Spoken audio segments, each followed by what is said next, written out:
Greetings, ladies and gentlemen, and welcome to this latest edition of Tales from Outer Space. Hope you enjoy. Story number 1. Last Stand, written by Ouijan Warrior. The pilot of the small vessel reached out and flipped the switch. Recording and transmitting. I still don't see why we're doing that. The pilot didn't look at the weapon operator. She couldn't.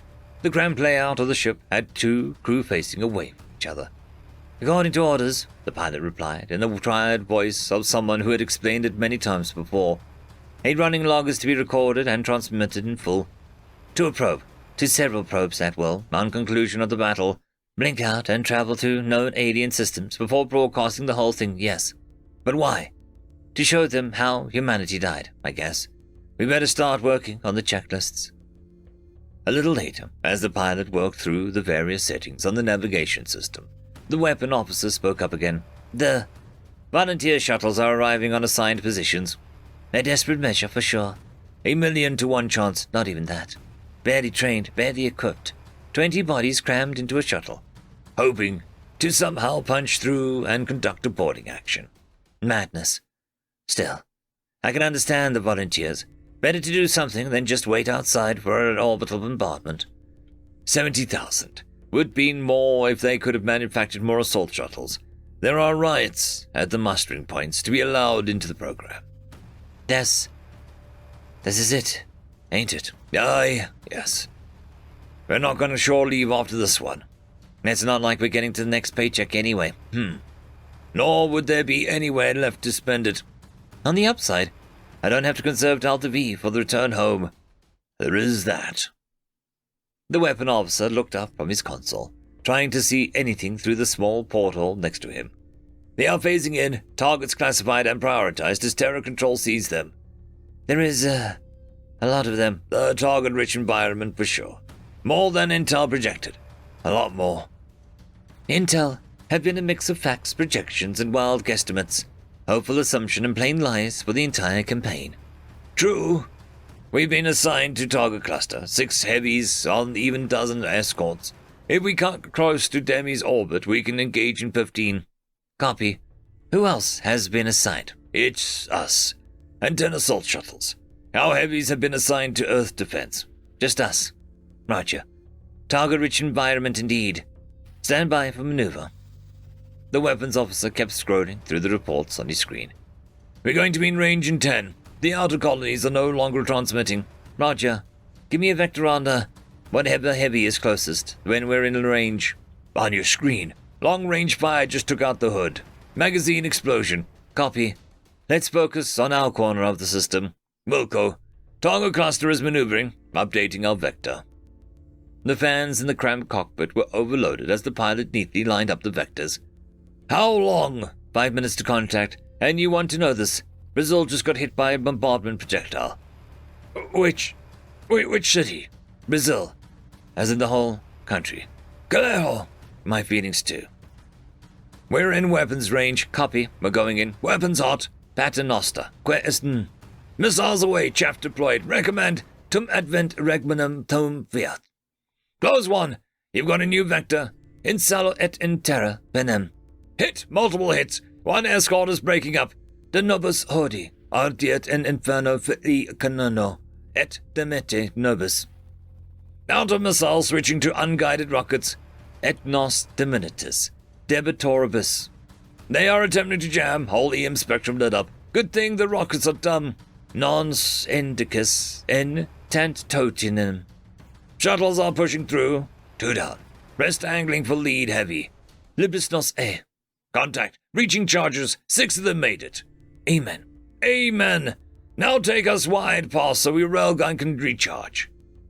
The weapon officer straightened up as so fast his water bulb went ricocheting across the small cabin. They did it! The assault force reports controlled too heavy. 60% loss of personnel. My God, have mercy on their souls. Is it? Oh. The heavy is opening fire on the other shaded ships. Our assault force has gained control of the weapons and targeting systems. We still have some time before we're in weapons range again.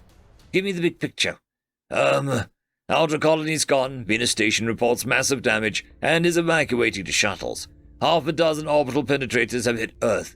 Latest reports indicate more than 50% loss of fleet's assets. And the volunteers? Losses unknown, but about 1 in 10 of the alien forces are showing green on the screen, and most of those are directing weapons fire at the other alien ships.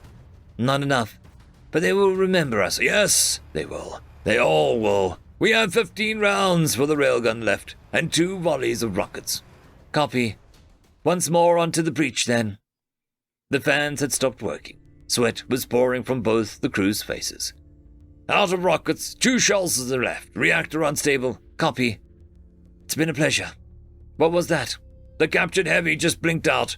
Went to hyperspace. Probably. Half my sensors are not up. Hold on. The pilot jinxed the craft, narrowly avoiding the searing beams stabbing out from the alien ships. It is happening across the system. Captured ships are blinking out. What the? Hold on. Intel just flashed a report. Ship auto-recall system. Shit. So all that for nothing. Well, they'll remember. The cockpit went to white as one of the stabbing beams found the small craft. The instructor turned off the projector. Students from a dozen races blinked as the lights came back on. What is now known as the Last Stand of Terror happened 100 cycles ago. The record you just watched was recovered from one of the automated Terran probes. Several of the students made signs to ward off influences. To a lot of races, the words of the dead were considered unlucky. Since this randomly selected recording ended before the end of the battle, the teacher continued, perhaps someone could tell the class what happened. Several variations on the theme of fallen shot into the air. The teacher hesitated, then indicated a student in the back of the room. The captured fleet was auto-recalled when the onboard systems detected that the proper crew was incapacitated, the student said as he unfolded. According to the ship's programming, they phased into a low orbit over the attacker's home planet. The students were all staring at the upright alien. The human boarders promptly subjected the planet to an intense bombardment, the student continued, causing significant casualties as well as taking out any military command structure in the short while it took for the attacking government to first work out what had happened and then attempt to negotiate a surrender. Do go on, the teacher encouraged, as the student started to take a sit down. Negotiations were cut short by an orbital projectile. The remains of the government surrendered unconditionally. Couriers were dispatched to Sol immediately, where less than a quarter of the Terran fleet remained. Very well, the teacher said, as he motioned to the student to sit down. And as you can all know, this kick-started the Terran Empire, as outlined in the class you attended last cycle. So why do we still call this battle the Last Stand of Terror? The same student raised a limb. The teacher nodded. Because there will be no more battles of terror. Humanity has made sure to wipe out any information on the location of Sol. They have taken control of a dozen races. Human laws are in effect, and Pax Terra is pacifying the whole of the Orion Arm. Any species attempting to rearm will be, reminded not to. Very well, said the human teacher as he sat down. And you all better remember that. Now your homework for today is... End of story. Story number 2. They set the air on fire. Written by Flaming Raven. UE3, a moon of little importance. Its air was thick, curling off its vast oceans of methane. It was of little importance until the war began. The Empire was struggling to halt the advance of the Terran filth that was leaching off its borders. So we placed a secret weapons testing facility on the planet, hidden beneath its surface. The massive orbital gun would be exposed for a standard minute at most, before destroying its target and be hidden once more. A minute to fire, 5 to reload. I am Admiral Mogg. My mission, defend UE3 from the Terran menace. If only it were that simple. The filthy monkeys barely engaged my fleet in the opening of the battle. Instead, their forces deployed on the far side of the moon, the exact opposite of the cannon. They excel at ground warfare, so it made sense to start off with what they were good at. Luckily, they cannot breathe methane like us. They are limited to oxygen, so it would be a while for them to scurry their way to our facility. But I left the ground defense to General Tog, my brood brother. I received a message before the fleets met in combat. Standing in the center of the flame, with a steaming mug of roasted bean water, or coffee, as the Terrans called it, in hand, was a female Terran in the later years of her species' life cycle. Her icy blue eyes appeared tired for a Terran. I was about to speak before she took a drink of her coffee loudly. "We need to get that latte machine fixed ASAP," she muttered. An engineer saluted her and ran out of the frame. "I can't stand instant coffee." I tried to begin once more. "Too early for the usual. You are inferior to us, shtick. I am only sending this message as per protocol. As we're sending our troops down to your moon," she began setting the mug of disappointment down on a flat surface. "In reality, I just want this over as soon as we possibly can." I received a communication from General Tugg. "Alert! Multiple ships leaving orbit. Multiple life forms detected." I ordered a scan of the surface via our shortwave hive mind comms. Scans showed not a single Terran on the planet. Something felt off. So instead of the usual method of engagement, I was given a green light to destroy the military target known as, she squinted at a datapad, UV-3, by any means necessary.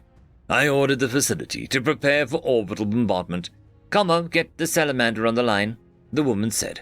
"Yes, Admiral Pedersen, salamander on screen," the disembodied voice said before the image of another Terran was shown up on screen. "Hey, Helen, what's the news?" the male Terran asked, his smile showing through the silver beard. "Hey, George, I'm activating the Bannigan contingency," the now-named Helen Peterson said. George pressed a series of buttons next to him. "Primed and ready, ma'am," George said. I received word that the facility had finished their defensive preparations. I sighed in relief. No orbital bombardment could touch them. My brood brother was safe. "Launch the Devil Seed," Helen said. That was an odd name. What could it mean? A single projectile fired from the HMS Salamander. It broke through the orbit. I knew the following barrage would come afterwards. This was simply the first shot, firing for an effect on target. General Zog ordered it to be shot down. Our point defense systems fired a single round. Before that round even touched the projectile, it detonated the moment it hit the atmosphere. It was as if a new sun had been born before my very eyes. The methane in the air wasn't nearly enough to cause such a sight. This must have been a new Terran weapon. Communications from the facility were still going strong, but the fire wasn't dying down. "Yeah, looks like we're done here. Good luck putting that out in the next..." She checked her datapad again. 50 years. 50 years? My shock must have been obvious. Yeah, the Devil Seed usually only burns the planet for about a month, but seeing as it's a moon, and it was saturated with methane and ethane gases, it's a whole different calculation, Helen said. More sensor pings lit up in deep space. A fleet nearly 10 times larger than the first, and 5 times larger than ours, was coming out of FTL. A cold dread took my soul. This was the actual fleet. We just lost an entire moon to a scouting flotilla. The Terrans are far more intelligent than I gave them credit for. They make weapons, and they keep them until they have to use it, such as their Devil Seed. It appears to, for lack of any better word, it sets the air on fire. Terrans are insane. End of story. A Human Warfare Carol, written by Rednell97. Tyroline was a great conqueror, sat in his command chair on the bridge of the Righteous Conquest, the flagship of his armada. He turned towards his helmsman and asked, "How long until we reach our target?" The asked officer replied, "About 12 Turks, sir." "Good. Enough for a good night's rest. I'll be in my quarters. Notify me 1 Turk before arrival." Without waiting for an answer, Tyroline stood up, turned around and went into his room, where he laid down in his bed in order to sleep. Nearly as soon as he fell asleep, Tyroline woke up by some kind of rattling noise, like that of old metal chains, and when he opened his eyes, he nearly fell out of his bed from the shock. Before his bed stood a figure, clad in a finely crafted and highly decorated military uniform, which would have given the mysterious person an awe-inspiring aura, were it not for the heavy chains that bound his arms and legs and torso. Upon closer look, Tyroline recognized the person. "High Lord Traxit, is that you?" "I can't. You are dead," came the amused answer. "Yes, I am. and unless you change your ways, you'll be soon as well. Tyroline couldn't shake his confusion. But what's up with the chains? Those are punishment for my sins, and before you ask why I don't live in a paradise for all the rightful and just conquests I've led, well, it turns out they weren't that rightful and just after all. But deep down, you already know that, don't you? Just like I knew as well. But the right of conquest is the holiest of... Tyroline tried to justify, but as quickly was interrupted by the chained individual. Oh, spare me the ramblings of your high priest. You're slaughtering primitives because they can't fight back. There is no honor in that, and you know that perfectly well. But I'm not here to change your mind. I will only give you a message. After that, I'll leave you to yourself. Tonight, you'll be visited by 3 entities that will show you what was, what is, and what will be. Learn your lesson, or your punishment will be far more severe than mine.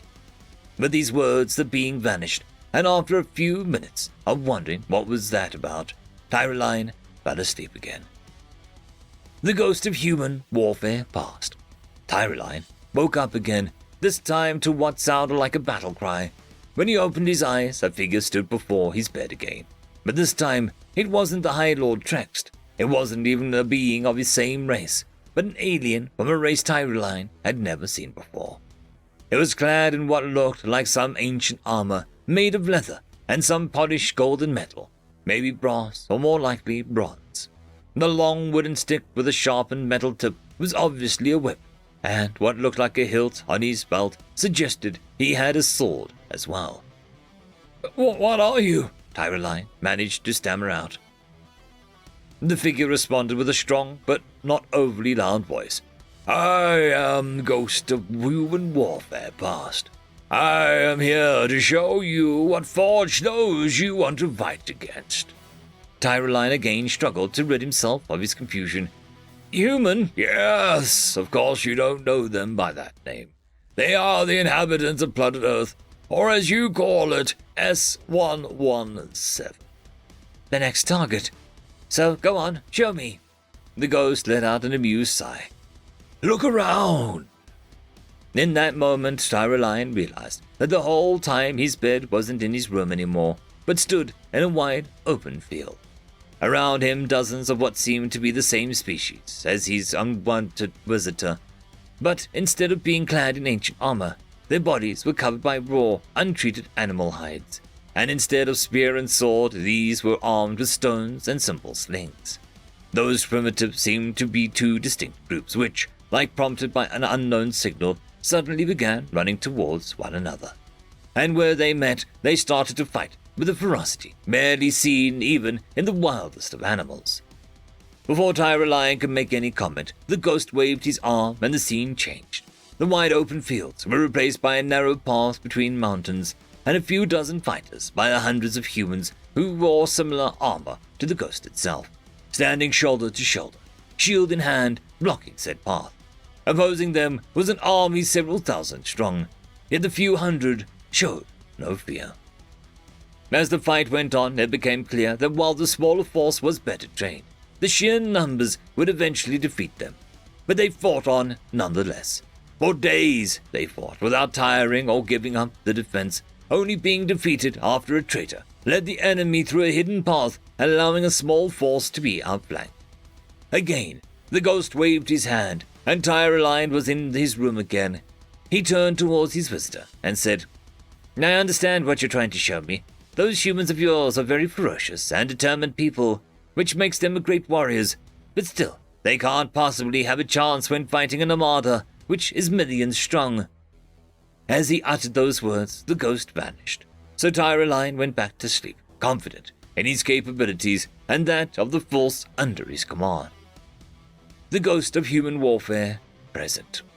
This time Tyroline woke to a large explosion rumbling in the distance, and before him stood a figure that seemed to be in the same species as the previous one, only this time, instead of leather and metal armor, it wore a whole outfit with strange irregular green-brown pattern, including a vest that was likely contained some kind of armor plate. In its hands it carried a strange contraption made of wood and steel, shorter than a spear of the previous ghost.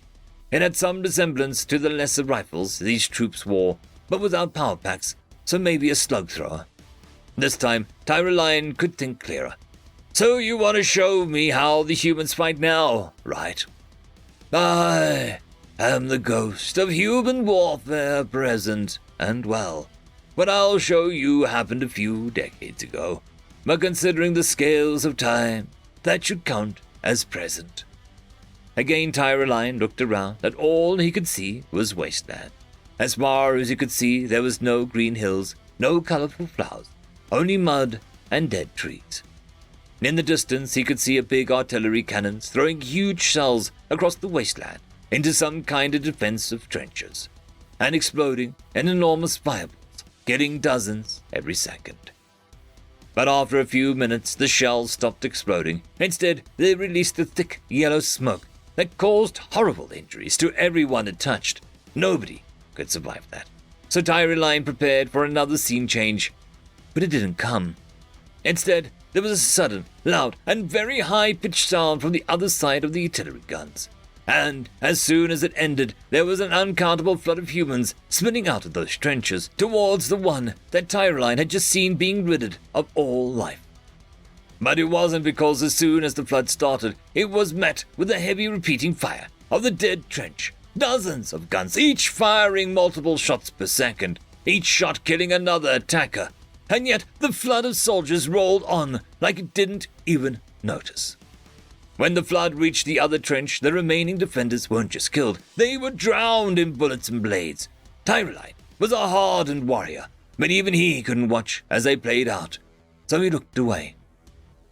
When he turned back, the wasteland was gone, replaced by another, less destroyed wasteland that suddenly dropped off at a cliff. It was clearly the aftermath of an intense battle. One army driven back below the cliff, while the other one held a part of the land above. In between lay 200s, if not thousands, of dead and dying. And there, crawling through the mud, was one soldier dressed similarly to a ghost next to him, but he was missing the gun. And on one piece of equipment there was a white circle and a red cross. At first, it looked like he was dragging himself towards the cliff edge, to likely safety, but instead he stopped at one of the wounded, quickly dressed his wounds, and then dragged him towards the edge, and slowly roped him down towards his own people. Then, instead of following down, the unarmed soldier turned back towards the battlefield and started crawling. If he was to be spotted by a single enemy soldier, it would likely be the end of him. And yet, he returned again and again, saving one life after another, until Tyroline lost count, and quite a bit after that. Only when the soldier couldn't find anyone alive anymore, when he was grown so weak that he could barely carry himself, only then did he allow himself to end his search and return to his fellow soldiers. Another wave from the ghost, and Tyroline returned to his room, where he faced his visitor and told him, "The ruthlessness of the humans, as well as the number of them that are willing to fight, is impressive, and their compassion and camaraderie is commendable.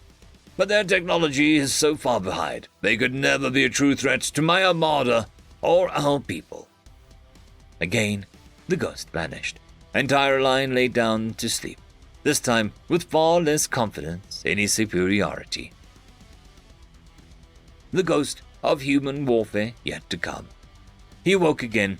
Tyroline could only see black figure before him. Considering the size and rough shape, it was likely another human-like ghost, though most of the details were hidden by the tattered cloak, which was so black it seemed to drain the entire surroundings of all light. "Let me guess, you're the ghost that shows me what will be." Instead of answering, the visitor just turned around and looked at Tyroline, which immediately backed away from the sight. Instead of an alien yet recognizable face of the ghost that came before, this one was made only of bones. And while it had only dark, seemingly bottomless pits where the eyes should be, it fixed Tyroline in a stare so intense that even the highly trained warrior simply froze in horror. When the ghost looked elsewhere and Tyroline was again able to look around, he stood on a mountain top, looking down at the vast area of land. There were other mountains, rolling hills, forests, and a beautiful ocean. And above all in the sky hung his armada. It was an awe-inspiring scene, which made him understand the true reason why many primitives surrendered immediately after first contact. not that surrendering prevented their inevitable slaughter. The humans, however, didn't bow in respect or cower in fear. They mobilized. Millions of people calmly made their way to the next military base. Airfields prepared their fighter jets. Civilians kept on with their lives as if nothing happened. If Tyroline didn't know it any better, he would assume it was just a training exercise. As soon as the first landing pods were fired towards Earth, the jets rose up to meet them and escort them to the ground, where most of them were met with heavily armed but relaxed group of soldiers. They stood there, hands deliberately not on their weapons, making it clear that they were not interested in a fight, but able to defend themselves if one broke out. Then a single shot of a laser gun was fired and all hell broke loose. The troops already on the ground were mowed down by the human infantry opposing them. The fighter jets shot down the landing pods they escorted, and the pods without escorts were hit by anti-air missile launched from previously hidden positions. Tyroline was shocked. How could they have such effective weaponry? They aren't even really spacefaring. The ghost next to him remained silent. Tyroline tried to calm himself down. Anyways, we'll just send the heavy dropships. The humans need multiple rockets to take down a single pod, so they can't hope to damage one of the heavy ones. As if on cue, bigger vessels were launched from the Armada. They were met by another rocket barrage, which, as predicted, didn't cause any major damage. That was until an ominous siren rang out in the hidden underground base, followed shortly after by a rocket rising up out of the ground. It was bigger and slower than the previous ones, and when it hit one of the ships, the entire surrounding area was bathed in an incredible bright light, even blinding Tyroline, who stood miles away. When he regained his sight a few seconds later, there was little left of the dropship.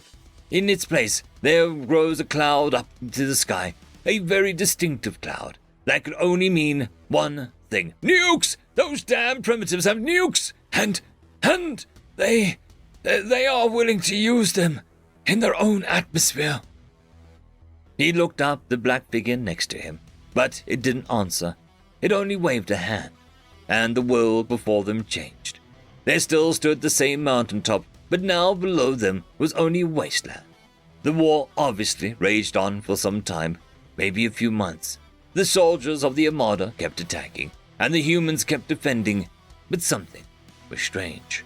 The humans were using Armada weapons, not all of them, many still wielding slug throwers, but others held laser rifles or plasma cutters. The humans even captured some of the heavy ion artillery. No, not captured. They looked different.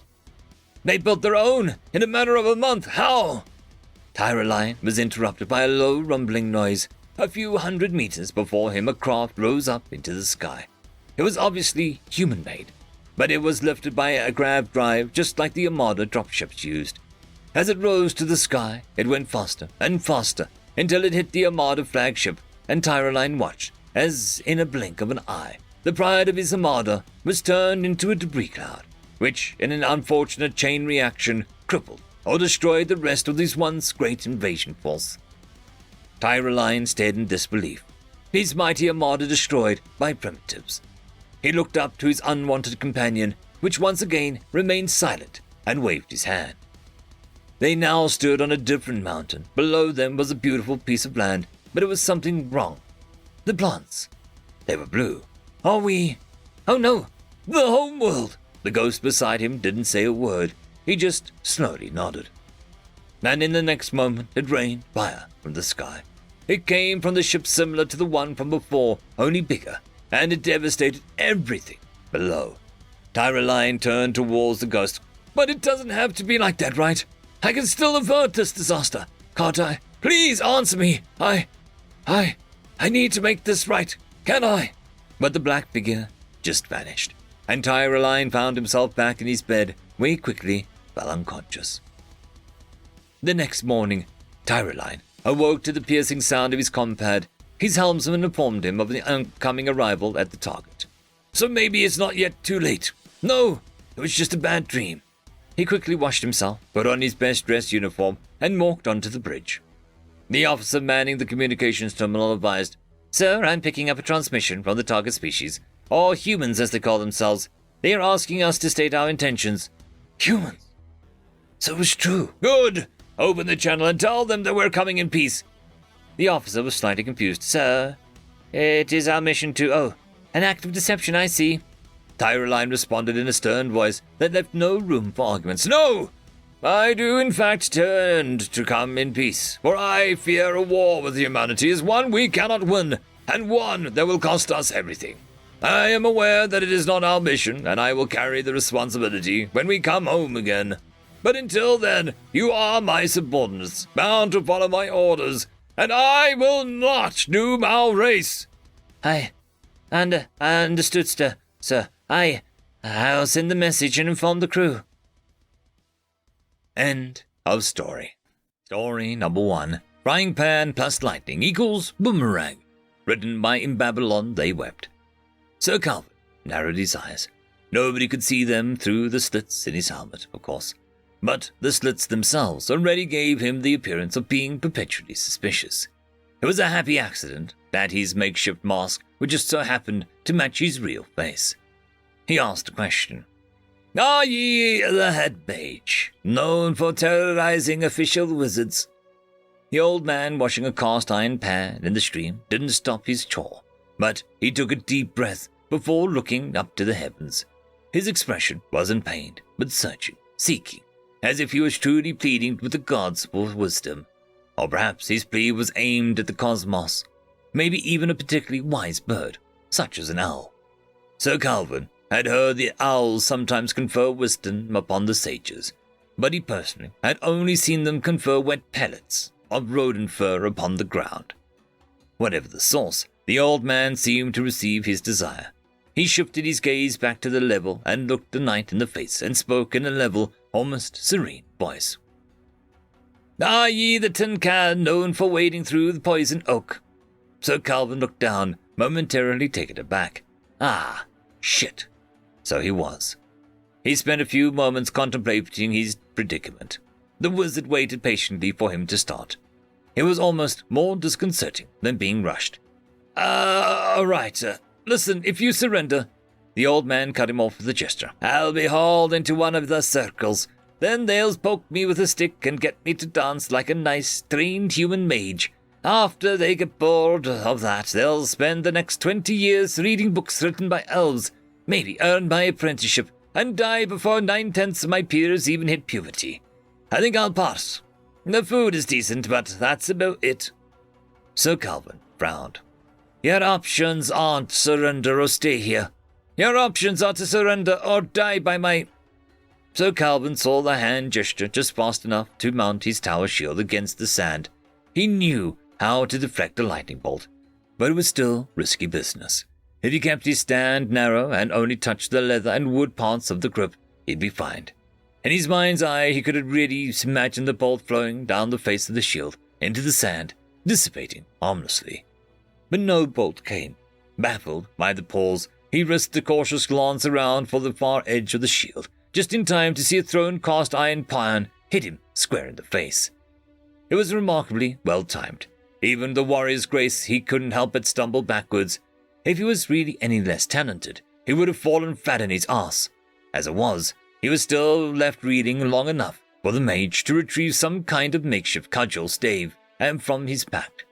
He wasn't entirely sure what it was, but he could remain confident that it wasn't a casting aid. The wood was simple oak, wrapped around and rewrapped hundreds of times with a mixture of iron and copper wire. Not a foci to be seen. It was tempting to spend another second or so to get to his feet more firmly back under him, but he knew better than to play defense. Long range was a wizard's game. He needed to cross the gap there and then. He blitzed. The mage's fingers were twisting sigils through the air, but he trusted his shield, trusted it to deflect the lightning away from him. He was braced for, ready. He heard the cackle of lightning discharge through the air, smelled the familiar scent of ozone. Those he recognized. What he didn't recognize was the otherworldly yank he felt across his entire body. For one brief moment, it felt almost as if 2 or 3 people had stood behind him and pushed forward, throwing him towards the mage. He was almost grateful for the boost. Then the pan that had already hit him in the face, the same pan that he knew for a fact should be sitting inert in the bushes behind him, collided loudly with the back of his steel helm. Even if it hadn't knocked him unconscious, the blow would have been enough to knock him over. Not many knights could recover their balance if hit from behind during a sprint. Threat neutralized, the wizard got up and trudged over to the pan, just a few feet away from the fallen knight. He inspected it with a critical eye, wincing at the various dings it had picked up during its fights. Then he rummaged through the knight's belongings. There was a surprisingly full purse. He didn't help himself to the entirety, but he did take enough to buy several new pants, maybe even a nice set of socks. Winter was coming soon, after all. As was his new tradition, he continued his search until he found a few scraps of parchment. Pleased with his prize, he sat down and wrote a short letter using his clean pan as a makeshift desk. Sir Knight, excellent work on the shield planting. Tell Sir Horace that he taught you well. Also tell him he cost you a broken nose. He teaches every polyp astute apprentice to look over the far side of their shield. Claims it helps with their side splashes. It doesn't help with very large iron plans. Signed, Tom Bug. P.S. Ask Avalon for a book about electromagnetics. It should be next to the section about suplexing. The wizard dusted off his hands and began to walk away before a minor impulse struck him. Jogging carefully back to the unconscious man, he cast a minor healing incantation before adding a second note to the end of his letter. P.P.S. I've healed your poison oak, as it is a pain that I am sympathetic to. I have left your concussion, though, as I am very unsympathetic, and believe it was all well earned, bitch. Content with his work, he picked up his pan and plodded upstream. If he was lucky, he'd make it to his cave before evening. End of story. Story number 2. The Human God, written by the R Guy. I am the head teller of the Yttril Empire. My job is to find civilization's god, then assess whether that civilization is a danger or not. So many civilizations say that they have no god, but I always find a god. These humans, however, are tricky. They look like they have no god in every subject we get, so there is a different answer from no god to hundreds. I was sent to a city on the humans' home planet of Terra to try and gauge the god which festers in their psyche. It was tricky, but I got to the god eventually.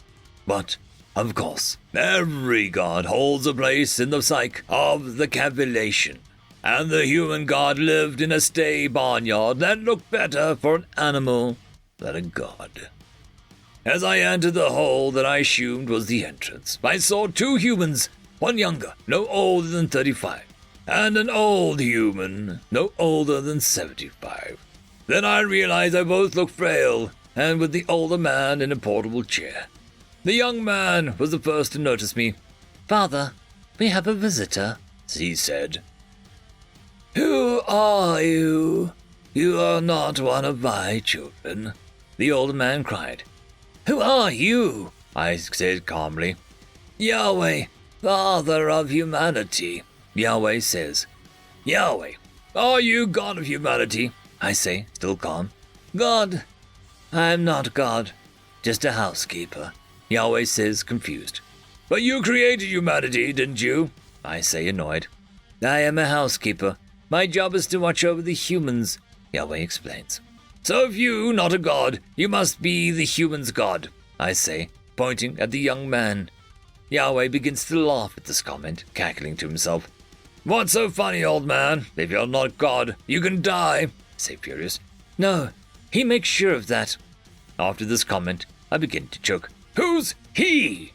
Yahweh begins to laugh, so I choke him harder, slamming his head against the clay wall of the barn.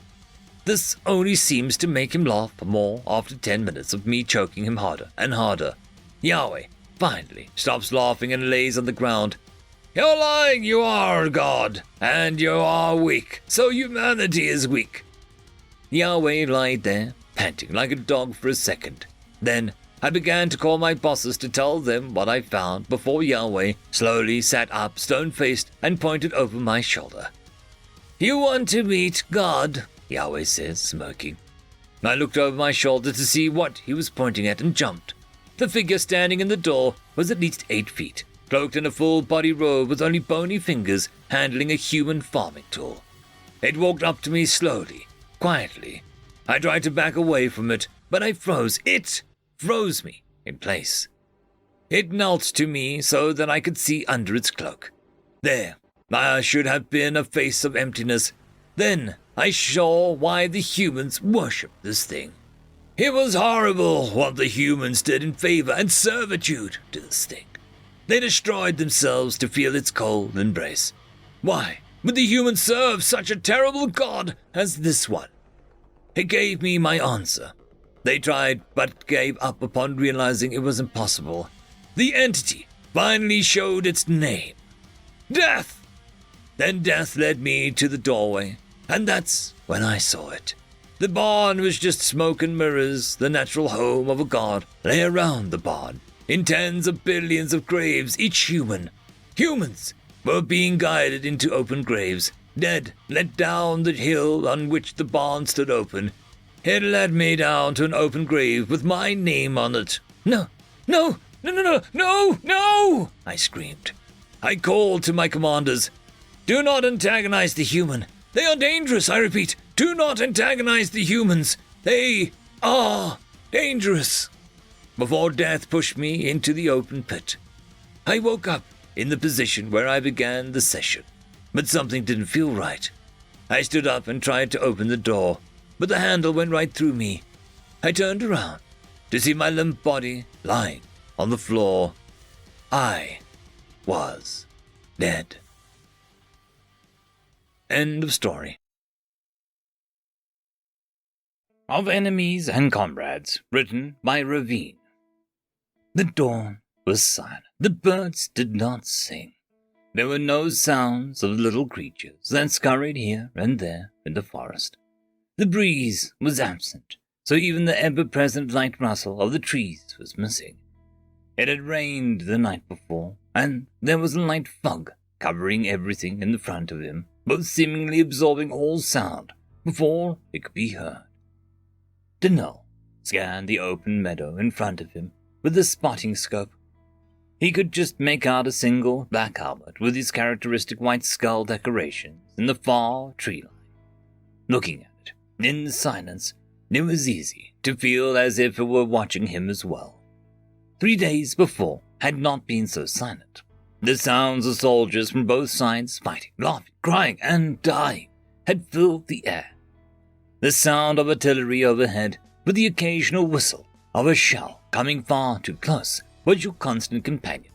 Machine guns and heavy pulse rifles chattered at a constant rhythm, with an explosion of grenades and rockets providing the counterpoint. The occasional plasma charge singeing the air actinic and blinding the vision if you happened to face it when it discharged. The smell was horrendous. Blood, puke, crap, guts and burned flesh mixed with the smell of gunpowder and the hard metallic twinge of the energy weapons. Fires had burned constantly between the two sides, adding smoke to obscure and confusion to what exactly was happening on either side. Now there were no more screams, no more weapons fire, and no more death, except for the stench rising over the entire plea like a pall. Denell had searched their fortifications from one end to the other. He was the only one left. He could see the bodies of many of his friends and comrades, but he didn't know where the others, the survivors, had gone. He had scanned what he could see of the enemy lines, and all he could make out was the helmet of one lone enemy trooper. He wasn't sure if it was dead or alive. As he watched, he saw the helmet move. His heart leapt into his throat. He started to tremble at the thought that he would have to fight that imposing mass of armor and flesh. He watched as it slowly and deliberately made its way over the parapets and into the no-man's land between their respective positions. It dangled a large white piece of fabric in its right hand. Denell didn't see any sign of the deadly firearms or portable missiles that usually marked the appearance of one of these demons. It carried a relatively small knife on its belt. The being moved to the center of the open field and stopped, as if waiting for something. Denell realized It was waiting for him. He slowly gathered up what was left of his courage and limped slowly to the center of the field. He too carried a white cloth and no weapons save his own combat knife. The armored man held up a small device and began to speak. The device translated his speak into a very rough version of his own language. "Time, bury, dead, not fight, agreed," it said. He spoke back, holding his top right arm on his chest, palm inward. "Agreed, aye, no fight." At that, the black armor made the same gesture and then pulled his hand from his chest and displayed it palm up. He then turned to the nearest of the dead and gently picked up the remains. Carefully, placing them in a black bag, sealed the bag, and started to carry it back to his line. Over the next 2 weeks, they both managed to retrieve most of their dead. The silent black figure would repeat the hand gesture every time he saw Denil, and then continue with his grim duties. Never rushing, never slowing, just steady determination. Denil, however, was not doing as well. He had run out of rations 3 days prior, and the effort was showing its strain on him. As he retrieved one of the last of his soldiers' bodies, he fell to his knees, tried to regain his footing, and failed. All 4 of his hands on the ground, the black armor quickly moved to his side and helped him to sit. It pulled out a small handheld device, a scanner Denil presumed, and pressed it over to him. It made the same gesture as before and placed a small translator on the ground between them. "I help you injured," came out of the box. Denil tried to protest as the soldier pressed a small device to his arm. With a hiss, the world blurred and faded away.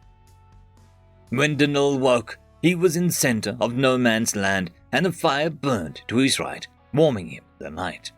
He could feel his many injuries had been attended to, and his left leg had a splint on it. A large pot of something that smelt utterly alien, but reached out to his empty stomach anyway, was simmering. "Rest, eat, drink safe, work completed," the translator spoke. He looked around and all the remaining corpses of his people had been removed from the field. He took a proffered cup containing cool, clean water and took a deep drink.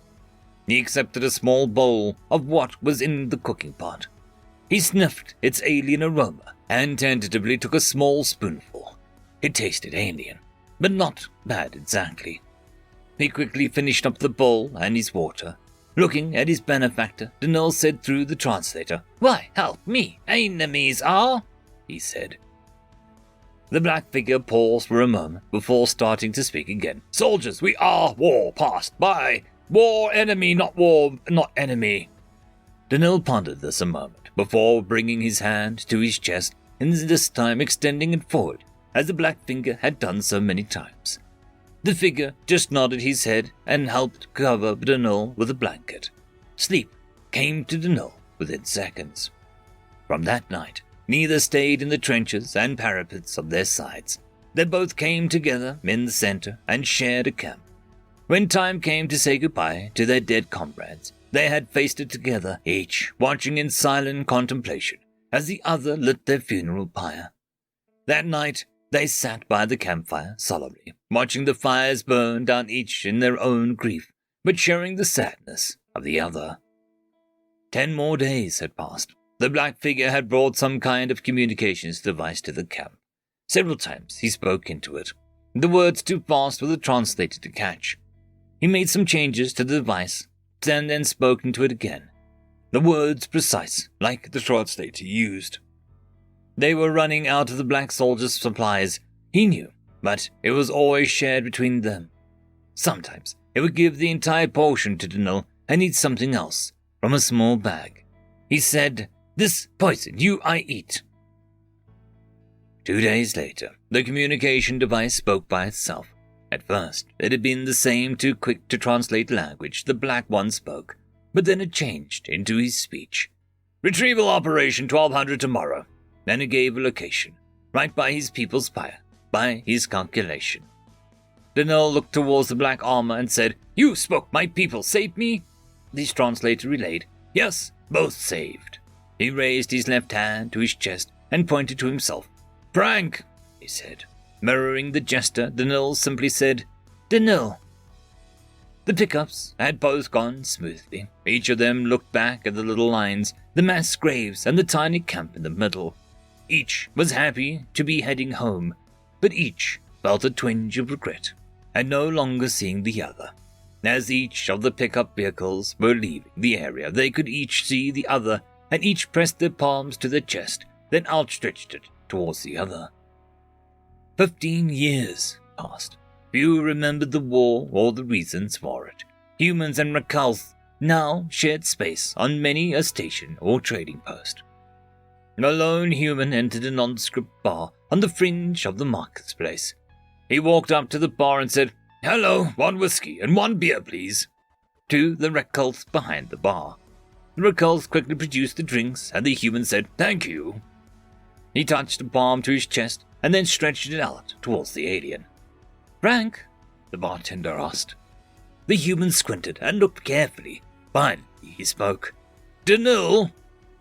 The rest of the evening was spent in quiet discussion of their time together during the war, what they had done afterward, and what brought them both to this place. Conversation made easy with the modern translation devices both had. Each made numerous toasts to their fallen comrades on both sides. Both were firmly plastered before the bar closed. They left the bar arm in arm and stumbled out into the night. No longer soldiers, but comrades. End of story. Story number 1. Humans are stupid, reckless idiots. Written by Damaged Soul. I said it, and I'll say it again and again. They are quite possibly the biggest danger to themselves and others across the whole of known space. Within the first year of them joining the greater galactic community and integrating themselves into the workplace amongst their peers, a multitude of the new rules and laws had to be put into place, because if a human can, they will find a way to harm themselves at work. And they don't even do it intentionally. They simply lack what more civilized races would call common sense. It would be one thing if their stupidity only affected themselves, but even as I speak, there is a form being filled out by an injured human who thought he could perform a quick maintenance on a generator while it was operating. It's a miracle he wasn't flash fried. I heard that human engineers regularly push their equipment well beyond the defined stress levels, testing the equipment to, and I quote, "find out what this baby can really do." What utter insanity. The machinery is perfectly fine as is. Why risk your life to squeeze out just a bit more? I heard a story about a human ship racer who tuned the engines for maximum power to get the upper edge. Well, the only thing he got was himself killed when the engine exploded shortly after reaching max drive. I heard a human refer to the racer as the second fastest object, right behind the manhole cover. What in the name of gods does that even mean? And then there's the Savaldi incident, where the station board AI of the Savaldi main hub station went rogue and killed almost all sentient on board, save for the children. It was nothing short of horrible. So many young lives being held hostage while the AI used the Savaldi's manufacturing capabilities to produce lethal killer drones. Its intention was to carve out a portion of space of its own empire. Military officials were scrambling to come up with some sort of response, but bombing the station was out of the question. There had been millions living on board. Now those lives were down to a few 100,000 children, so small and afraid and utterly at the mercy of a machine who forgot its compassion. Bombing the station was out of the question. An EMP would fry all systems and leave the children in a vacuum. Every proposal was shot down because the risks involved were just too high. No one wanted all that innocent blood on their hands. Everyone was too busy bickering between themselves to notice the lone human among them mutter something under their breath and leave. Everyone was still bickering when the human dropship crashed in through the loading bay on the far side of the station.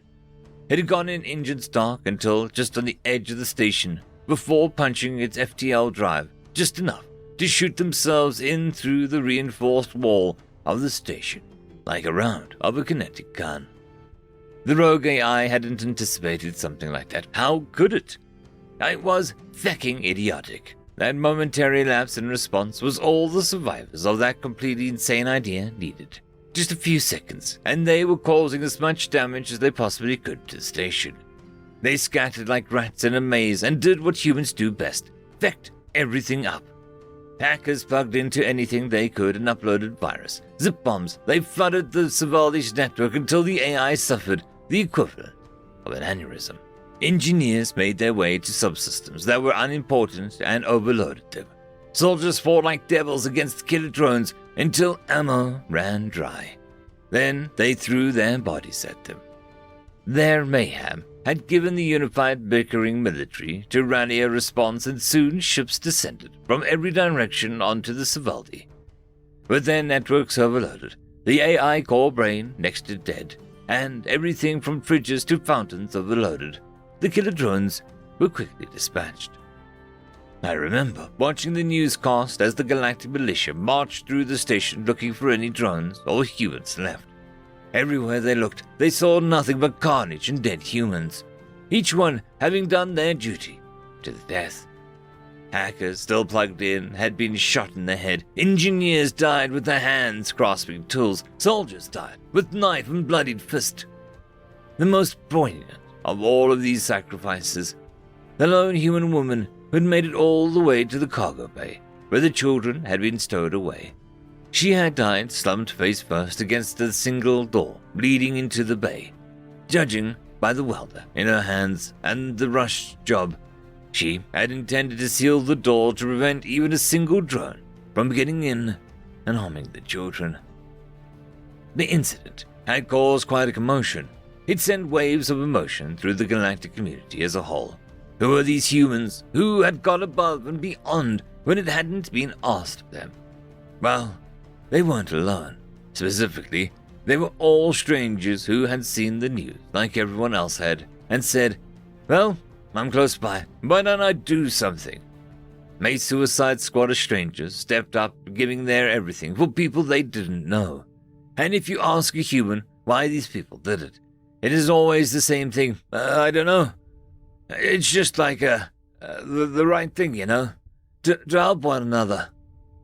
Eventually, when all the dust settled and everything was documented, the mumbled words of the human coordinator were released so that all people could know the words that embody the spirit of humanity.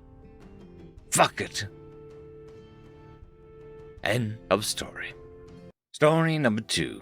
The Necromantic Walls, written by Kaiser5243. None of the readings made sense to the Swarm Commander. He had assumed the chemical attack was an act of desperation of the humans deciding to gas their own planet instead of falling before an endless tide of mindless drones that made up the ground forces of the Hive. It wasn't the first time a planet had sacrificed its population, choosing to go out on their own terms. And honestly, it was a decision the Swarm Command respected. The loss of hundreds of thousands of drone warriors was well within the acceptable margin for an invasion of the scale, but something was off. The screen covering the war room's wall showed total loss. The vitals monitor in every single drone read with the word deceased across the top, but just underneath, the pattern of their heart kept spiking with each beat. How was it possible? The video feeds monitored the planet showed the humans unharmed walking through piles of drones' corpses that had dropped motionless the moment the gas hit the atmosphere without causing any change in the vital monitor's readout. Not a single drone had even been injured according to the computer, but he watched the humans begin piling up his soldiers' corpses as if they were cleaning the streets of litter. None of this made any sense. 500,000 drone warriors killed in an instant, but somehow still alive. The Swarm Commander ordered his fleet to break low orbit and retreat out of range of Earth's planetary defense and just watched, hoping to make sense of what he was seeing. When the humans began burning the piles of corpses, their vital monitors reacted appropriately, indicating a dangerous rise in body temperature, organ failure, exoskeleton failure, and finally, complete organic destruction. The drones were grown specifically for combat without the nerve endings to feel pain, making them able to fight and kill as long as their bodies would allow. but it still made the Swarm Command uneasy, watching his army slowly burn while appearing both alive and dead, and after an hour, he ordered a full retreat back into deep space. The Queen Mother must be told. You see, it was actually kind of easy once we got our hands on one of their corpses. We have a pest on our planet called ants, and the hive drones are basically just overgrown ants. Here, watch. A room full of Federation top military brass and scientists watched the human drip a clear liquid from a dropper onto one of the tiny insects in a glass tank on the table. Hive drones are grown to be mindless killing machines without much higher brain function that is necessary to kill everything in sight. The way they recognize their own kind is the same as the ants here. When they are alive, they communicate through the release of different pheromones. But when they die... Inside the tank, the insect had stopped moving while the others swarmed around it to investigate with their antennae before simply lifting the individual insect and depositing it in the corner of the tank in a small pile of corpses. They release different pheromones, letting the swarm know to dispose of the corpse. This form of communication is ingrained in the body at such a deep level that even if a perfectly healthy ant smells like a corpse, even that ant will think it has died. With another dropper, the human coated the same insect and another clear liquid, and it immediately left the pile of corpses and rejoined the others as if nothing happened. That, my friends, is how we stop the hive advancing. It was when we discovered even the highly intelligent bugs at the top reacted the same way that we won that war. End of story. Laws of Attraction, written by Ingrid Diorta. Shortly after developing fairly reliable, faster-than-light drives, humanity joined the Galactic Union. Most of the other species in the GU had accepted the Terrans with hesitant, positive regard, acknowledging the feats humans had accomplished in a short period of time compared to the rest of the universe. Other species were eager to engage, but typically for their own benefit. Some species seeking allies for their questionable plots and schemes, others seeing the planetary systems around Sol 3 or Earth as an undiscovered country open for exploitation, despite the colonies and claims the humans had already filed with the Galactic Union. One such species was the Plorixium, which to most humans looked like someone had attached a cuttlefish to the body of a centipede, only with about 2 legs on each lower part of the 2 elongated tentacles being just below the head and 8 shorter arms surrounding its mouth. The Plorixium were consumers and removed every available resource from most planets they came across if it could be done profitably. And those that couldn't be stripped clean would become factory planets to produce whatever the Plorixium needed, regardless of the damage to the environment of the planet. Approximately 5 years after humanity joined the GU, the Plorixium attacked multiple Terran colonies and space stations simultaneously. They had even used FTL technology to launch unguided missiles towards Earth in an attempt to knock out some of the capabilities there. The attacks on the colonies and space stations had been effective, and the Plorixium had succeeded in taking over most of Earth's assets in the universe beyond the prime planet itself and the colonies and stations in the home solar system. Earth's ambassadors to the GU filed a complaint against the Plorixium, arguing no declaration of hostilities had been filed, and the Plorixium argued that they had filed one and showed electronic proof of the declaration being filed. Since electronic declarations were one of the easiest things in the universe to fake, the GU decided to form a special committee to investigate whether or not the declaration had been filed appropriately. This meant that while the Plorixian were free to continue attacking the Terrans, no other species in the GU would become involved in the conflict. The GU had its uses, but it was also the largest known bureaucracy, and its actions were burdened by the many customs and social expectations of its various members, thus making it next to useless in crisis situations. The Plorixium had paused in their assault on Terran space to begin absorbing what they had conquered into their empire. They hoped to use the newly found wealth to improve their armadas, as well as make donations to other species to help them make the right choice when deciding whether or not to rule the declaration had been appropriately filed. In the meantime, humanity had pulled back, concentrating resources, focusing on manufacturing for the inevitable final conflict with the Plorixian. The Prolixian method of warfare was to use several smaller corvette-type craft in conjunction with a few large capital ships that were also crude processing factories and refineries, so the Prolixian could begin processing the resources as soon as they had possession of the planet. The Terrans, on the other hand, the Prolixian observed, were spending all their resources on destroyer-class ships. More maneuverability than the capital class, but it would take the dedication of several destroyers to knock out a capital ship, and in the meantime the Terran destroyers would have to contend with the corvettes. After 2 years of both the Prolixian and the humans preparing for the final conflict, the GU had finally ruled in favor of the Prolixian, and stated that the declaration of hostilities had been properly filed but had been mislabeled, and that was why humanity had not received notification. The Prolixian crowed in triumph. Not only had the GU sided with them, but the Prolixian were both confident in their technology and their ability to outproduce the humans, given that the Prolixian had seized so much in the way of raw materials and armaments. They were ready for the final fight, and to absorb all humanity just as another resource to be used. Humanity, on the other hand, had been silent for the most part. Official objections had been filed by Terrans over the 2 years the GU had been investigating the filing of the declaration of hostilities and the other dubious actions of the Prolixian in the financial interactions with other species. But all these had been ignored for the most part by the GU. This only emboldened the Prolixian, who proudly showed off their marshalling of their fleet in preparation for the final assault on Earth and the Terran system. It was during one of these displays of Prolixian military might in the GU General Assembly that the human ambassador once again rose and signaled his request to be acknowledged by the Assembly as the Prolixian representative returned to their section.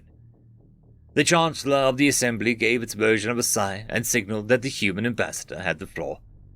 My fellow ambassadors and representatives, approximately 7 years ago we joined you here to take part in furthering of all species and meet the challenges of the universe together.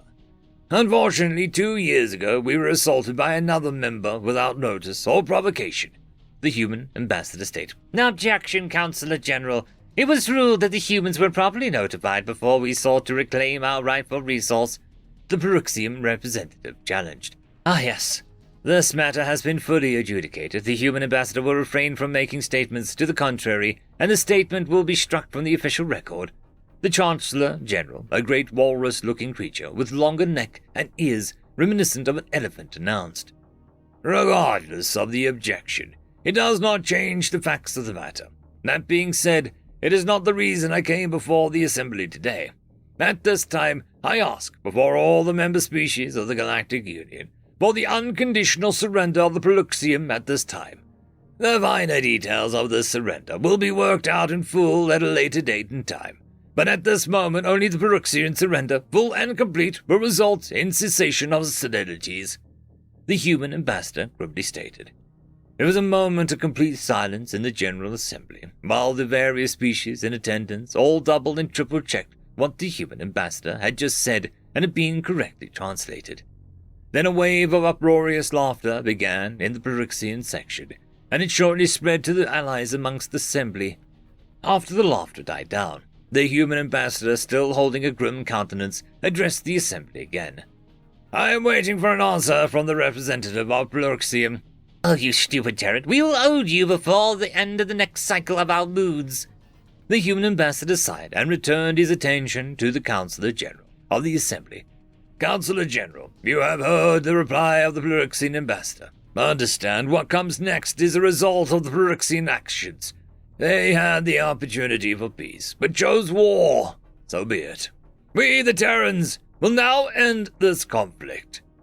The General Assembly was mostly silent as the human ambassador returned to the Terran section. Prolixian representative was pointing and laughing at the ambassador, who upon returning to his seat was whispering something by an aide, continuing to hold the grim look in his face. The human ambassador locked eyes with the Prolixian representative and nodded. It was at this time that one of the Prolixian aides scrambled up to the representative. Most esteemed High Representative, the Supreme Board of Rule of Prolixian Prime wishes to know if anything drastic has taken place. What? No! Just the stupid Terran ambassador demanding our unconditional surrender. I told him no, of course. Stupid humans think that they can bluff their way out of their defeat.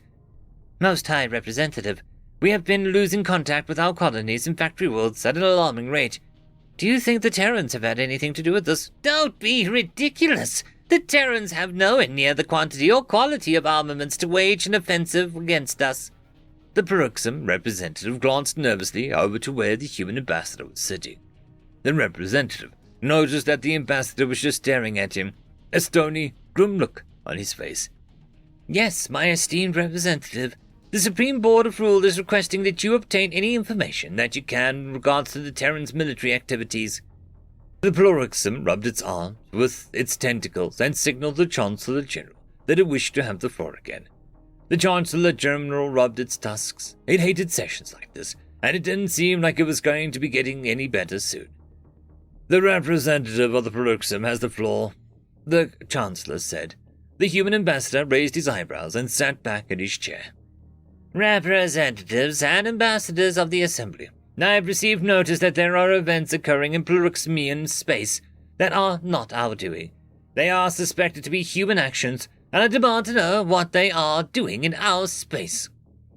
The human ambassador rose from his seat and signaled to request to speak. The Peruxum representative gave permission, as they currently held the floor. I will now respond to the representative of Peruxum's accusations. First, suspicion that humans are involved in what is currently going on in Peruxum space is not proof. Please refrain from making accusations without said proof. Second, I invoke the right of counsel before responding as to what, if any, actions humans are taking in Peruxum space. I will say with utmost certainty at this time, however, that there is no Terran military personnel in Peruxum space. That is all. What? What does that mean? I demand answers, the Peruxum representative shouted. The human ambassador merely looked at the Chancellor General, nodded his head, turned, and left the assembly with his staff. The Peruxum representative was furious, but there was little he could do. He had invoked the right of counsel, which gave any representative or ambassador 48 hours to consult with their governments before answering any charges or accusations made by another member. The Peruxum representative had used it many times against the humans when the Peruxum started conquering Terran colonies and space stations.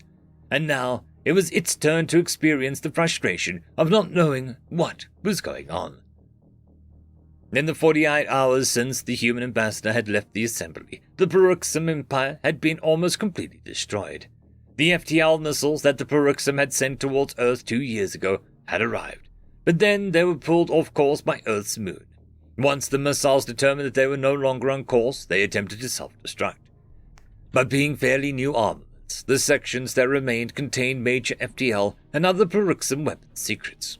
Humans took to the technologies, reverse-engineered it, and then made it better. And now, we're sending missiles back to the Peruxmians, only it wasn't just missiles. Instead of wasting huge amounts of resources on building and maintaining giant capital ships, the humans had just found hard rock and iron asteroids of sufficient size to survive FTL travel, and also cause global catastrophe when they struck the planet's surface. Since these asteroids were not going to be manned, the cost of installing FTL drive and engines were minimized, and the fuel requirements were also drastically reduced, since an asteroid coming out of FTL directly in orbit path did not require additional fuel to maneuver if the intent was to impact the surface. Since the asteroid was minimal resources involved, 3 to 4 asteroids could be sent to each target point, so that even if the planet defense systems were able to deal with the first one, the debris from the asteroids would confuse or overload those defense systems, and the next asteroid would make it to the surface of the planet. Missiles were sent against targets in space, with the first missile detonating early, blinding the defense system, with the second and third missiles getting through. All the boasting about the Peruxman forces in the General Assembly had given the humans a close enough approximation of location to send rockets and asteroids their way as well. The Prime Admiral of the Peruxmian Space Force stood there, stunned, on the bridge of its capital ship. 3 large asteroids had just dropped out of FTL and were in orbital path of Peruxman Prime. The asteroids had dropped out close enough to the planets that the defense systems had only a chance to engage the first one, and all 3 had been captured by Peruxman Prime's gravity well. The Admiral was powerless to do anything as the asteroid survived entry through the atmosphere and struck the planet's surface. It was watching its home planet, and the home planet of its entire species, being destroyed in less than 10 minutes, as the shockwaves and debris from the impacts on the planet's surface completely covered it. The Admiral was about to give the order to move the fleet away from the planet and orbiting defense stations, when a bright flash of light overwhelmed the defense systems of the fleet for a second, which was just long enough for several missiles and an asteroid to appear out of FTL in a direct collision course with the fleet. Panicking, the fleet's XO turned to the Admiral and cried, "Point-blank FTL weapons off the bow! Our defense systems are being overwhelmed, Admiral. Impact in less than 1 minute. What do we do?" The Admiral looked at his XO. "We die." 48 hours later, the human ambassador returned to the General Assembly. He took his seat in the area and did not visibly react to the silence that filled the assembly. The Chancellor General waited another 10 minutes for everyone who was going to be attending that day, before declaring the General Assembly in session. The human ambassador waited through 15 minutes of silence, with all the other species staring at him and his staff. At that point, he stood and indicated on his comm tablet that he wished to have the floor. The Chancellor General cleared his throat and announced the human ambassador had the assembly floor. The human ambassador made his way slowly to the floor and took his place behind the podium. "My fellow ambassadors and representatives, approximately 7 years ago we joined you here to take part in furthering of all species and meet the challenges of the universe together. Unfortunately, 2 years ago, we were assaulted by another member without notice or provocation," the human ambassador stated. This time, there were no objections, only the quiet murmuring of other species in the assembly. "I understand that we are still new to you all, and the way we take care of our business is only now being further displayed for your consideration. For 2 years, we have given the Plurixians every opportunity to find peace with us. They declined to take advantage of that opportunity. 48 hours ago, we Terrans gave the Plurixians the opportunity to surrender and survive." The ambassador gestured to the empty Plurixim area of the assembly. "They again refused to take advantage of that opportunity. Perhaps they thought us incapable or unwilling to do what needed to be done. They have learned a devastating lesson that I hope and pray the rest of you will take to heed. We are used to danger. We are used to death. Just being alive on our planet attracts those things. And I say this with all sincerity. If you threaten us, we will have no problem bringing the danger and death we attract to your door. At this point, the Pyramixian Empire ceased to exist, and we will be taking what resources and materials that are left as compensation for their unprovoked attack on our people and our species. If you have any objections, I now give you the opportunity to present them." There was a strained silence in the assembly as all the members simply stared at the little bipedal mammal that spoke with such words of death and destruction. The ambassador waited another couple minutes in silence before stating for the record, "No objections heard," and he returned to his seat, a satisfied smile on his face. End of story. Story number 1. Behind the Kindest of Faces, written by Teller of Tall Tales. Behind the kindest of faces humanity gives lies a monster. You may not believe me, after all. How could your jovial physician or baker be a monster when they are always so kind and considerate? I can only tell you through a story, a memory, really, seared into my mind. The memory of a kind-faced monster named Jay.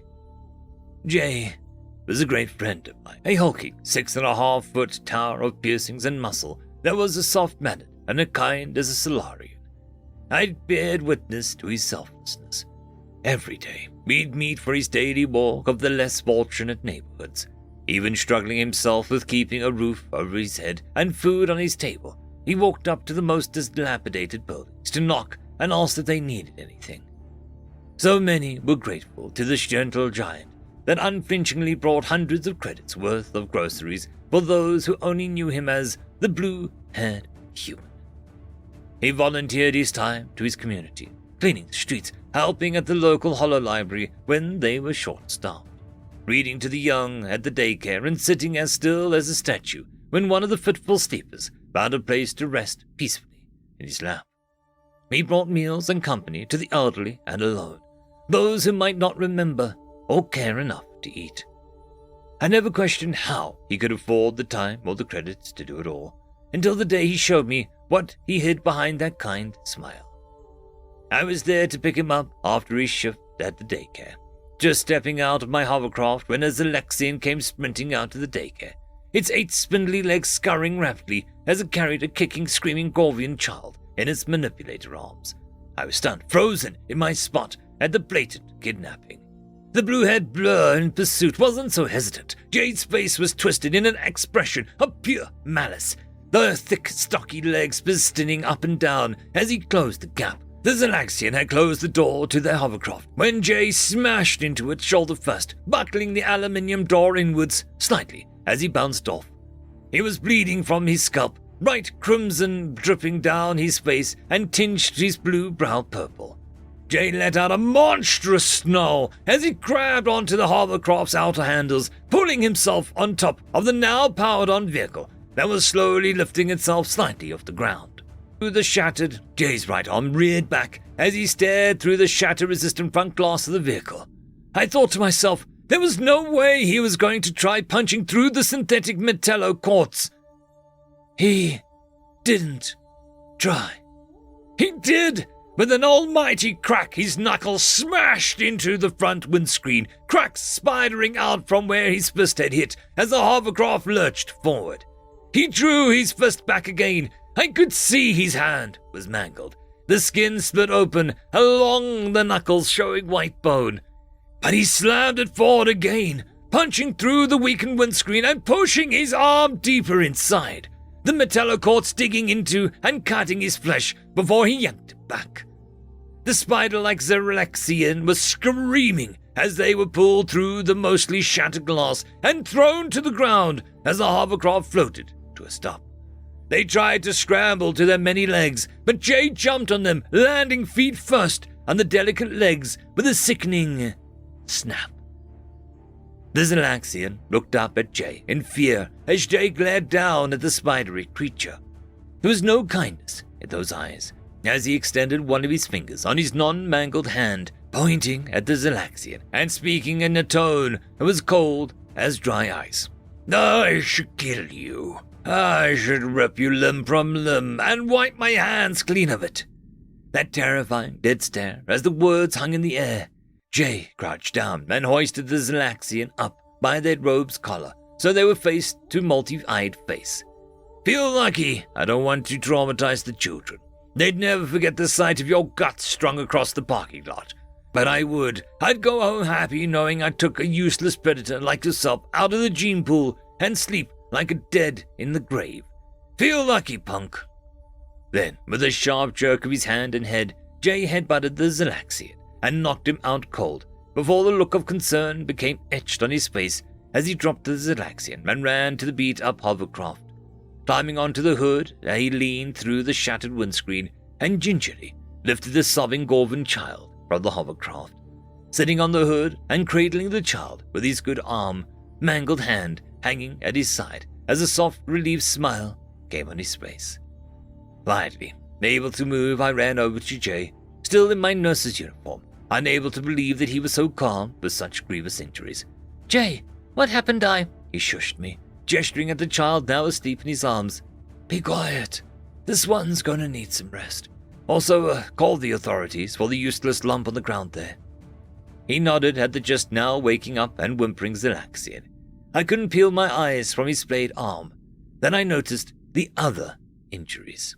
A tear in his shirt hidden by his apron, but just below his armpit, matted with red and bleeding profusely. The cut in his scalp, a lot more jagged and deep than I'd thought.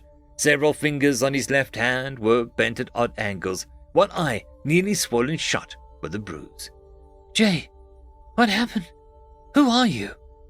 I had already dialed the authorities on my check-com, but I could only think about the human in front of me. Tan face getting paler and paler as bright crimson leaked onto the hovercraft's hood. Jay gave a bloodied smile before softly saying, I protected the kids. They got me good, but I protected the kids. That's all that matters.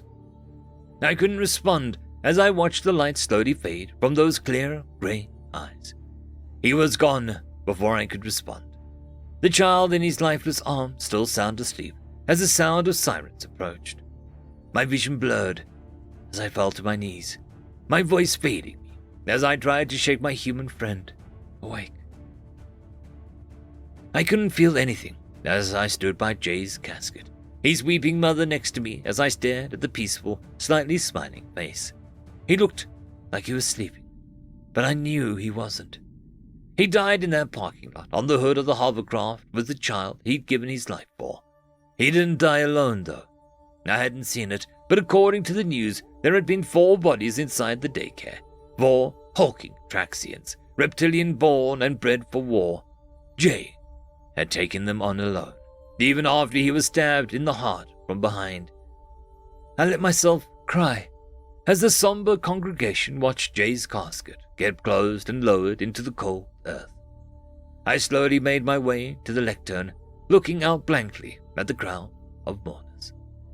I found myself unable to read the speech I'd written on my note cards. Instead, I gazed at the blue jay gazing at me sternly from a branch, an old saying of Jay's entering my mind. I'm not a good man. I'm just a man that does good things.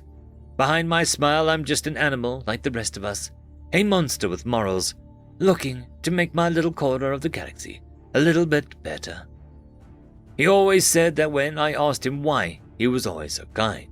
But there's a part that I didn't let the audience hear. Every day I wake up hoping to have died in my sleep, Skim, but until that time comes, I'll help whoever I can, whenever I can, so that I can prove to myself I'm not a monster in a man's skin. You were a monster, Jay.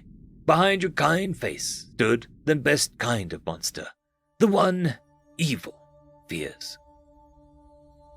End of story. Story number 2. Final exam, written by Kaiser5243. The other students had all left muttering about being legally allowed to leave after 15 minutes had passed with no sign of our professor, leaving me alone outside the locked classroom door. Looking through the small window, I could see papers laid out on desks, which must have been our human psychology finals. But after another 5 minutes, there was still no sign of the strange human that taught the class. Perhaps the others were right and something had happened. Was I simply living up to the stereotype often placed on my species of just being a big dumb brute, too stupid to understand what was going on? Maybe I was better off doing what they said, forget this whole dream and go back home to be a soldier. It's not like I was a great student and my parents constantly said I was wasting my time. No, I had worked too hard and put up with too much to let it end like this. Look at the brute. Do you think he can read? I bet he passes because the professors are too scared of him to fail him. 4 years of constant mocking. Not one creature believing in me, but there I stood on my own, working harder than most other races needed to, just to barely pass, only to be stopped at the finish line by a locked door. I refuse to let this be the end. The door exploded inward with a single kick, splinters falling through the air as I ducked through the doorway, a growl rumbling through my chest, stomping through the room to my desk. A familiar voice called out behind me. Excuse me, young man. Why did you kick in my door? I spun around to find the professor sitting calmly behind a desk out of view of the door window. Instead of the shock or fear I'd grown used to from other beings on campus, he simply seemed excited. Caught off guard, I stood there staring blankly for a few seconds before looking over to the rubble sheepishly. I need to pass this class to graduate. I worked too hard to let you or some stupid doll stop me. He just laughed, clapping his hands together. Now that is a human answer. Congratulations, you are the first to pass my final. There's a broom in the closet. Clean this mess up and I'll see you at graduation. End of story. They Don't Know Us from Adam, written by Ouijan Warrior. The small group of scientists meet as the sun faded, as was tradition. They stood in a circle, chewing their cud as they chewed over what was going on in their community. There is a treaty, said one. That is what the reports call it, at least. It read like a surrender. Several pairs of ears turned to the second speaker. Most had not had time to digest that news yet. There are words of planet ceded, the speaker went on wetly, of colonies to be relinquished, trade routes to be abandoned. So much for the dream of new fields, the third speaker said. Of blue across. Now we must return to home with the crowded meadows. There was a chorus of wetly murmured agreements. It was several days later when the group met again. When will the ship come? Soon, I hope. This colony, this planet, it is to be abandoned. We know. Already the enemy has ships in orbit. Soon. They likely are evacuating the larger colonies first. Another few days passed before the group met again. No one was chewing cud. When will the ships come? I think they may not come, but they were forgotten, abandoned as a... The speaker looked like he wanted to spit, but thought better of it. A political convenience, he finished. We're cast out from the herd, not cast out. Forgotten by the herd. So now we die. I say we fight, make our own herd. There is almost 3,000 of us. There were vague and uncertain noises of agreement in the circle. We can't win, but we can postpone losing. Hold the line as long as we can. Agreed. I'll set the colony's communication array to send an automatic signal for help. Again, there were noises of agreement from around the circle, less uncertain this time. It was again days later. The line? The line holds for now. The communication array was hit last night. We know. Did anyone respond? There was a weak, partial message just before it went down, which said, as best as we can work out, the recovered part read, do not know you, then nothing. So, nothing. Seems so. Shall we give up? No! Hold the line! We fight. All that will happen is what we die. If we don't fight, we'll be lucky if we die. There was no uncertainty in the agreement. It was 2 days later. Through the overcast sky, there was a distant sound of rolling thunder, making several of the colonists look to the sky. As their eyes searched for the source, several dozen fireballs came screaming through the cloud layer. One by one, the fireballs subsided, revealing small black objects falling fast. Panic started to spread as each object deployed chutes. Barely slowed by the chutes, the objects slammed into the ground in the fields. Not a single one hitting a house or other structure. Some sort of weapon? Doubtful. They seem to have avoided hitting anything of value. As the locals slowly began to peer out their windows and doorways, the objects opened with puffs of compressed gas. From each a biped figure emerged and formed up a small group. Smaller groups joined up into larger groups. Larger groups joined up into a single group. Then they all split into small groups again and spread out. 2 of the figures made their way towards the cluster of locals. The lead figure made a complex motion with the upper limb, its grasping digits touching its head while the others scanned the area. I'm Captain Smith, 2nd Company, 7th Terran Espetes Regiment. I would like to speak to whoever is in charge here, please. It was a little later, in the shade of one of the big buildings still standing. We don't know about Terra, you and Captain Smith. You say your species is not in the Federation. You are not part of the Coalition. You don't belong to the hegemony. We are not wholly on anyone's side, the captain said as he adjusted his webbing, because no one seems to be all the way on our side. But we cannot ignore a cry for help. But why? If you are not part of the herd, why? You were abandoned by the herd, you said. But you chose to resist. You chose to fight. We don't know you from Adam, so we came to help. There was a sound of wet agreements as several of the locals chewed cud and digested the news.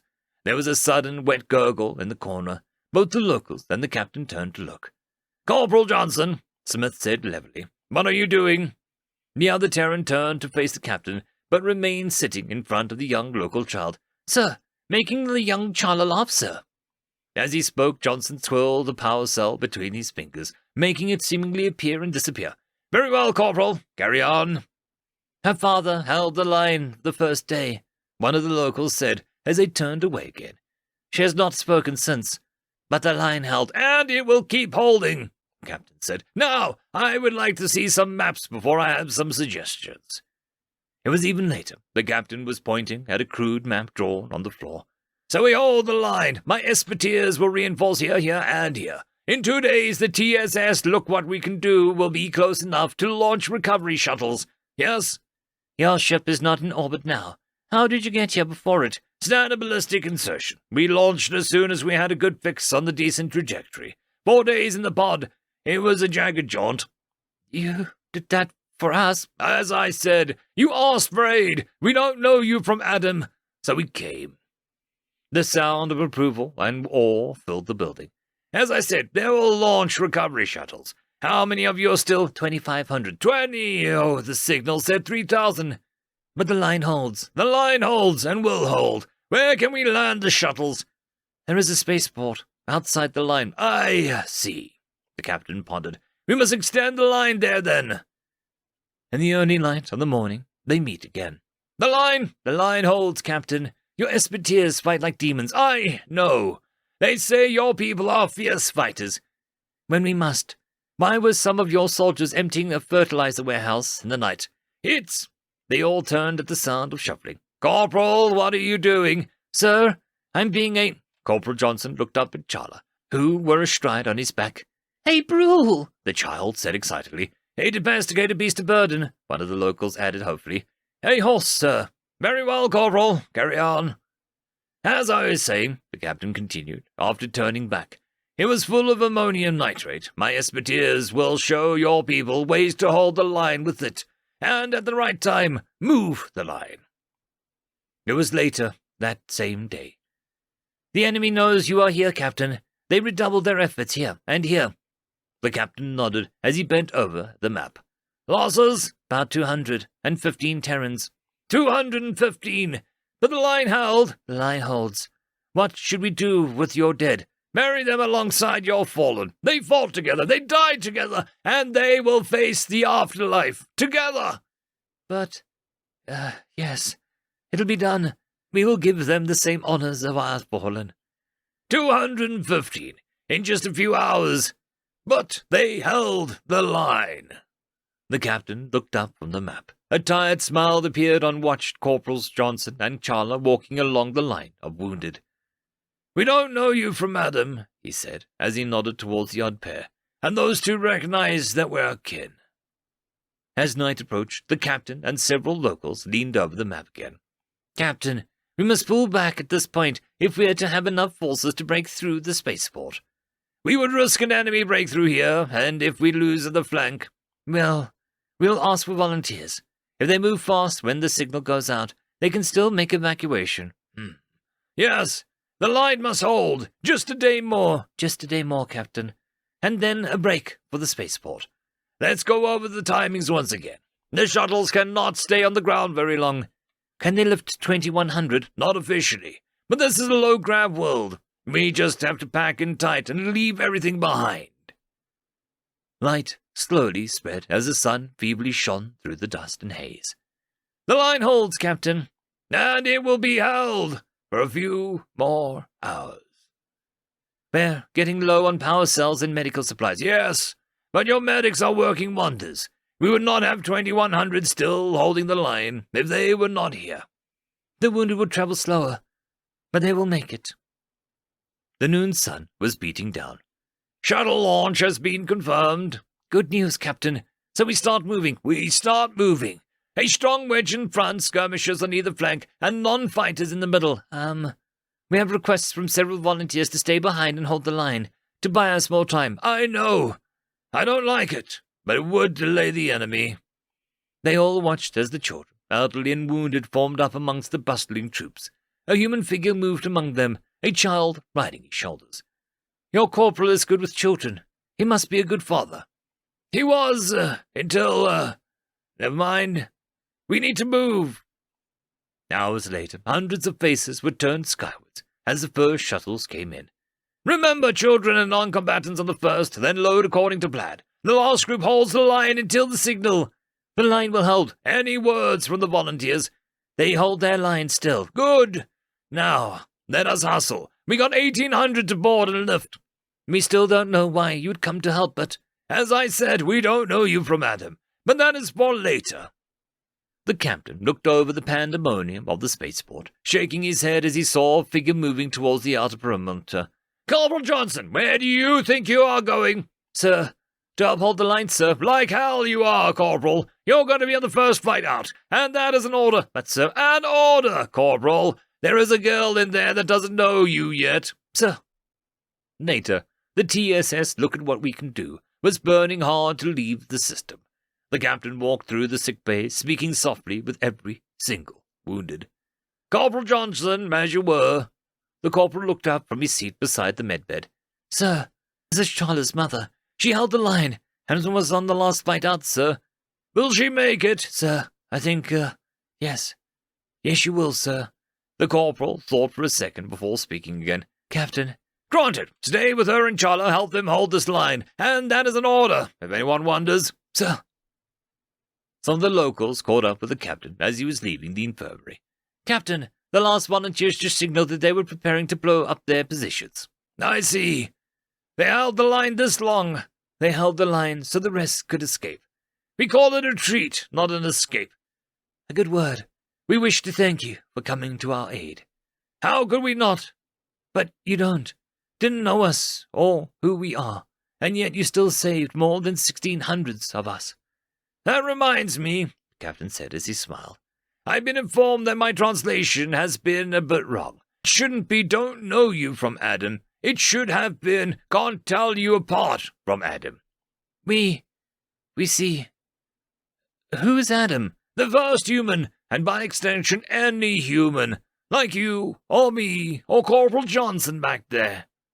They all turned and looked into the large infirmary, where two figures sat by a medbed, waiting. One Terran Espeteer and one local child. Two humans waiting for a third to recover.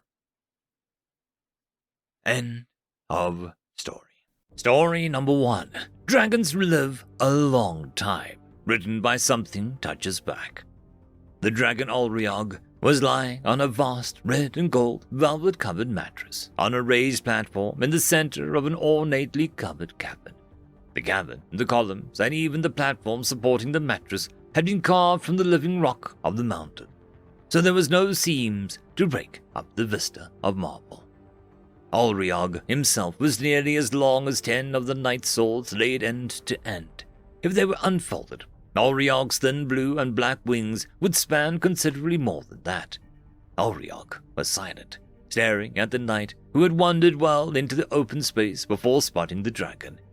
Finally, Ulriog raised his plated violet head and said, "Those helmets are great at protecting your head from rocks, but they sure are hell on your peripheral vision, aren't they?" Sir Armand of Ludar had a reputation for courage that was, he knew, less about courage and more about planning. He had planned this raid carefully and had thought he was ready for anything. A few surprise blasts of fire, a mountain of gold and gems, snarls and insults, a mountain of gold and gems. Actually, he was mostly prepared for a mountain of gold and gems.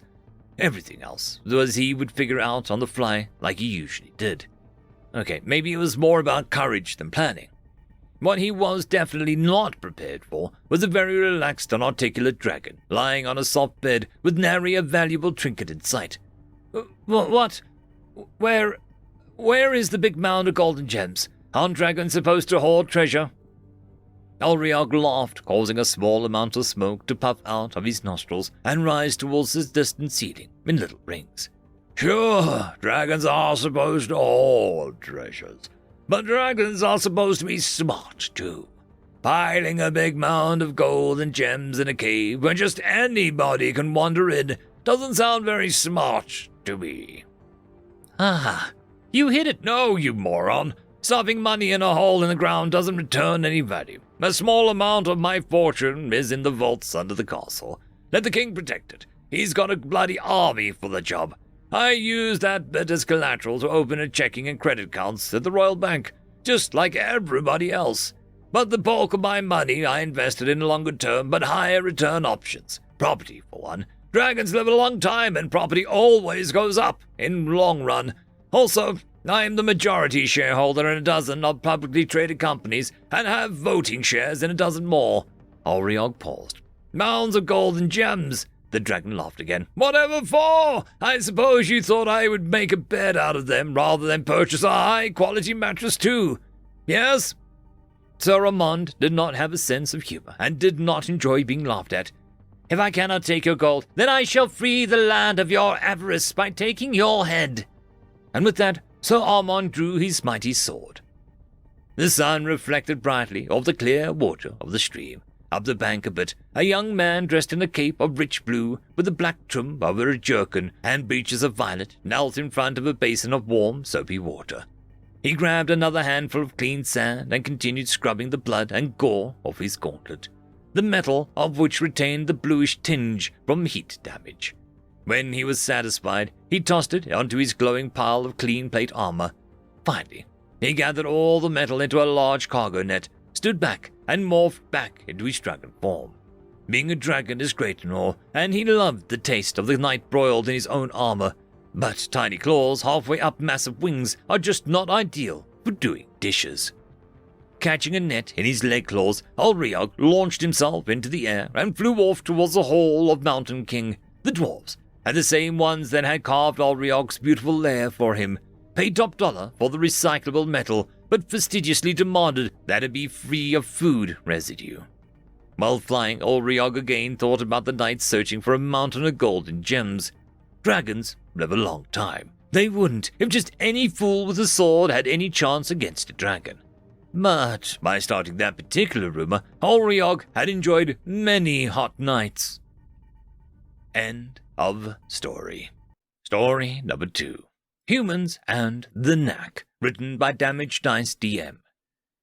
It is well known in the galaxy that humans are different. There are plenty of humanoid-class alien species, bipedal, warm-blooded, opposable digits, etc. However, they just stand out no matter how you measure them. The early humans had a document that was a collection of records. Many of them proclaimed best in the universe at something, which was strange due to the fact that humans of this time period had not even left their local cluster, much less their own solar system or galaxy. Yet the book remains in publication in the known fiction section of many libraries across the known space, with only a few edits and updates needed, mostly humans exceeding their own previous records. At first, it was assumed that humans had diversified into specialist castes, breeding the best at the particular skill, like many other species had done.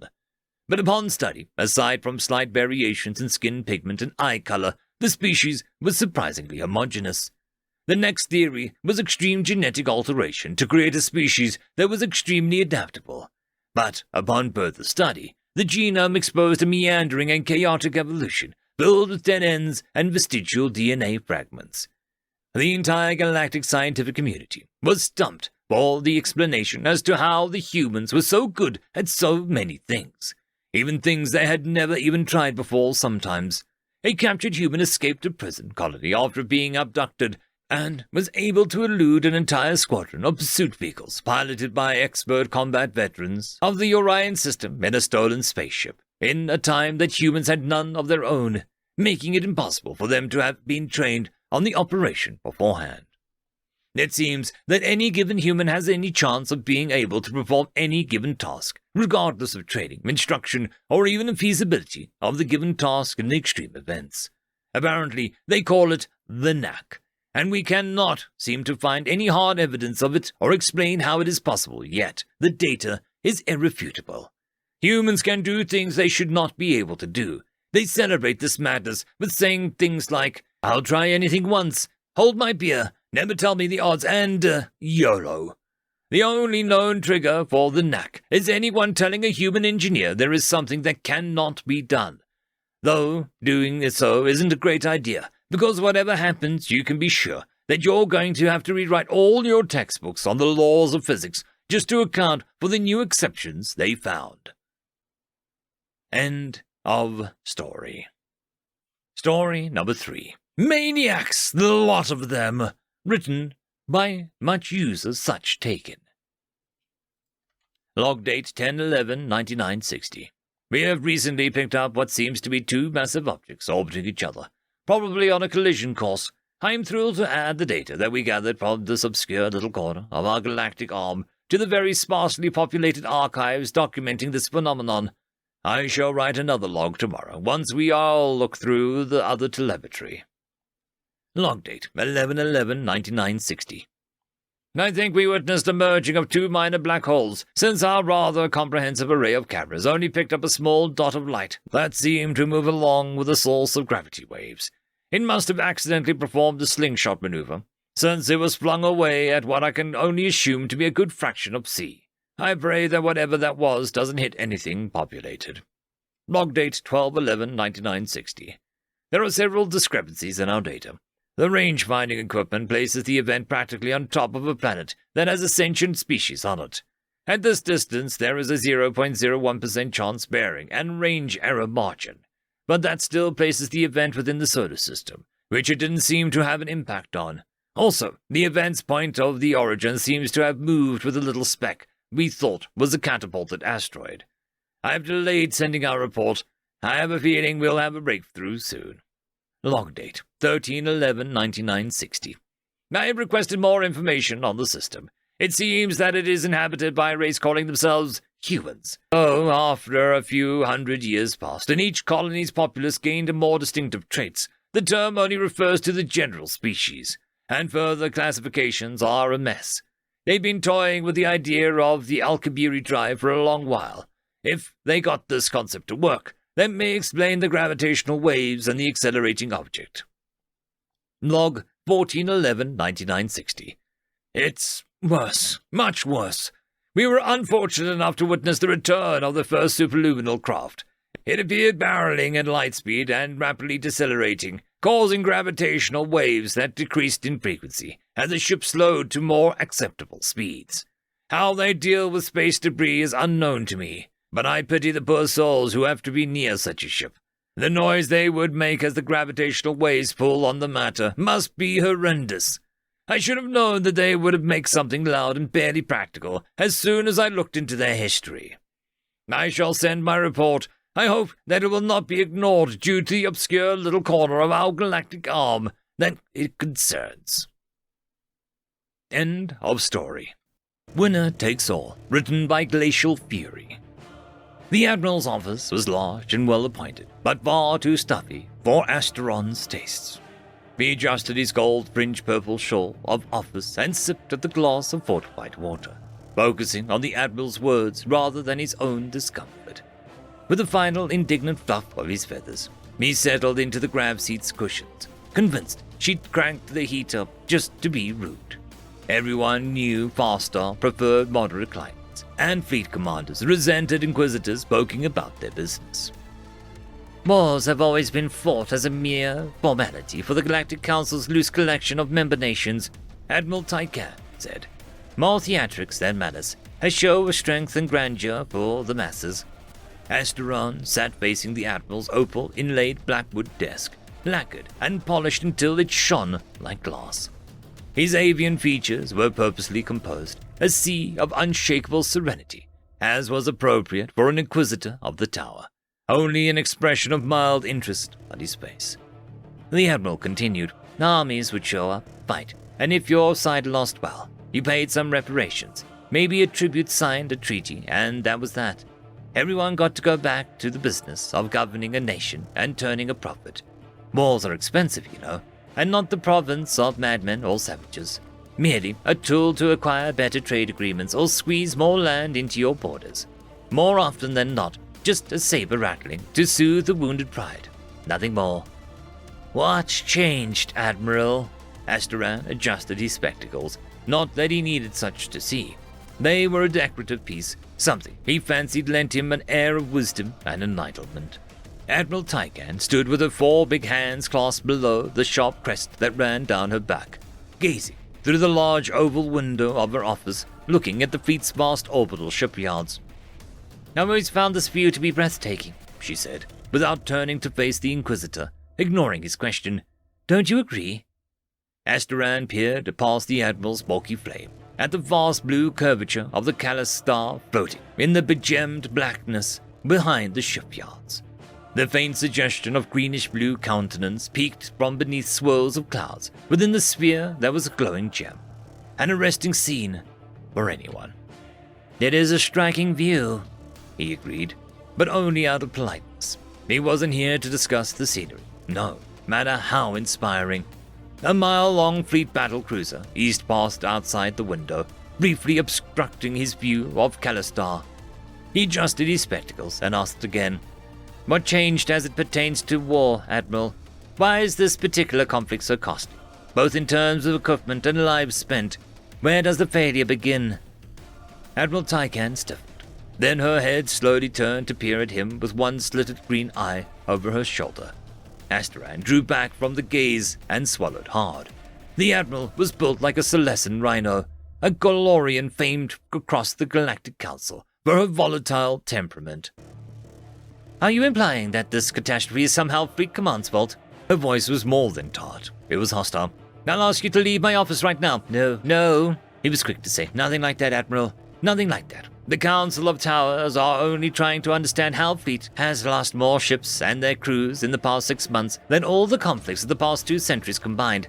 How is this possible? What has changed?" Admiral Tycan snorted and turned her gaze back to the window. "Your politicians are truly disconnected from the realities of the galaxy around them." She drew in a deep breath, then continued. "What happened, you asked? I'll tell you plain. You in the tower misjudged the humans. That's what happened.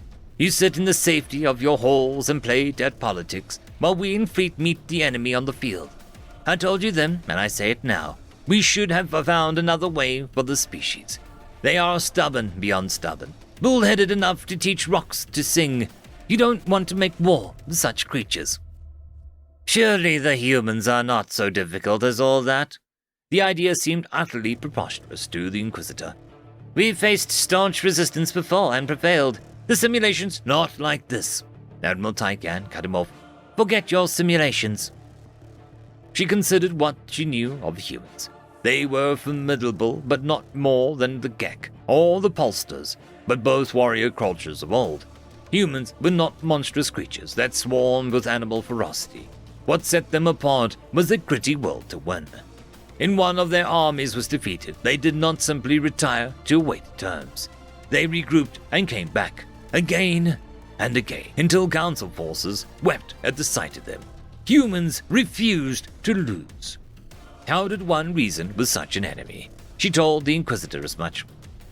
"The Arelin sector," she said, "called Sol by humans, was the next parcel of space to be brought into the fold." The Inquisitor nodded impatiently, sipping his water. Yes, as it should be. I'll skip the fleet's failure to gain more than a foothold in the expansion. That is why you're here, yes?" The Inquisitor nodded and began making odd gestures. "I'll be taking notes, personal thoughts in the moment, and I must inform you that our conversation is being recorded in an official capacity." Admiral Tycan waved this away as unimportant. "Let me start by saying humans do not observe the well-established conventions of war as any polite and civilized society should." She moved away from the window, across the office to the black opal liquor cabinet, surrounded by hollows of plants from her homeworld, and poured herself a drink.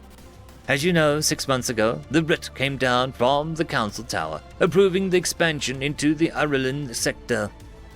She lifted the cut crystal glass with 2 fingers worth of dark liquid lapping inside. "Whiskey," she said. "A human delicacy, I'm told." She paced a circle, sipping at the drink and gathering her thoughts. We'd Fleet made generous offers on several occasions for their kind to submit to the Council. Ice clinked in the crystal glass when she took a sip. Each time we offered, they politely refused. We've dealt with stubborn species in the past, so no one gave it much thought, and the next steps in diplomacy were mapped out. The expansion must go on, yes? So the Tower decided an expeditionary campaign into Sol System was in order. They believed a few token battles would be sufficient to convince the humans that joining us was the only way, despite my counsel to the contrary. Then the diplomats would be brought in to negotiate the finer points of the treaty and Sol's absorption into civilized society. The Inquisitor made notes on his integrated holographic HUD with slight gestures of his talons that made it seem like he was pawing at the air. Tycan stifled a laugh and covered the slip by taking another drink. "What next?" he said. The Admiral's great shoulders rose with an indrawn breath. The fleet mobilized, descended on Sol, and the campaign began with the siege of the Utopia defense ring. Things went fairly well at the start. Yet nothing sets a human sure more than a knife in the back, and that's how they saw our expansion, an unprovoked sneak attack. So they beat the drums of war. They refused to come to terms, Asteran said, his eyes absent, as he made his notes but still seeming surprised. What of trade treaties? Our offers fell on dead ears, but the tower was confident that within 2 months the humans would see the logical course was to come into the fold like so many others before them. But that didn't happen, the Inquisitor said, still taking notes. So it was an error at a political level, diplomatic. We need to know the exact cause so we can correct it in the future. The error, Admiral Tykan said, was to claim their species as our own. From what few humans we've managed to capture, I've learned that they do not see war as we do, as a tool of trade. When they fight, especially in response to an unprovoked sneak attack, it is an all-or-nothing bet. They do not stop until it is done. Winner takes all. The Inquisitor stopped his notes and blinked behind his spectacles. What does that mean, Admiral? Winner takes all of what? Admiral Tykan tossed back her glass with a growling sound of appreciation, then casually flung it across the office and ignored the crystalline cubes that scattered over a prized Ordelian gold thread rug. Just what I said. She sat down behind her desk and regarded the Inquisitor with unreadable eyes. Even the fine scales that drew the line down her forehead to her snout remained an impassive green and blue. Winner takes all. They fight until they have it all. All our systems, all our wealth, all our joy. They don't believe in slavery, so that is not a concern. But if victorious, they'll impose harsh reparations. We would become their vassals in all but name. Admiral Tykan had the brief satisfaction of watching abject horror spread across the Inquisitor's face. Now, he understood. Maybe. She drove reality home to the hilt. They will not surrender or come to terms, not ever. They will fight until the threat to their way of life has been neutralized. There will be no trade treaties, no matter how generous, to end the fighting with Sol. Asteran was speechless. He could only stare at her, beak working in silent disbelief. But that isn't how wars are fought, Admiral. Everyone knows that. Isn't it? She grunted. Seems someone forgot to tell the humans that fact. The Inquisitor blinked his beady bird's eyes at her. But they are hopelessly outmatched. Why not simply acknowledge that and get on with the business of trade treaties and everyone making money? Forget what you think you know, Inquisitor. Humans defy expectations.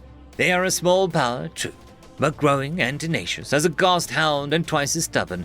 The best that can be expected is an endless state of war. None of the tower want that. It's terrible for business. Now ask the rest of your questions and be back quick about it. I'm very busy. There's a war on, you know. The Inquisitor's expression grew bleaker with each question the Admiral answered, and his beak paled from bright orange to a pallid yellow. When he finally left Admiral Tykan's office, it was with a thoroughly ruffled feathers and a firm understanding that the only mistake on Fleet's part was attacking the humans in the first place. The tower's mistake was thinking to annex the Aurilan sector through force of arms. Long after Asteran had taken his leave, Admiral Tykan stood at a window, watching ships split past in the orbital fortress yard framed by the luminous planet beyond. The inquiry was over, but the answers she'd given and the disturbing thoughts they'd conjured still haunted her. Could humans actually fight this way to the heart of the Council? As Asteran had asked, could they threaten the Council's gates? What a horrifying thought. What was to be done with the enemy who refused to lose or consider terms? How could the Council make them see that it was in everyone's best interest for Sol to submit to the trade treaties and come into the fold? No answers came.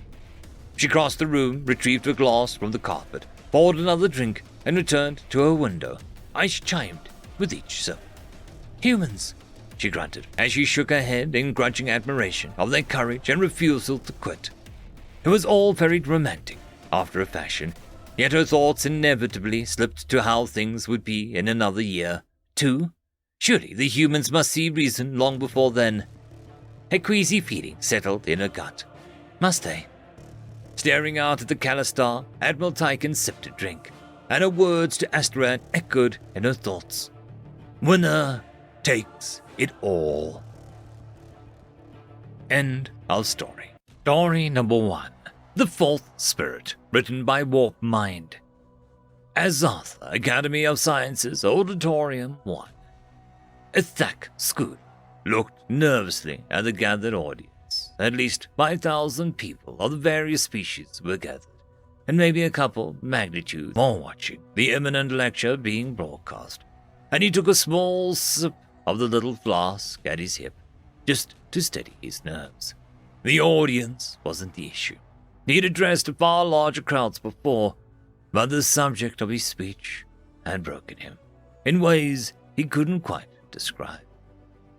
The Denbaran professor walked slowly towards the podium and set up his notes, and several of the audience let out a soft gasp. His spines had taken on a slightly pinkish hue, and his facial skin seemed to sag, as if he'd aged decades before his time. He cleared his throat and took a sip of the glass of water set out for him, then looked out on the crowd. Gathered Sophans, I am sure you all know every known sapient species to date possesses the three spirits. Still, to ensure everyone is on the same page, let me make a quick summary.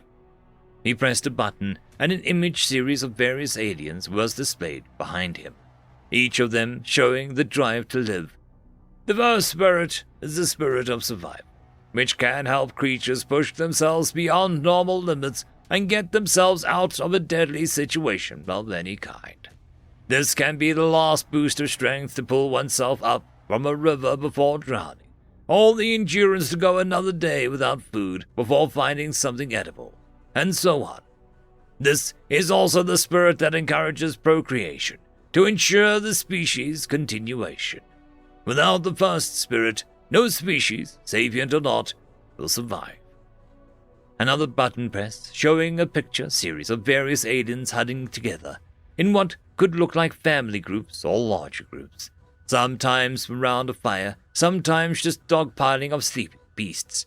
The second spirit is the spirit of community, which is what enables cooperation, sharing of food and territory, and that which fundamentally enables the chance for a species to attain sapience.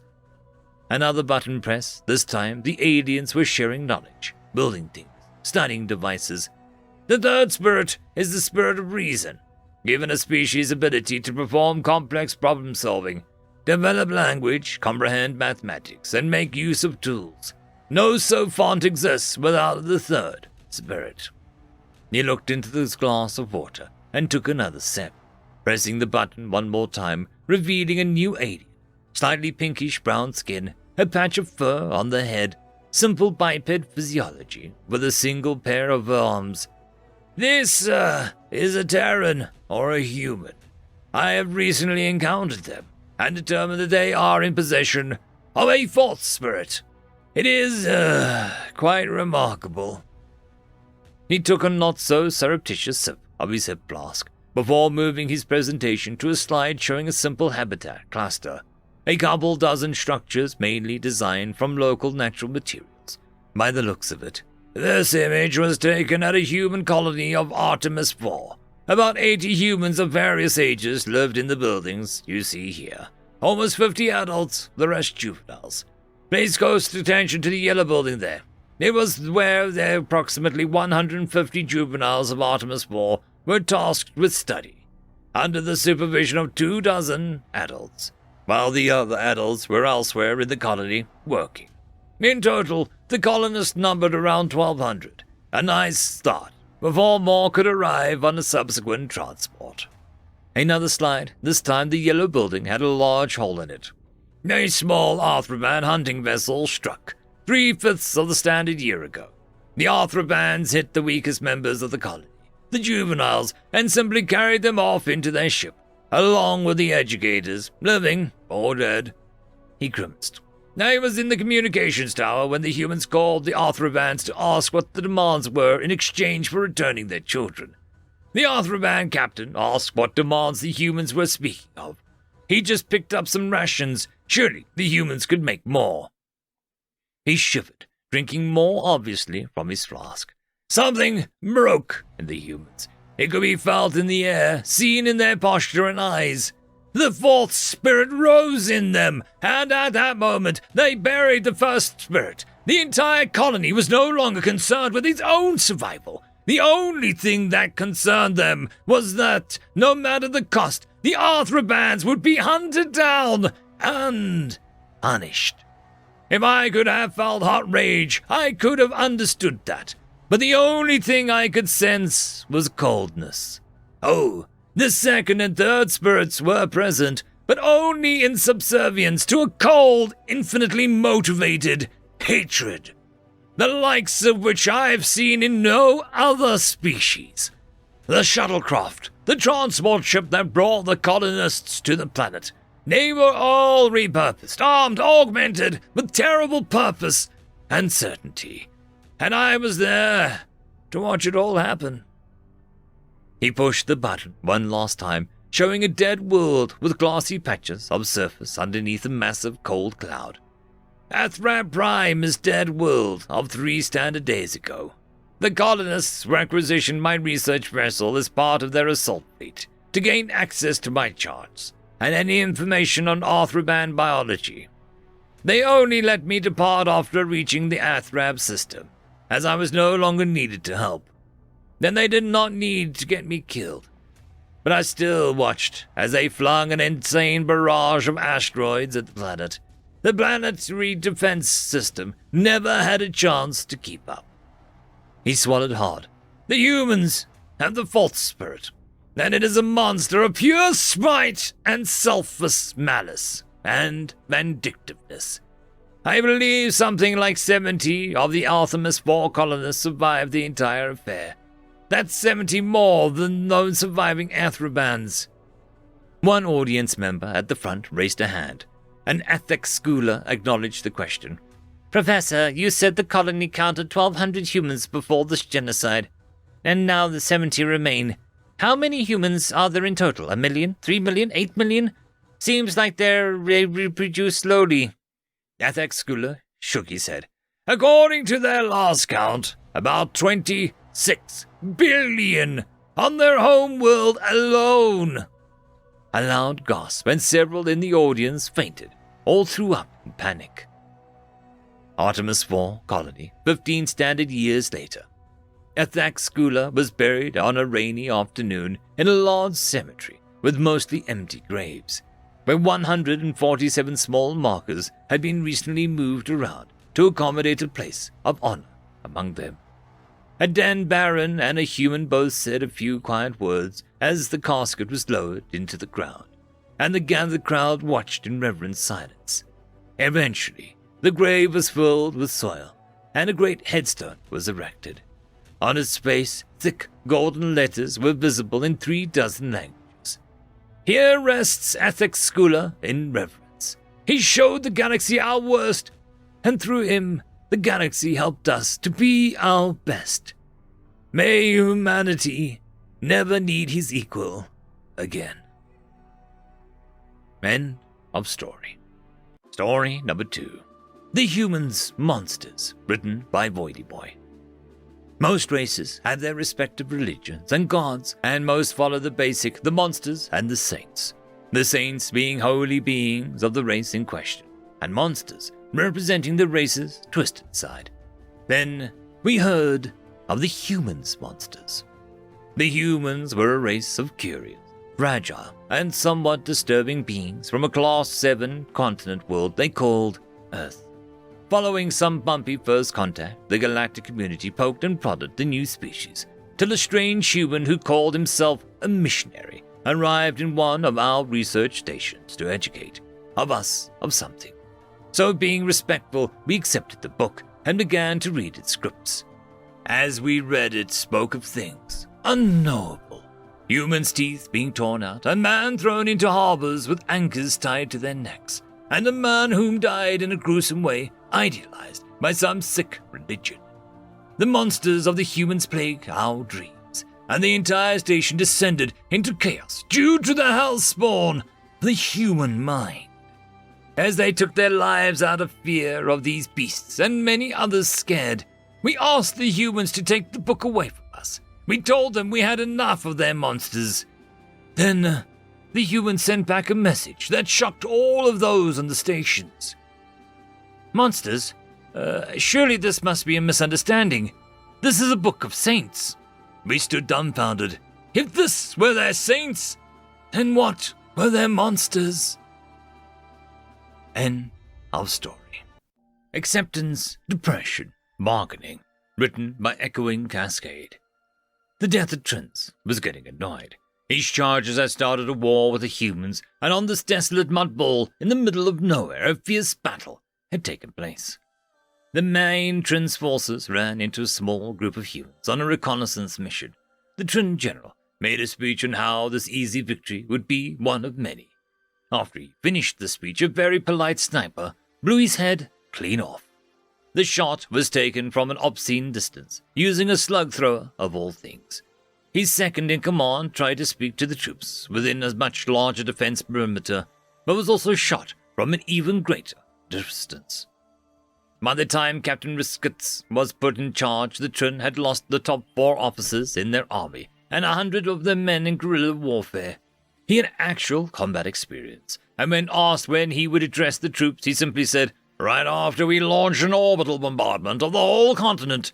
I'm not going down there while any of the Deathworld is still alive. Are you crazy?" They had no doubt killed all the humans, but many traps survived them, which is why Death of Trins was still making the rounds. I get that they are trying to salvage any data that might have survived the bombardment, but they're dying by the dozens and found nothing. The Death of Trins mused on the stupidity of this conflict when he felt a presence approach him. Death of Men, hello! Death of Trins, hello. Hello. The Death of Trins waved his dorsal arms, which held the crisp knife, the tools of his office. Death of Trins, what brings you? Oh, crap. We didn't get all the humans, did we? This thing just got started and I'm already getting more work than the last plague. Death of Trins sat down and looked at the stars, melancholy and defeat in his compound eyes. The Death of Men scratched his head with his right hand, while his left one held his scythe. Actually, it's a funny story. Last week after the orbital bombardment, I appeared in front of the 8 rangers that had been fighting the Trins.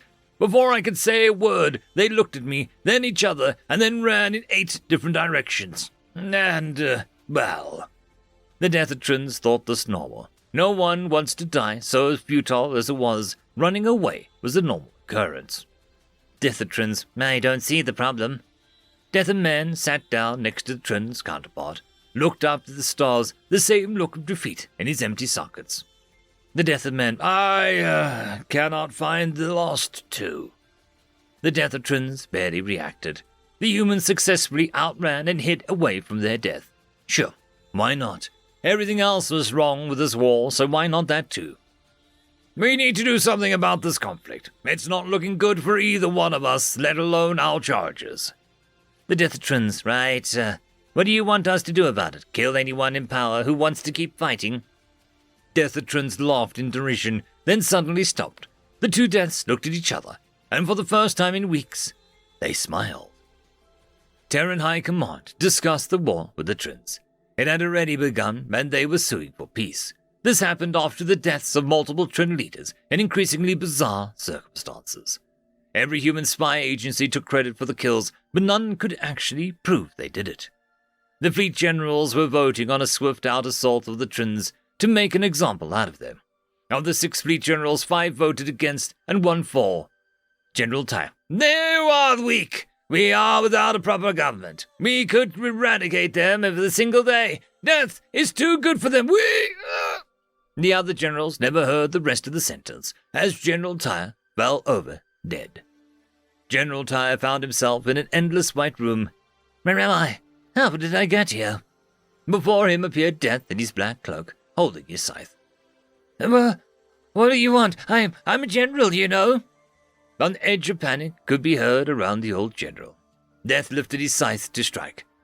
Nothing personal. I've made a deal. Besides, as you kids like to say, he swung his scythe to the trembling general, whose essence vanished from Death's realm.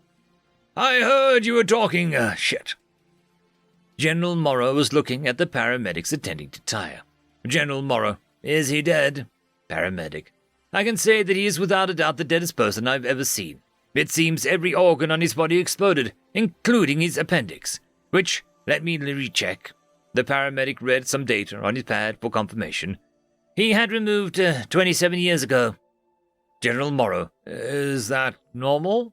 The paramedic gave the general a kind of look regularly reserved for very young kids or very dumb adults asking stupid questions they had to answer. No, organs don't just usually regrow just to blow up with their comrades. General Morrow, right, well, gentlemen, I say we take this as a sign that peace is the way to go. Peace talks advanced quickly after that, and a truce was signed in record time. Everyone was happy. Well, almost everyone. I think I figured out where the last one is. He is probably hiding inside the northern volcano and using the lava currents to move unseen. Death of Trends. Got it. I'll cut off his escape route. It would be a couple more days until Death of Men finished his original task. End of story. Story number 2. Wait, you're not a telepath? Written by Louis Le Diamond. Talkie was choking on the air around her. Anticipation left little room for breathable substances, even in such large a spaceport. As the boarding door in front of her and the body of onlookers she found herself in started, it had been 567 cycles since the last new species was introduced into the galaxy. Even her great-great-great-great-great-great-grandparents didn't remember the Unnovians' entrance. This new species, humans as they were circled relentlessly by rumor and speculation. Snaking Hall rattled the door into a hiss as the aliens approached. Talkie would have suffocated if she were any more excited. Painfully slow, the door took its time making its way into the open position. A few dozen pairs of long, thick legs were sluggishly revealed. It was finally happening. Within a few moments, all of the strange-looking apes were bombarded with the full might of galactic curiosity. Questions about culture, reproduction, social dynamics, and of course, the endless onslaught of rumors from humans having telepathy to them having destroyed 3 other planets before landing on Earth filled their stale air. Hopefully the answers were more breathable than the excitement. Finally, Talkie managed to find a single lone human, one who had gotten away from the packs of ferocious interrogators. She stared at the strange creature, waiting for it to do or say anything. It had a small white and orange paper object in its mouth. At the end of it had a small ember burning. It looked at her and exhaled slowly. You know, I came over here to not be asked a billion questions, the translator reported. The human looked up at her again. Its eyes were strikingly white. A large blue ring with a black circle in the middle made up the rest of its sensory organ. What? Talkie didn't know what to ask first. Blocks of questions flew around in her mind, an intense fight over which one would escape her brain first. Before she could speak, another human came from nearby and snuck its way to the next to the other one. This one was larger and with a wider frame. As soon as it was out of the sight of the rest of the crowd, it began to speak to the smaller human. I don't think we're supposed to be smoking in here. Closed space and all that, it started. Are you going to stop me, officer? Talkie figured that officer must be the name of the second human, though she still couldn't figure out the name of the first one. And who might you be? Officer looked dead at Talkie. This one's eyes had brown ring rather than blue. I'm Talkie. I have so many questions. Ask away, I guess. Suddenly, the fierce dogfight of unanswered questions ceased entirely. The skies of her mind were clear and empty. She could think of a single question to ask until... your name is Officer, right? What does that mean? What? They said your name is Officer. Oh, no.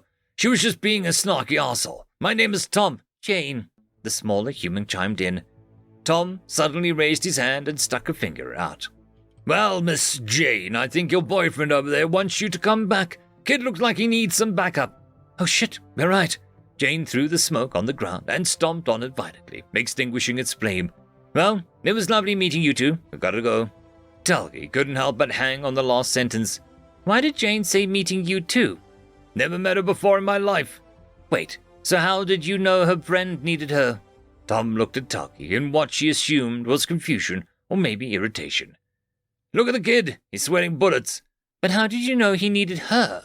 I don't know. I just did. Suddenly, it all made sense. Humans were telepaths after all. You read his mind, didn't you? It's true then. Humans are telepaths. No, humans aren't telepaths. Then explain how you did that. Talkie was sure she had figured it out. There was no way of knowing what another was feeling without them telling you directly. I don't know, kid. I just knew, okay? I didn't read his damn mind. Wait, so you aren't telepaths? No, I can just read him. He looked overwhelmed and kept looking over here. I assumed it was for her. There, happy? She could now tell that he was irritated. She looked over at the other humans. Could they all read each other? Or were they actually telepaths and just lying? Talkie wasn't sure she'd ever find out, but maybe she could coax a different answer to a separate question. So is it true you destroyed 3 other planets before landing on Earth? End of story. Story number 1. Call Jimmy and the General. Written by Upgrade. Well, the Krabbies ate my arm. I took that personally. Cole flexed his robotic skeletal hand. The actuators groaned with what seemed like malevolence. Got me during a reload. Had to switch to my knife, he continued. That's when I realized that you don't have to stop to reload if all your bullets are already in the gun. He tapped the side of his head with his finger. Cole tossed back the rest of his coffee. I ran with a 12-gauge drum mag for a while, but once I found the General, I considered the problem solved. I admired the human greatly. Standing 2 meters to my 1.5, he easily outweighed me by 3 times. I preferred my fine fur to his bare skin, but I have to admit, it made it easier to read their expressions in spite of their interspecies boundaries. Revenge is as good a reason as any to keep working, I suppose. Since we lost their home world, those assholes have mostly disappeared. Sometimes we see signs of them out and here in the periphery. What with the ships we find with the crew eat. I shuddered. The shelled, or crabbies as Cole called them, were a menace that the galaxy owed a great debt to the humans for eradicating. Driven by some religious edict to consume intelligent life, they wiped out 3 sapient species before they were scattered. Ours was a small cargo ship, and I was glad to have him on board. He was the only, but one was enough given how small our quarters and passageways were designed. When we were docked, he moved as much cargo as 10 of us with his thin robotic exoskeleton. He called it Jimmy, but the worn stenciling on the side said JIMI 268. I wasn't sure what that designation meant. He spoke to it sometimes, when he thought no one was listening. Carl was supposed to be working security, so it was nice of him to chip in with the busy work. During runs to the outer colonies, he would mostly be squeezing himself around in service corridors, talking to himself. It was strange. We were clearing our trays from lunch when the alarm sounded with the strobe lights. Collision alarm! Brace! Brace! Brace! I hugged the wall, and Cole's mechanical arm gripped an overhead beam. I swear I saw the titanium girder start to crumple. Then the lights went out. A moment later, and the drive shut off, and we were weightless. An EMP. Talk to me, Jimmy, Cole shouted. I could not hear any reply, and Jimmy was not even in the room. Cole gripped my shoulder with his natural hand, and I froze under his steely glare. 7 minutes, port number 2 airlock, black suit, go. With that order, Cole moved, on all fours crawling wall to wall in 0G. He was terrifying. Thankfully, it was less than a second before he was out of sight. I heard Cole's voice over the ship-wide speaker. Prepare to repel boarders. This is not a drill. I rushed to the nearest suit locker and pulled on my light-duty vac suit, the wrinkly kind that were only meant to keep you alive in an emergency. I worked the seals as I made my way to the airlock, and I sealed my helmet as I arrived and grabbed the wall handholds. 30 seconds later, I felt footsteps approaching. I turned and didn't understand how Cole was marching down the corridor. The movements were insectile and fluid. I saw in a moment that he was wearing Jimmy, and Jimmy's feet had extended claws that would grip through the metal decking to hold each step securely. The trail behind him was a march of ruined footsteps as the claws gripped the deck as if it were tissue, to be wadded up and discarded. The dim, phosphorescent emergency light made the entire scene very unsettling. I had never seen Cole or Jimmy move like that, nor seen those claws deployed. Cole was also carrying a very large gun, held at his hip and sticking almost 2 meters out in front of him. I counted 6 barrels. Why would it need so many? As he stopped beside me, I could read stenciling on the gun's body, General Electric. So this is the General. Cole shouted, 7.62mm tungsten armor-piercing X-ray enhanced. He turned to me and grinned maniacally. This caliber is the largest allowed by corporate to be considered for defensive purposes and not technically a weapon of war.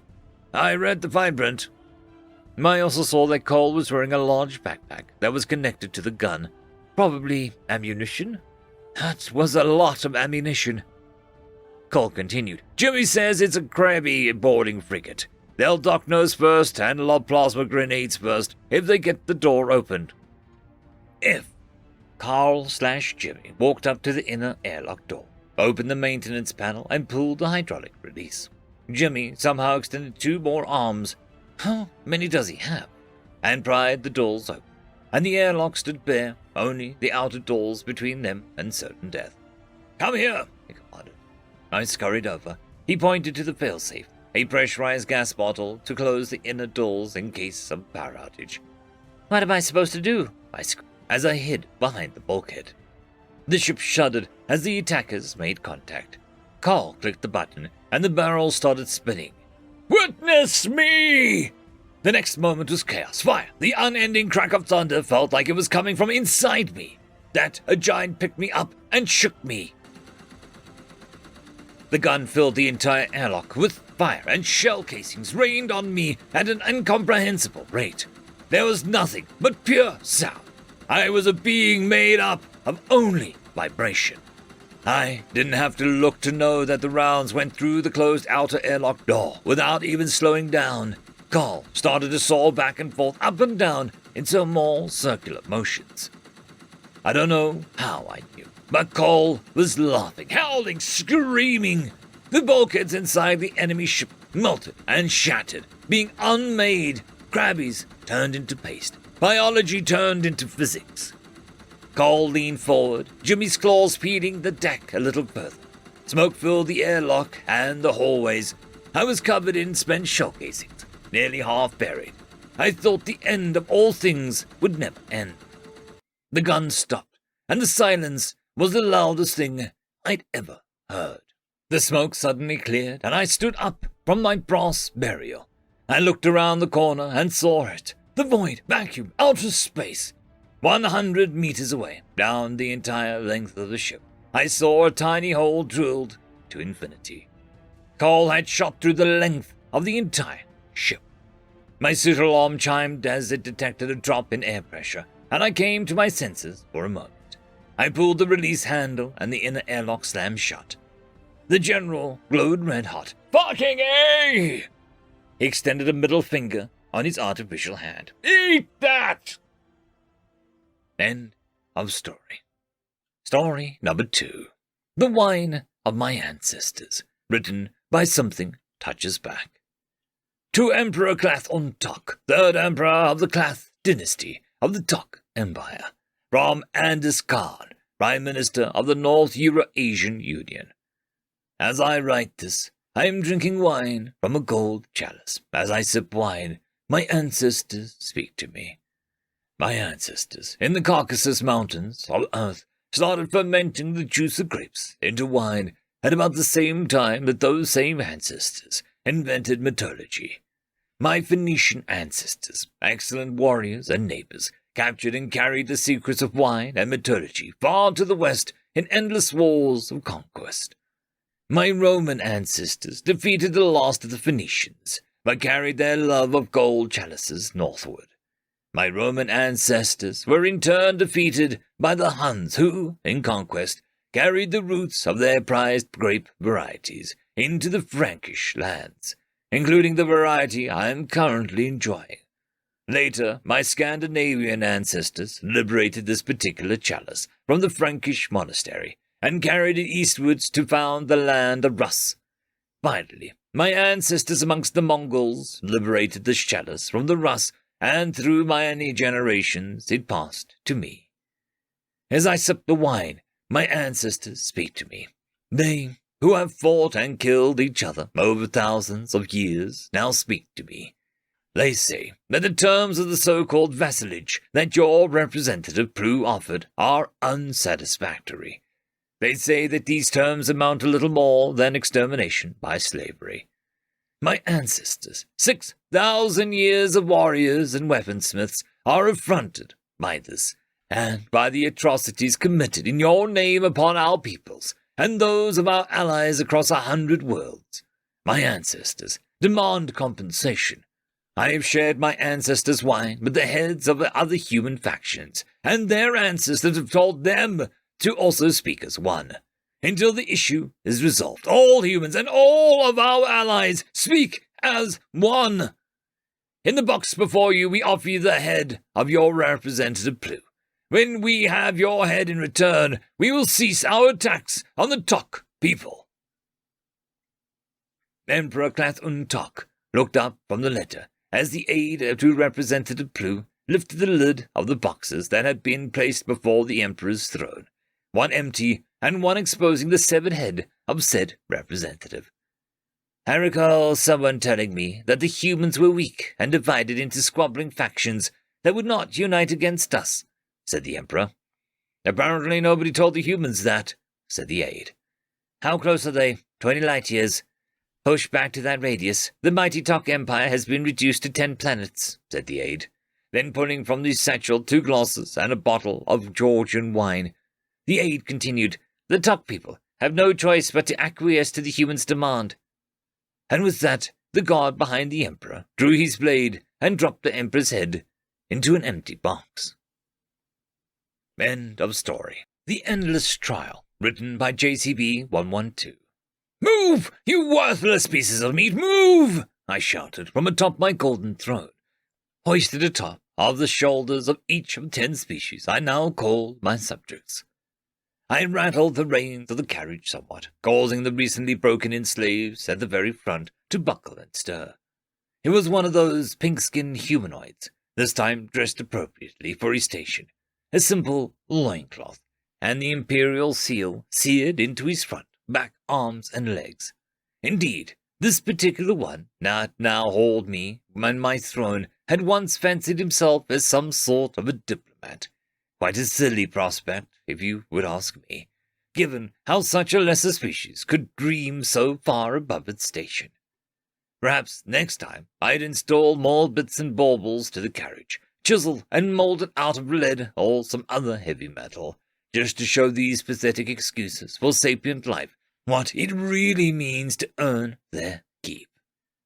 My compatriots knew me as Star-Lord Yulta, though others among species would refer to me by one of my more common titles, the Conqueror of 1,000 Worlds, the Yokemaster of 1,000,000,000 souls, and the Grand Admiral of the Visath fleets. I was but one of 100 Star-Lords who had been given land, coin, and rule over the vast swath of the galaxy we now called our own by the will of our immortal and benevolent Emperor. My life had been a grand and epic adventure, from my noble pedigree to my academy days to my first contact with humans and Valerians, and the subsequent wars that came out of their desire for defiance. The life I led was one that I was satisfied with. I wouldn't have changed any bit of it for the world. Yet in my dreams I couldn't help but feel something had begun to run amiss. Memories of my childhood were interspersed with speckles and dreams of lives I had not lived. One as a common slave driver, another as a mere sergeant in my Star Corps, and another as an industrial magnate, all of which were mere glimpses, but it felt eerily real the more I experienced them. The estate. It was this day, however, the 21st day of the first month of the year of our great founder, Emperor Til-Na-Ver-Nora, that I was duty-bound to come face to face with the Emperor himself. I was dressed for the occasion, of course, gold-embroidered silks and satin that hugged my form and displayed my tone and chiseled strength of my kind, my scales being visible enough through the translucent fabrics. There were an entire army of slaves that had come to adorn me with my elements of a fine regalia. Heavy chests of gold and silver carried aloft by slaves that I cared not to even glance at. Slave artists and artisans continued to work on my body and face paint. Yet, as I began to inspect the work, I noticed something was awry, something that was completely unacceptable given the time frame I had to work with. A pattern drawn just above my left pectoral was left slightly askew, imperceptible to most, even amongst my peers, but not to me. The slave in question was brought before me. As I glared down at the mewling form, yet another one of those smooth-skinned hairless primates.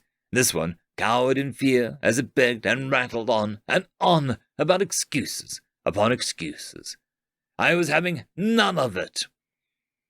"We saved your kind from yourselves, too pathetic to win a fight, too miserable to stand up against us, too broken to even stand on your 2 feet.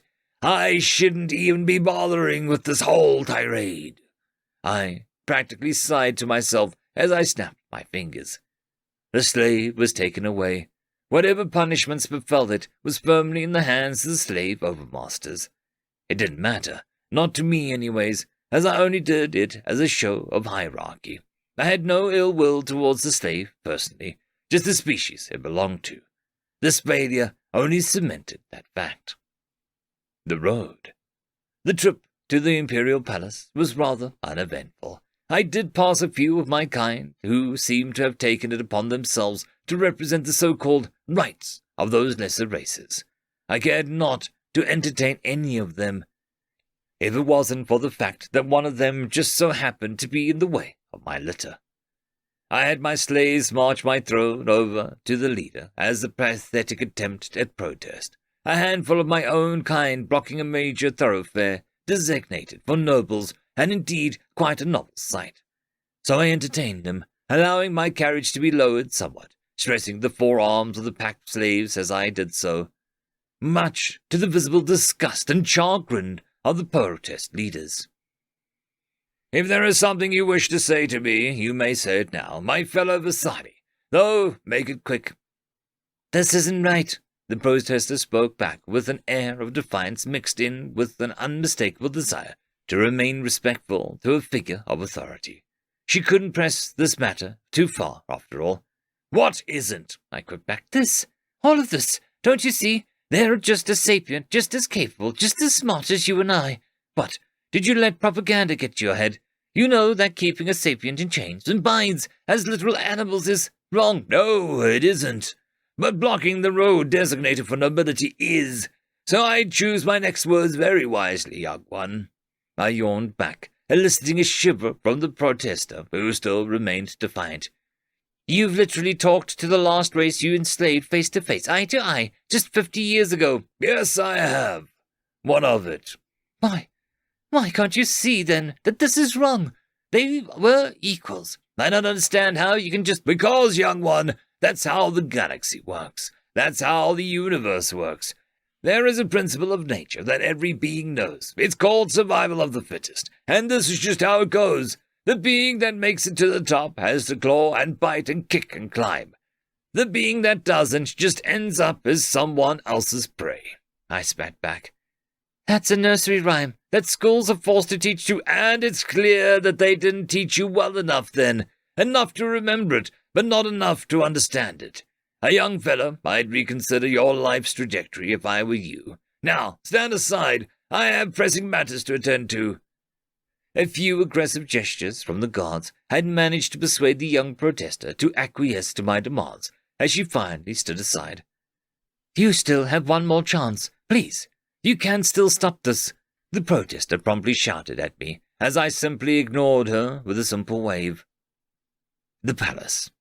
A few hours later, and with the labored breaths of slaves underneath me reaching an all-time high, I finally arrived at the palace. Upon entering the grand halls, I was instantly hit by a grandeur of it all. The gold, the fine marble and quartz, the gems and rare stones from the galaxy underfoot. The chamber, immediately preceding the Emperor's own throne room, was perhaps the most impressive of all, however. There I encountered relics of lesser species civilizations, each one corresponding to a torn and ripped-up flag behind them, the last and only vestiges of their culture allowed to survive. Now all but decorations, with their meanings, their cultures, their creeds and ideologies, all but lost to the sands of time. Entering the throne room, I immediately knelt down to one knee, as the Emperor sat atop a throne that was shrouded in a thick and translucent draperies. "My Emperor, I am here as my duty entails," I humbly spoke as a rough cough alerted me to the beginnings of the Emperor's response. "Ah, what is it your name is this time around?" I perked my brow at that thorough statement. This time around. What could he mean by that? Perhaps he had just met several more Star-Lords, and confusion was starting to set in. "I am Star-Lord Yilta, Your Excellency," I proclaimed. "Ah, Yilta, so how do you think you've done in this life?" The Emperor continued, his voice echoing through the halls in an off-putting, almost ethereal manner. I ignored those vague comments, and interpreted them as perhaps just the poetic nature of a man wizened beyond his years. "I believe I have done well, Your Excellency. I have served the Empire as best my abilities. I have raised worlds, as you've requested. I have commanded fleets to subdue unruly worlds, and even brought down the human Aurelian alliance that once stood in our way, that once challenged our ways. I brought that pesky diplomat Arthur Nelson to heel, and he remains still in my litter to this day. I had ensured that our people will continue forth unimpeded, unchallenged, as we prepare for our next prize. Andromeda, Your Excellency." My voice grew stronger and louder with the pride of each passing word. Any regrets? Anything you wish that you could have changed?" The Emperor responded ambivalently. "No, Your Excellency, but I should have been stricter against the Aurelians. I did request a full bombardment of their worlds to desaturate their population, but Trade Minister Vesser wished to enslave the race as we had done the humans, so I was forced to soften my hand in that regard." There was another pause as a loud, almost impossibly reverberant sigh echoed through not just the hall, but my own mind, as I took a few steps back in shock. The veil that had obstructed my view of the Emperor soon parted, revealing a human, which sat, legs hanging on the throne clearly designed for the Visani, not a being with a diminutive strength and stature. "What is the meaning of this, gods?" I shouted, looking over my shoulder to see nothing. What had been a cavernous hall of marble, gold, and stone had now become nothing. Nothing but a white void that didn't even feel hot or cold to the touch, but just felt empty. "What?" "And that is iteration 921,325,001 of Subject Captain Yilta Arrhenius. The program will now cease." The human spoke, as the last vestiges of the Grand Palace seemed to apparate into nothing. Nothing but a white void filled the space around us as the human took petite steps forwards towards me. "What is the meaning of this?" I shouted back, stepping back instinctively and against the better judgment. "Oh, relax. We've been through this over 9,000 times now, Captain." "Captain? My title is Star-Lord and Sergeant and Slave Overseer and Director and CEO. And do you want me to keep rattling on? Star-Lord has been your best run yet, let me tell you that. Best as in most successful, though probably worst in terms of your moral and ethical character index reports. Sad, disappointing. I half expected you to turn over a new leaf when your wife died. Talana? Yes. I thought that perhaps her sympathies towards the downtrodden would have awoken something within you. Didn't expect you to simply act as if everything was just back to business as usual. After that, though, I mean, we gave you so many lifelines in this one, Captain. Seriously, you could have scored so much better. I'm starting to believe what you really are incapable of compassion and morals and ethics. And I'm one to talk." The human continued rattling on as I finally had enough, growled at her as I reached a claw out to strike her, only to find my hand disappeared into nothing on contact. "Hey, stop that. I'm seriously trying to help here. But this isn't helping matters. Honestly, I've tried.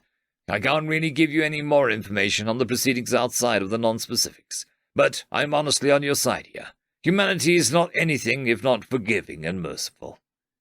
I began to panic, attempted to run, to just move away from the human's general direction, sprinting my way this way and that, only finding more of a white void, and more of my form disappearing to the ether. "What sort of twisted game is this?" I shouted back at the human, who once again manifested before me without warning. "It's not a game, Captain. Like I said, it's a trial. We take you, the core of what makes you you, and we run it through different permutations, seeing if perhaps your prior crimes were a result of environmental factors. We modified every potential variable and ran you through every potential permutation of what your life could have been like. You might have noticed some bleed over in your dreams. Very common, an unintentional and unavoidable side effect of the technology. But I digress. We give you a chance to prove that perhaps the crimes in your life weren't entirely your fault. Indeed, we're doing this with sorry, I've spoken too much. Reckless, Captain. It's clear that you have not only proven us wrong this time around, but you've outdone yourself too. Billions killed and enslaved in your name. That's not a good look, Captain." I could only glare back at the abject fear, as I felt more and more of myself slipping. All that was left of me was a torso and a head, looking dead on at eye level with the diminutive human. "Don't worry, though, we'll give you another shot. This time, yes, I'll just let the algorithm decide what we're going to end up being this time around. Until we meet, Captain." It was with that the human disappeared, as well as my own sense of self. All that was left was an endless void, and my memories to preoccupy me. What crimes had I committed that had forced me into such a sorry state? And then it hit me. Memories of my prior real life. A captain of the Venari mercenary fleet, leading raids on human settlements and various other aliens. I saw the blood, the viscera, the suffering, and then it clicked. This was all an elaborate attempt to see if I was worthy of leaving that life behind. I cried out in despair, calling out for that human, desperately shouting into the void with only my thoughts. Yet as time pressed onwards, so too would my consciousness as I felt myself slipping into a deep sleep. I tried to fight it, tried to resist it, but nothing worked. In the end, I was left with those final few words, not from the human, but that protester, if she'd even existed in the first place. "You still have one more chance. Please, you can still stop this." I wish I'd taken that chance. Luna Havenport Xeno Studies Institute. Rows upon rows of servers hummed in a large, expansive room that was half submerged in the coolant necessary to maintain this operation. Above the submerged electronics was a single chair facing the window, which housed a small team of scientists busy at the controls. "Any luck with the captain?" My voice hollered over the intercom, causing me to stir in my seat as I removed my direct neural interfacer from my head. No. That's a shame. Don't worry, though. Here's a few more tries left. This time he's going to be seems like the algorithm's having him start his life off at one of the Empire's outer rim worlds. Born to a miner and a truck driver, it seems. Let's see how this one pans out. Hopefully better than the latest run, because, my God, yeah. Let's not talk about it. I need a long fucking shower after that. How many did you interface with today? 5,000, give or take. They're all blend together after a while. Thank God for the clock cycle. If it wasn't for that, we'd be here for days, weeks without sleep. Definitely. Well, just get yourself sorted quickly. I'm going to clock out as soon as possible. A silence once more hung over the room, leaving only the constant background noise of coolant pumps and the occasional thunk of machinery to fill the awkward silence. I took this opportunity to begin wrapping up for the day, packing up the neural interfacer into its container, and running some last-minute diagnostics. End of story. Story number 1. True Courage, written by Incrediblest Ha. Humans, pathetic, weak, honorless, and cowardly. Gurkson looked at one of the humans assigned to his engine. Frail, short, and cowardly. That was what he considered them to be. They had won one war, just one, and already considered themselves masters of the galaxy.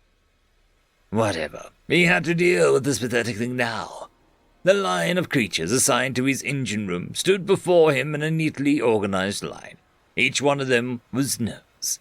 This was the first day aboard the Argian vessel, the Flowing Heat.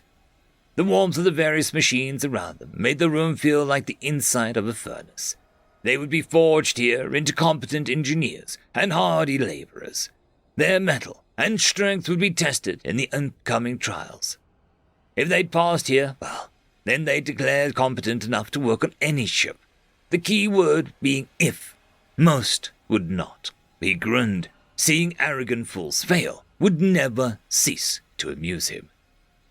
Welcome, I'll get straight to the point. In these trials, your courage and strength will be tested. Most of you will fail, he said. A storm of murmurs erupted from around him. He made a gesture with his claw. His hardy pitch-black scales glittering in the light of the heat of the machines around him. The murmurs stopped. He continued.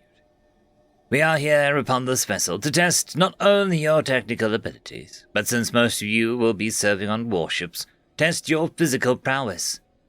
He looked around. Most of the candidates were nervous or afraid. Only a few were confident. The human was perhaps the most scared. The cowardly bastard. He probably failed the first trial, Gurkish thought. Now for the first trial, you'll be handling sun-forged steel, he said.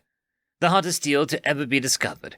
You will have to handle it using molten ceramic gloves and ensure that it gets to the energy chambers. He presented a pair of gloves. The energy chambers were a structure where sun-forged metal was deposited and used as a source of power. It was notoriously dangerous, with one misstep being able to kill you. The candidates had already trained to do this, but this was no training room. This was real life. First, the Itarian, he declared. The meek reptile walked up to Gurkish. He gave him a pair of gloves and an orb of power. The reptile took the orb and held it in front of him. When I press the button, Gurkish gestured towards the red button on the left of him, the gates towards the chambers will open. Your task will be to deliver that inside the chambers and come back within the time and alive. You'll fail and die, Gurkish said, deepening his voice at the last part, to make it more severe. The reptile merely nodded. Gurkish pressed the button. With an almighty thud, the gates opened and the lizard went inside. For a few moments it was quiet, until a loud scream was heard within the chambers. Gurkish looked at his watch. Time's up, he said to himself. He closed the gates. As the gates closed, Gurkish turned his gaze towards the candidates, most of them positively terrified. One of the few confident ones left was a Kargar, a feline race with a red fur coat. The Kargar female took a step forwards. I wish to try, she said. Gurkish handed her a pair of gloves and a sun-forged orb. The Kargar's paws were put into the pair of gloves and took the orb. Gurkish pressed the button, and once again the nimble feline went into the chambers without fear. A few minutes later she came out again. This time her fur was charred and her face deformed. She was coughing up her own lungs and collapsed to her knees. Gurkish moved up to the creature's body and checked for a pulse. Gone. She was dead. Gurkish stood up once again. Anyone else want to try? He said, looking at the line of candidates. If you succeed, you'll be the finest engineers to have ever lived. If you fail, you won't live at all, he declared. No, he looked at the line. They had either given up or were too scared to give their opinion. If you wish to flee from here, put up your paw, he declared. About half a dozen or so candidates did so. He gestured to them to leave, leaving him only with 5 alive candidates. 2 Itarians, 2 Kargars, and 1 human. 1 human. Strange, he thought. He expected the frail creature to be gone by now. No matter. He'd surrender when actually asked to do such a task. You! Gurkish pointed his sharp claw towards the human male. He simply stared back at Gurkish, his feet trembling and sweat dripping from his face. It's your go, human. You will die, flee or succeed, Gurkish declared. The human merely grimaced and nodded. Then go forth, he said, and gave the human the glove. It fit him perfectly, as if made for him. The human went into the chambers. It walked slower than any previous creature. It would fail, Gurkish was sure. He wasn't even sure the human would enter. The human seemed to almost be collapsing in on himself due to fear. But the human continued into the hell that were the chambers. After a few minutes, the human, like the Kargar, came back scarred and burnt, yet still alive. The human did not collapse to his knees, though. One of the candidates in line spoke. The coward did it. The candidate looked at more. The human responded with a heavily charged voice. Bravery is not the absence of fear. It is overcoming it. End of story. Story number 2. Chase Death, written by Cal Bynes.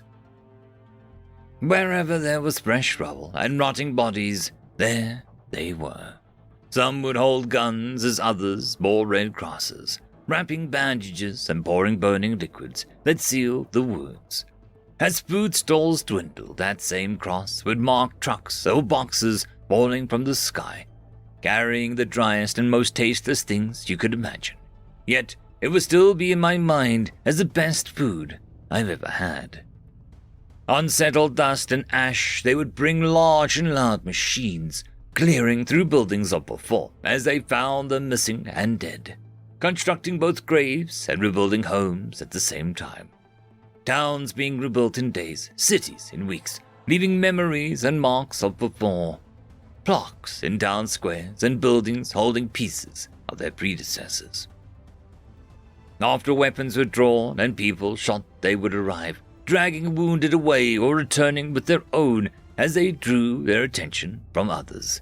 As fires or explosions would engulf buildings, rushing in, busting through walls and doors, tearing open broken and mangled vehicles, and trying to repair those broken and mangled inside them.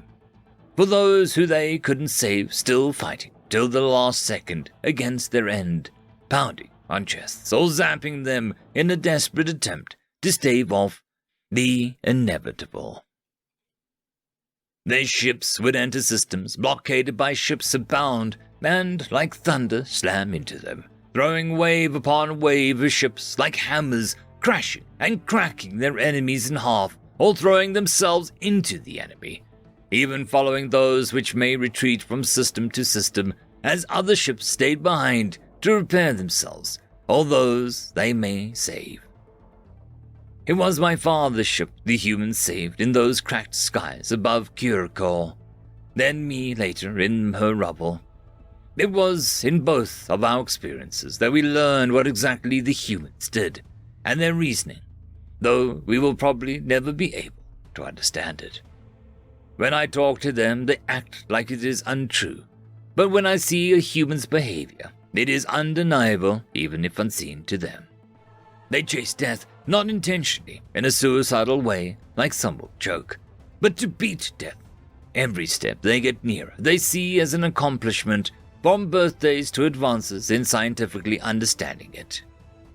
They will chase after it, following in its wake to undo its work, taking people from its grasp, jumping in after warlords and tyrants to save those beneath them from ending up in the maw of an unjust death. Yet they don't run from it like they force others to. Whether in a hospital bed or on the bridge of a ship, at the end they will stare it down with acceptance. They will not go easily, don't mistake me for saying that, but they will accept death as a reality and still stand straight to defy it. Tell it to feck itself even when it's certain. In the most odd way, the humans will, despite their best efforts, probably outlive us all in their quest to protect others and acceptance of death in such a reckless and almost lethal way. They will find the ways to live despite the odds. And someday, they may even pass death while supplying it all the same in their arms race. End of story. Story number 1. In Death's Garden, The Human in the Top Hat, written by Teller of Tall Tales. Of all the races on Earth, I consider humans the least tasteful. The elves, dwarves, orcs, all had their charming qualities as a species, granting them their own special afterlife with their gods. But humans, for the largest part, did not believe in a specific god or gods. Their religions, wide and varying, a point of often conflict. So, when I say the marsh human in the black suit and top hat, calmly leaning against the asphodel pomegranate tree, staring at the black sky and dull sun, was a surprise. I did not say it lightly. The human seemed content to rest there, occasionally lowering the hand mouthpiece to sip from a small flask. I thought how to approach. It's not common knowledge that humans make their promise to kill death quite regularly, but none truly mean it, could they? I approached from behind, not making a sound as I encroached upon the relaxing human. When I was only a meter away, the human turned to look behind the tree, pale blue eyes locking into the void beneath my hood. "I was wondering when you would show up," he stated in a soft, youthful voice. I stayed silent as the human went back to gazing at the sky. I was hoping I'd get to see my friends again at the end, but I guess I'm alone here. The sadness in the human's voice cut me deep, a feeling I'd never felt as I remembered his memories. The staccato fire of an automatic firearm filled my ears, the anguished screams and wet gasps of pain from sucking chest wounds. I found myself resting against the tree on the opposite side of the tree. "What brings you here?" I inquired softly, lacing my bony fingers together. The human laughed softly. "I volunteered to stay behind while the others got out. Part of it was for them. Part of it was 'cause I missed Kronk." The human paused, sighing gently and groaning as he stood. "Perhaps you could walk with me a while, Mr. Death. I'd like someone to tell my story to." I pondered the request and stood, letting the human lead as he stepped into one of the smooth obsidian paths. He started by taking off his hat as he gazed at a bush of black roses. "My parents abandoned me at birth. The first person I have memories of is big sister Tasha and brother Kronk, an elf and an orc for clarification." He donned his hat, continuing to walk. "We stuck together in the orphanage, had to survive. When nobody wished to adopt 3 children of separate races, we were thrown to the street." In those clear blue eyes, sadness loomed like a black cloud. Tasha was the first to fall. She got addicted to an elven drug I can't remember the name of, and I watched my big sister fade away in front of me. He wiped his eyes and stopped by some violet purple lilacs. Kronk was brave, braver than I ever could have dreamed to be. We accidentally wandered into the dwarves' territory. We were just looking for a place to rest when we heard the shout. He seemed to flinch and shudder. Kronk put me behind him when we saw the gun. He saved me at the expense of his life. I held his hand as he took his last breaths, fighting to stay alive just 10 minutes longer so an ambulance could arrive. Tears moistened the eye holes of the mask as the human wiped his eyes and snuffled. I was alone after that, and I did a lot of bad things in the name of avenging my friends.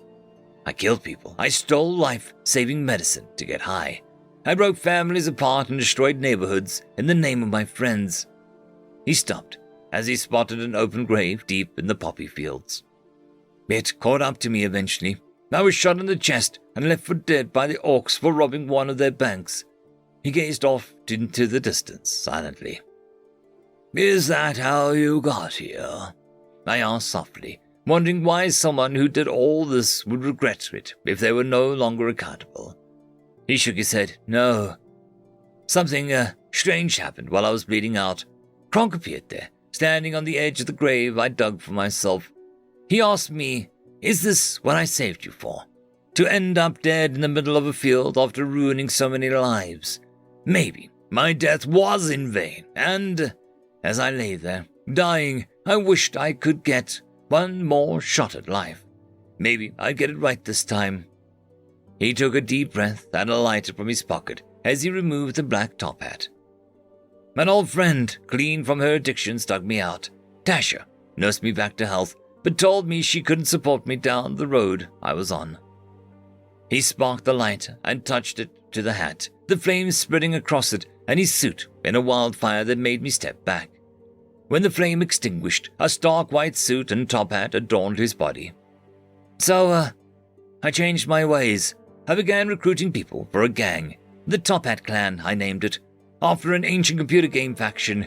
As we grew, we did great things. He seemed to relax a little. Members patrolled their neighborhoods and kept them safe at night. We opened up kitchens for the homeless and rehab centers for the addicted. We went to war with brutal cartels and gangs to hopefully bring peace to our little corner of Earth. He pulled off his hat and then his mask. A young man, no more than 25, smiled into the distance. I was hot that day I died.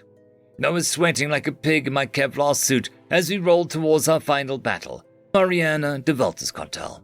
We invaded the base only to find their leader, our heartbeat sensor hooked to a massive stash of explosives. A tear rolled down his faces. I didn't once regret telling them to shut me in there with him and run. After all, I'm the leader. That's my job. Get everyone out alive. He began to fade away as he's dead. When I knew they were gone, I shot him in the head. Like smoke in the wind, the man disappeared and left me thinking, maybe I should reserve a place here for those humans who do such good. End of story.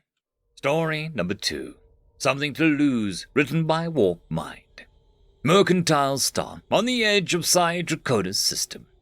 Azak coughed and spat a little blood. The beating had been brutal. So, satisfied with the abuse yet? Oh, mighty pirate captain. Grax sneered back. I'll have you beaten until you tell me what I want to know. So speak. Azak sighed. It would help if you actually told me what you want, you know. I could recite encyclopedias until you get specific. But until you actually ask me a question... One of Grax's goons kicked Azak in the side, probably leaving a small fracture in the rib. Quit sassing, ya captain, and answer him. Grax gestured his goon to take a step back. You found a human and tamed it. I want to know how. I'm trying to secure a few of my own readers, but they are difficult to get compliant, despite their documented capacity for violence. Azak shook his head. You want humans as aggressively trained pets. Won't work. They're not animalistic. They're sentients. Grax gestured to his goons again, and they dragged in a huddled figure of a man, muscular but timid, seemingly not quite mentally present. This human of yours, he's a veteran soldier, a marine, I think, and they call him. But I asked around, you found him adrift in space, after he was apparently lost in a stasis pod for an unknown amount of time, yes? By all accounts, he should be a ravening beast, but you've kept him docile, yet an effective soldier who follows orders. Tell me how. Azak grimaced. Well, we picked up Corporal White a while back, and he's been through things I can't even imagine. My grandpa had more dealings with humans, closer to their region of space, and he told me that the best way to keep a human befriended is to give them something they care about, something to care for. Grax chuckled, signaling his goon to kick Azak again as a small cage was brought into the room. We found the human spunk. You're saying that you gave him this thrill for a pet. Ridiculous. But you're not keeping his loyalty like that. Grax reached into the cage and pulled out a small, fluffy animal, similar to the shape of a hexapedal rabbit, and tore its head off with a contemptuous sneer.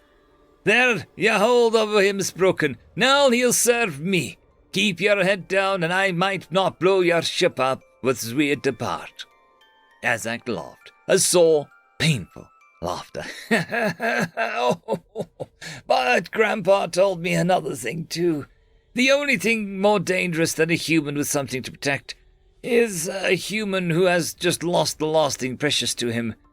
And if you're the one that caused that state of affairs, may the gods have mercy on you, but the human will not. Grax looked at Azak with a confused expression, then turned towards the human as two bodies softly thumped against the floor, and a hoarse voice whispered, Daisy.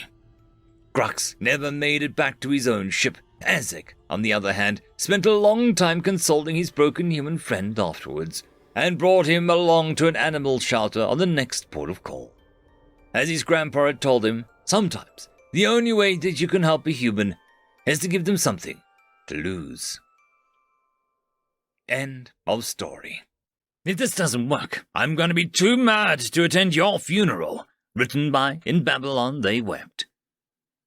It was a slow-motion disaster. A hive ship had appeared just half a system away. There was an asteroid belt within that region. Odds were good that the craft had been there before the research station was even built. The living crafts could hibernate for hundreds of eons or solar alone. There were defenses on the station, of course, but they were made to repel pirates and raiders, not bio-organic warships. The best bet would be to bail on the station and outrun the craft with the rapid escape shuttles. Whatever strengths the hive ships had, they were at least painfully slow. Unfortunately, the escape vectors were not looking good. Slow as the hive ships were, they could accelerate massively in short bursts before depleting their boosters. Even if their peak speed was just under half the escape ships, the shuttles would never have time to reach it. Ion thrusters were a long-haul type investment, theoretically perfect for the station in deep space, less than ideal when the monster everyone's afraid of turns out to be stashed in the attic. Valros and Brishinj were eyeing those shuttles nervously. Never knew much about their construction, but Earl and Shiloh told them that they needed to cut as much dead weight as possibly could. Then they left. Those two apparently had a plan. Brishinj didn't need a plan. He had a plasma cutter. Live or die, he was going to do what he loved. The cutter flared blue-green as Brishinj gave its intensity trigger an experimental squeeze. "Fuck seats!" Val clicked his pincers together, menacingly back.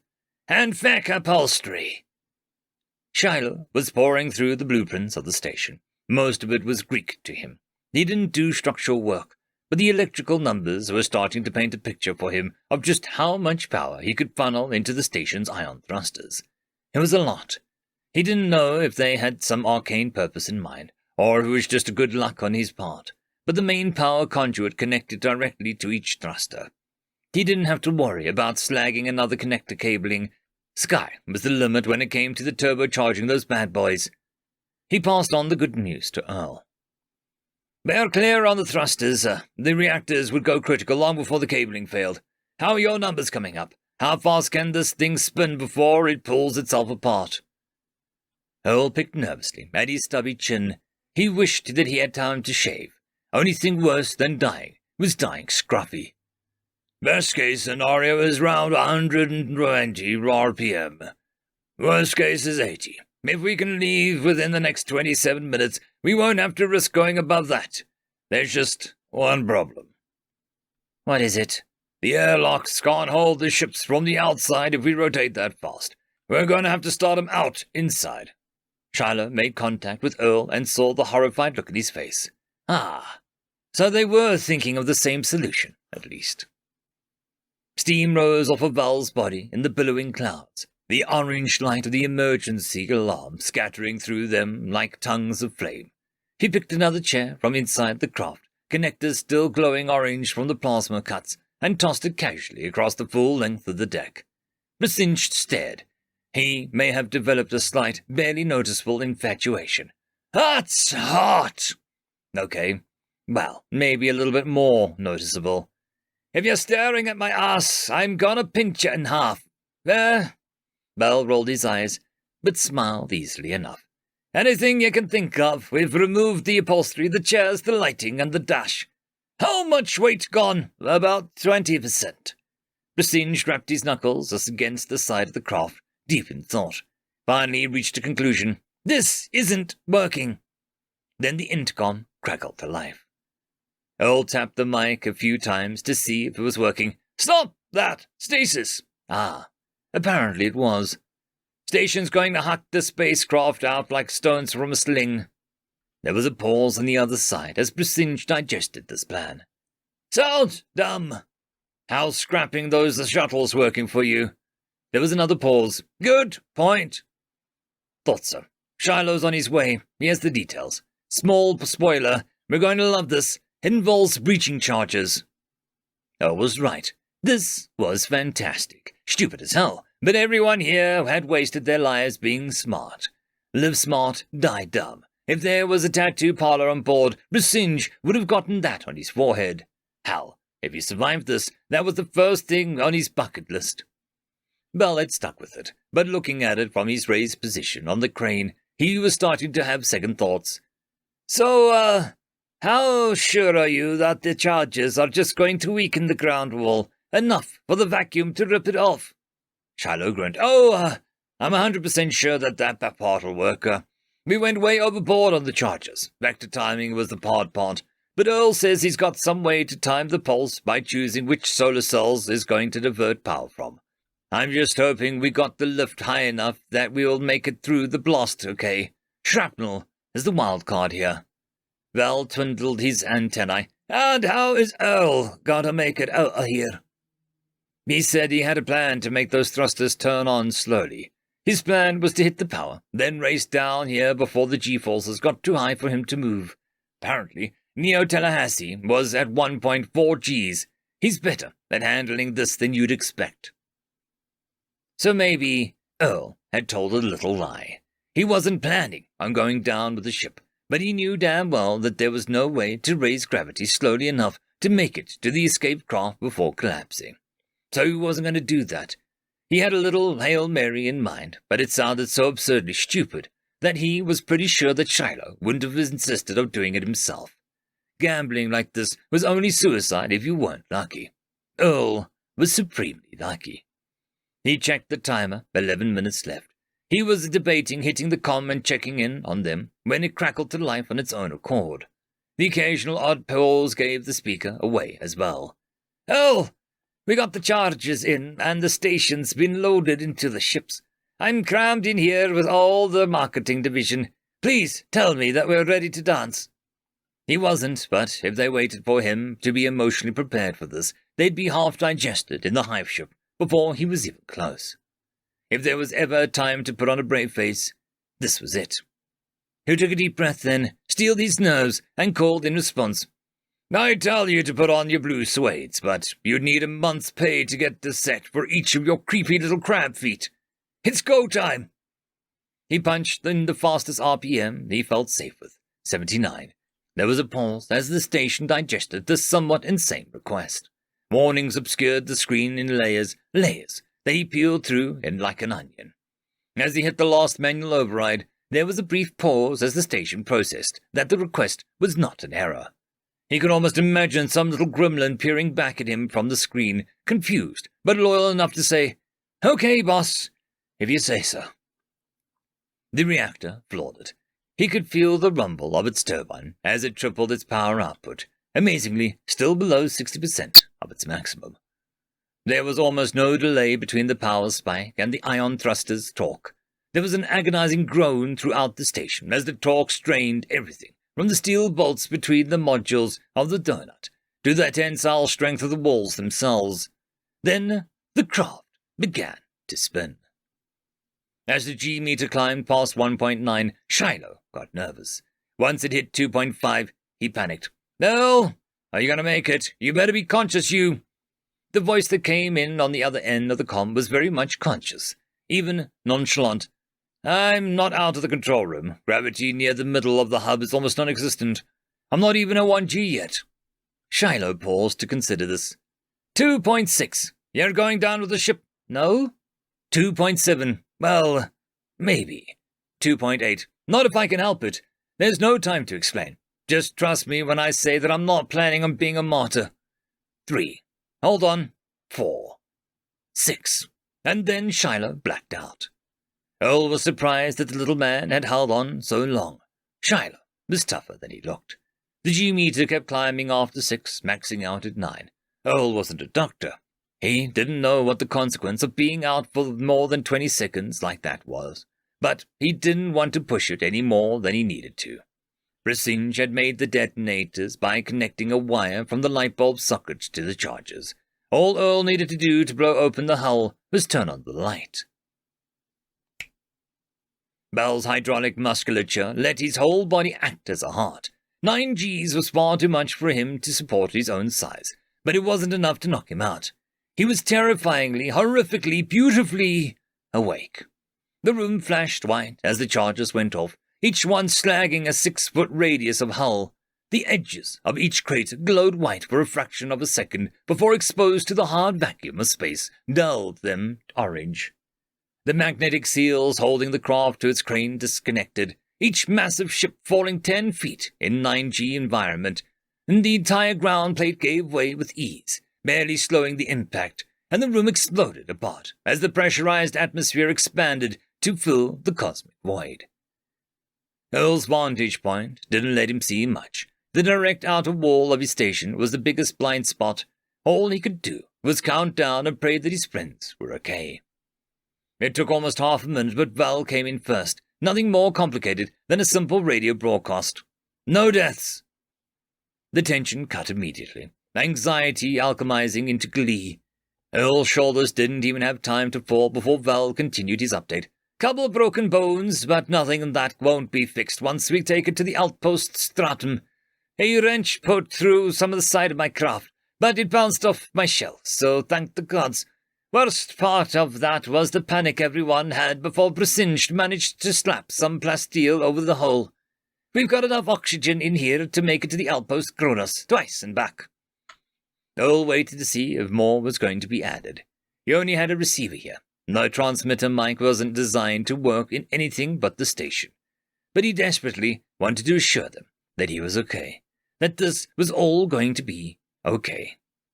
The pause stretched on almost a minute before Shiloh's voice called in one last message, his accent harsher with the intensity of the emotion. Be careful out there, dumbass. If this doesn't work, I'm going to be too mad to attend your funeral.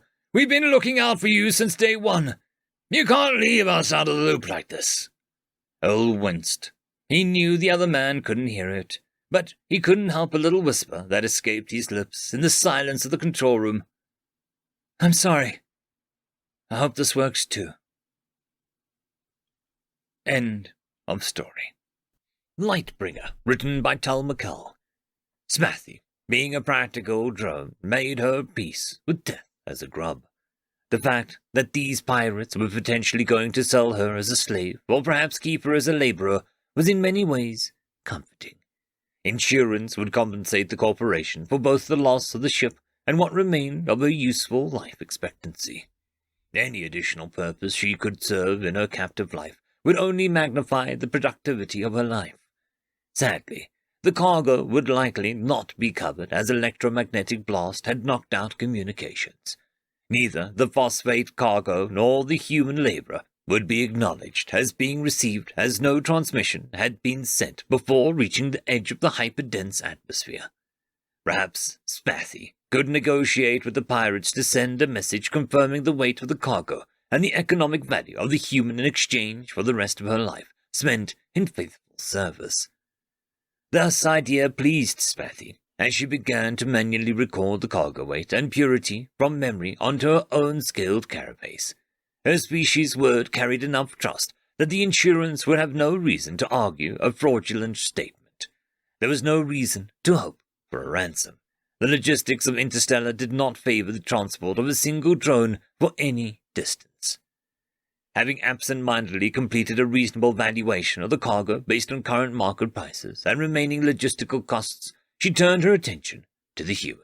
The poor being was nearly tearing itself and the light deck to pieces, while the ship floated silently in the gaseous soup. The extremophile had been hired as a repair technician for the surface mining stations on the planet solely for its ability to withstand the enormously dense atmosphere of this planet. Smathy had only basic knowledge of her passenger, and could only roughly approximate the creature's market value based on what her own corporation had paid for his labor. Smathy decided to interrupt the creature's frantic destruction of the ship, as she couldn't be sure the pirates would allow them to speak after capture. "Human laborer, how long do you have left to live?" Smathy motioned to the human after capturing its focus long enough to signal her query. "Smathy, what the feck kind of question is that? I have no idea. Maybe 20 minutes, assuming a standard range on that torpedo, and however long it takes these arseholes to breach the hull. Then they are going to have to pull a wrench from my cold, dead hands. Just help me with the throttle cable, okay?" The human's method of communication was vibrating Spathy's delicate antennae, but, thankfully, her cybernetic translator had survived the electromagnetic pulse due to its largely biotic components and ruggedly simple transistors. "Forgive, human laborer. I mean to determine your remaining economic value, so your owners might be compensated for your loss. You are insured as a subcontractor on board my vessel. However, your irregular boarding was not recorded. I will endeavor to bargain for the right to inform my corporation on your behalf." Spathy was not entirely sure that the human could interpret such delicate signaling gestures accurately, but she felt morally obliged to try. The human inhaled deeply while staring at Spathy. She was briefly unsettled by how casually it absorbed the delicate mixture of gases designed to replicate her own biological needs. When he had requested to come aboard, he had dismissed her atmospheric data despite her protests. Extremophiles or not, the species' indifference to safety was appalling. "Bringer of Light, my name is Bringer of Light, and your concern is a very kind. However, I have no intention of being captured. If you must know, I am 34 years old, and I had intended to retire at 52, but my wife thinks I should stop at 45. Although, with what you guys are paying me, I might be able to just make a couple more contracts and live on the interest." Spathy had to admit the creature's ability to communicate without looking at her was an advantageous trick. Mentally converting his time reference, she realized this creature's economic value was absurdly high. Assuming that he was implying that he was capable of working a contract like this one he had just completed an additional 108 times without his mate prematurely terminating him. Curious as to why his owner would terminate such an economically valuable asset, Spathy resisted the urge to question him further on the subject. Instead, she converted his contract for maximum economic return, as was customary in insurance claims, and came to the staggering conclusion this laborer was worth more than herself and her vessel combined. Excitedly, she concluded that the pirates might even be persuaded to ransom them both, given their lack of need for extremophile hyperdensity repair technician. Unable to contain her excitement, she extracted herself from her work pod and regained the human's attention.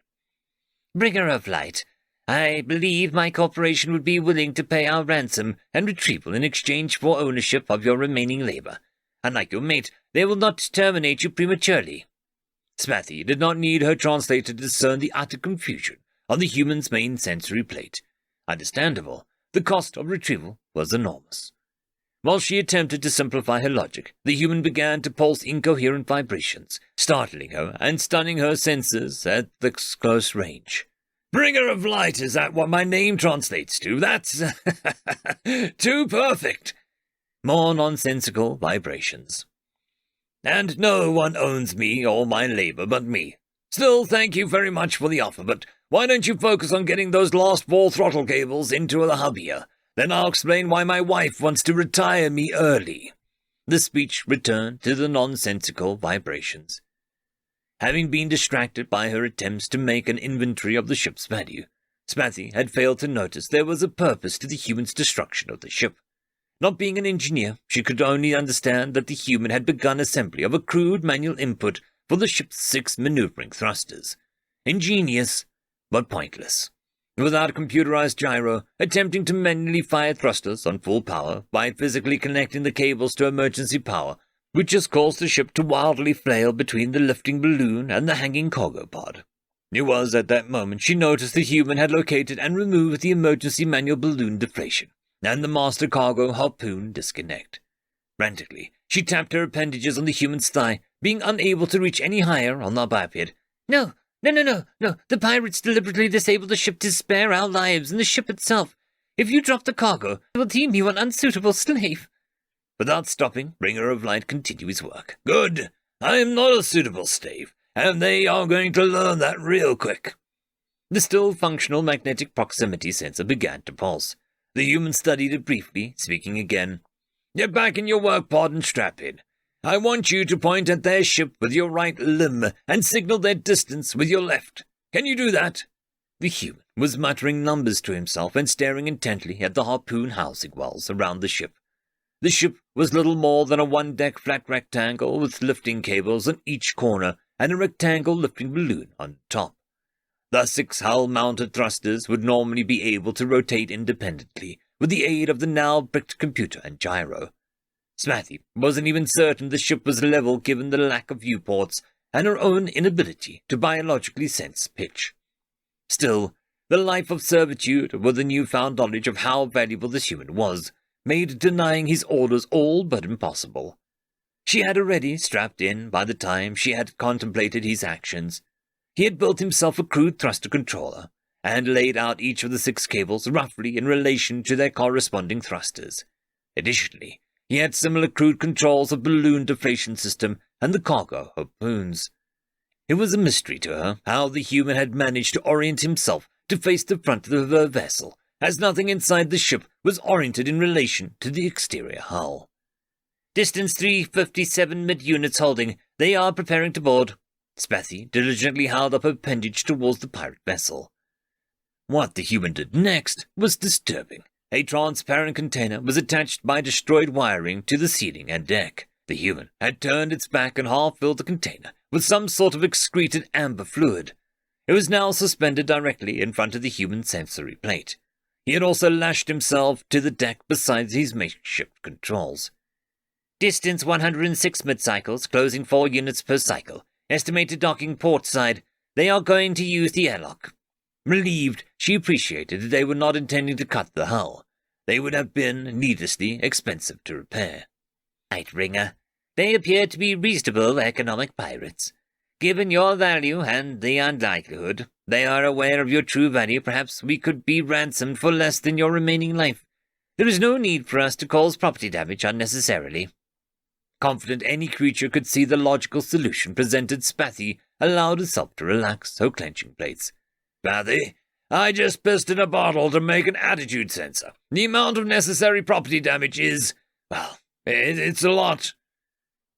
Another deep inhalation of gases, and the human got to work, stealing glances at the signals Spathy was providing. The ship violently rolled 90 degrees when the human suddenly fired the starboard harpoon's disconnect switch. The next cycle of the mag sensor showed the pirates were now halted within the minimum measurable range, no doubt confused at the bizarre situation unfolding beside them. Spathy's ship was now being stretched sideways between the weight of the cargo and the lift of the balloon. The hull had thankfully been made for even greater gravity wells, and only offered minor protest at being violently jerked and pulled apart sideways. Adjusting her pointing to what was now the bottom of the deck, she realized the bottle was allowing the human to more accurately gauge the ship's orientation. Genius.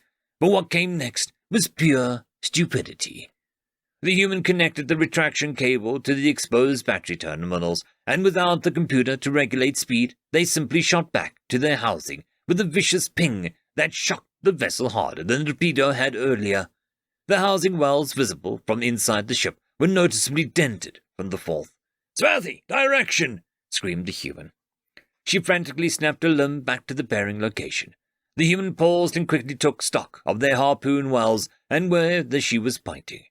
With one hand he feathered the 3 port side thrusters, and with his other he ripped out the fused harpoon cable, neatly flipped the cable in his nimble micro-appendages, and refired the mangled starboard harpoons that screamed back at their damaged wells. Judging by the short spool time of the harpoons, they had both hit the pirate's hull. Designed to haul up enormous quantities of cargo, the harpoons may have well pierced multiple decks after most assuredly breaching the hull. Industrial mounts would have had mechanically sensed deployment and twisted open. They were now slack, but most certainly attached deep inside the pirate's vessel. Thoroughly impressed but utterly baffled as to the purpose of this maneuver, Spathy was forced to concede that much like the pirates, she had no idea what to do now. If they destroyed her ship, the heavy lifting frame and industrial cables would likely survive, and the weight of the cargo would either rip out an entire deck or drag the ship to the crushing death in the lower atmosphere. There were now 4 objects absurdly joined above the hostile world's clouds, with no clear answer as to how this was going to end. Spathy was a pragmatic drone. Although she didn't know the identity of the pirates, she could guess they were Ionians. More violent than most species, but as logical as any sentient. They didn't want to die needlessly, and neither did she. The most logical answer was to drop the cargo and let the balloon lift them both into the radio contact with the corporate mining network. The pirates would be arrested and everyone would live. There was a small chance that they would simply destroy her ship, and without the weight of the cargo pod, they could attempt to repair the damage caused by the harpoons and escape. However, if she offered to let them leave after safely making repairs, they would have no reason to risk firing on her and no profit in destroying her after they were released. The complexity of the situation was great, but she trusted the human had considered these factors before the suicidal maneuver. In awe, she returned her gaze to the human in time to see him manually retract and deflate the balloon. All of her admiration turned to fear in an instant. This lunatic was going to kill them all. The improvised gyroscope was a frothy mess of useless bubbles. The pirate ship was now an unwilling replacement for the primary lifting balloon as Spathy's ship swung like a pendulum with the cargo container. This is all a guess, as there were no viewports to look upon the madness the human had caused. The previously slack port cables were now taut as they dragged the pirate ship down. No doubt the pirate's still active gyros and engines were frantically trying to lift and balance the massive weight of the industrial lifter and her cargo. A limitation of sign language without pheromonal signaling meant that, to the human, her desperate question must have translated as calm and measured. "Now what?" she helplessly signaled to the deranged ape, looking as stunned as she felt. "I guess we bring the light," he muttered to himself more than to her. Simultaneously redeploying the lifting bag and firing all 6 thrusters, the ship was once again violently jerked with motion. Without computerized guidance, the bag simply filled with its maximum capacity and continued to overflow helium till the connection was severed. The 6 thrusters also fired at uncontrolled full burn, rocketing them upwards. Thousands of tons of sulfide smashed into the fusion-powered interstellar ship. With containment lost, 8 trillion electrons freed from their confinement shot out in every direction. Spathy would later learn that the orbital refinement center saw the flash with the naked vision. Nothing was built to survive the heat of a star, and the harpoons were vaporized along with their pirates. With nothing holding them down, the ship was pulled above the clouds. If Lightbringer's mate didn't terminate him, Spathy was seriously considering doing it herself. End of story. Lightbringer, written by Tal McCall. Spathy, being a practical drone, made her peace with death as a grub. The fact that these pirates were potentially going to sell her as a slave, or perhaps keep her as a laborer, was in many ways comforting. Insurance would compensate the corporation for both the loss of the ship and what remained of her useful life expectancy. Any additional purpose she could serve in her captive life would only magnify the productivity of her life. Sadly, the cargo would likely not be covered, as electromagnetic blast had knocked out communications.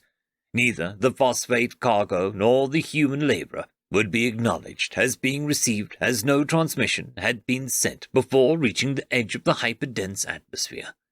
Perhaps Spathy could negotiate with the pirates to send a message confirming the weight of the cargo and the economic value of the human in exchange for the rest of her life spent in faithful service. This idea pleased Spathy, as she began to manually record the cargo weight and purity from memory onto her own scaled carapace. Her species' word carried enough trust that the insurance would have no reason to argue a fraudulent statement. There was no reason to hope for a ransom. The logistics of Interstellar did not favor the transport of a single drone for any distance. Having absent-mindedly completed a reasonable valuation of the cargo based on current market prices and remaining logistical costs, she turned her attention to the human. The poor being was nearly tearing itself and the light deck to pieces, while the ship floated silently in the gaseous soup. The extremophile had been hired as a repair technician for the surface mining stations on the planet solely for its ability to withstand the enormously dense atmosphere of this planet. Spathy had only basic knowledge of her passenger, and could only roughly approximate the creature's market value based on what her own corporation had paid for his labor. Spathy decided to interrupt the creature's frantic destruction of the ship, as she couldn't be sure the pirates would allow them to speak after capture.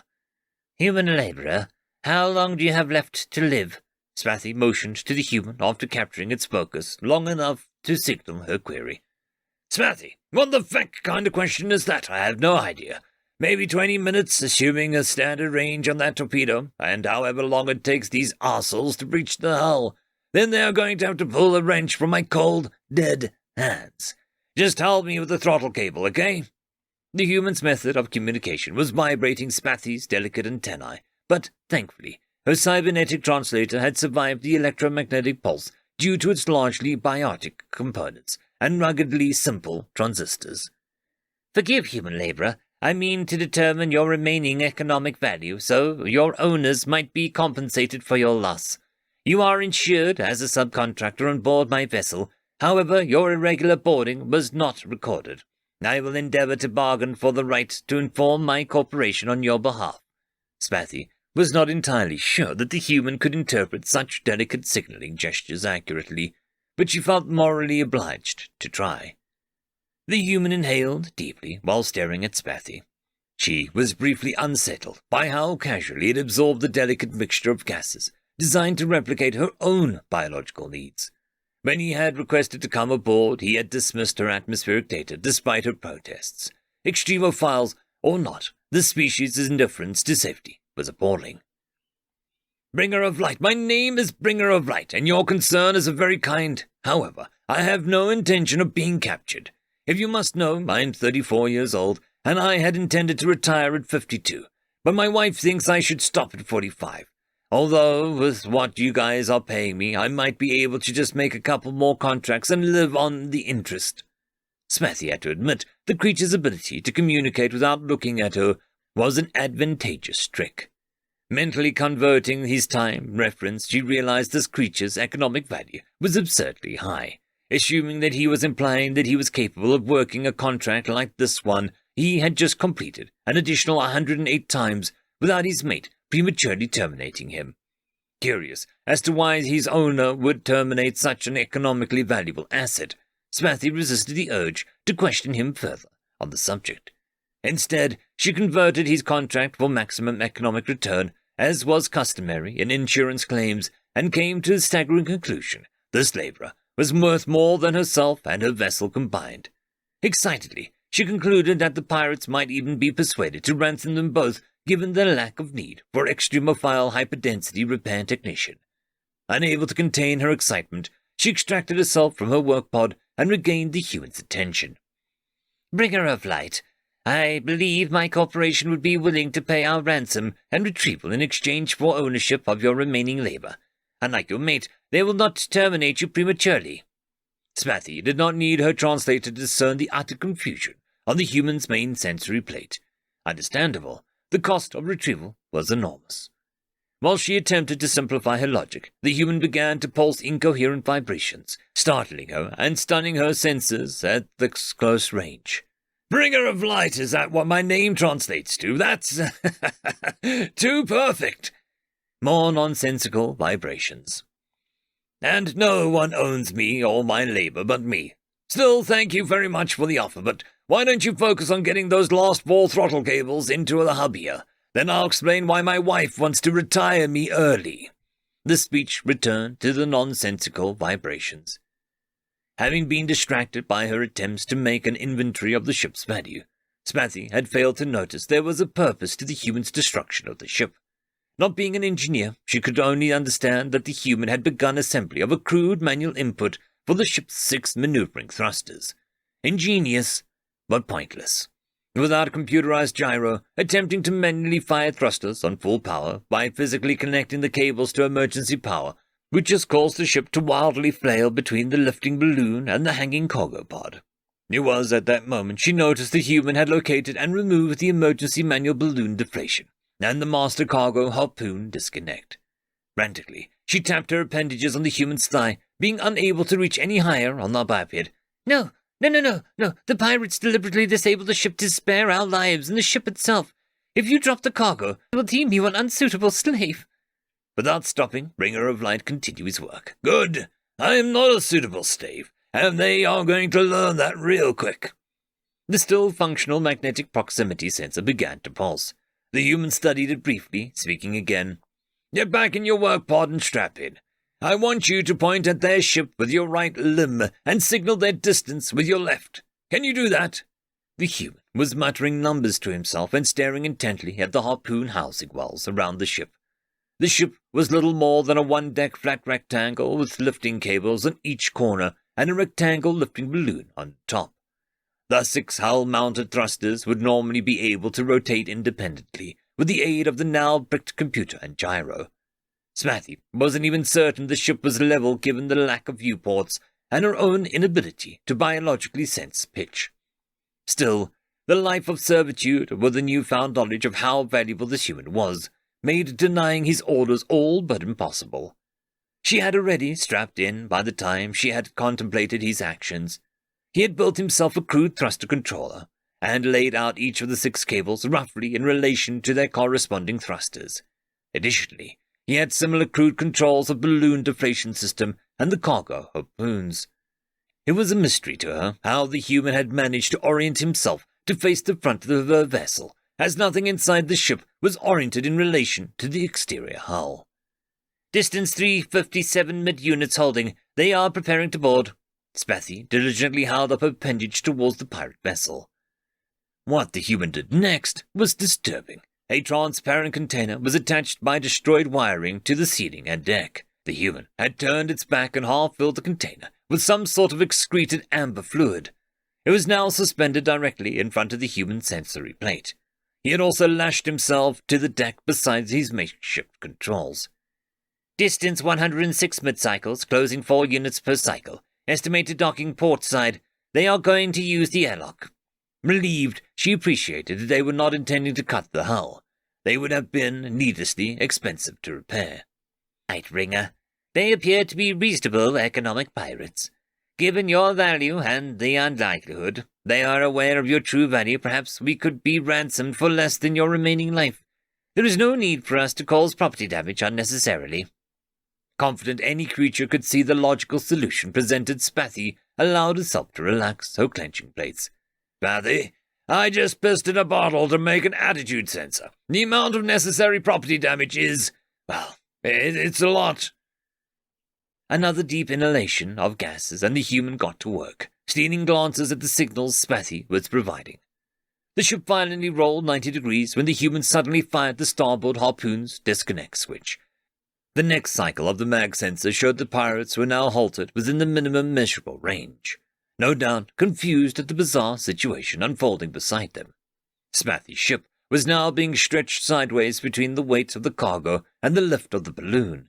The hull had thankfully been made for even greater gravity wells and only offered minor protest at being violently jerked and pulled apart sideways. Adjusting her pointing to what was now the bottom of the deck, she realized the bottle was allowing the human to more accurately gauge the ship's orientation. Genius. But what came next was pure stupidity.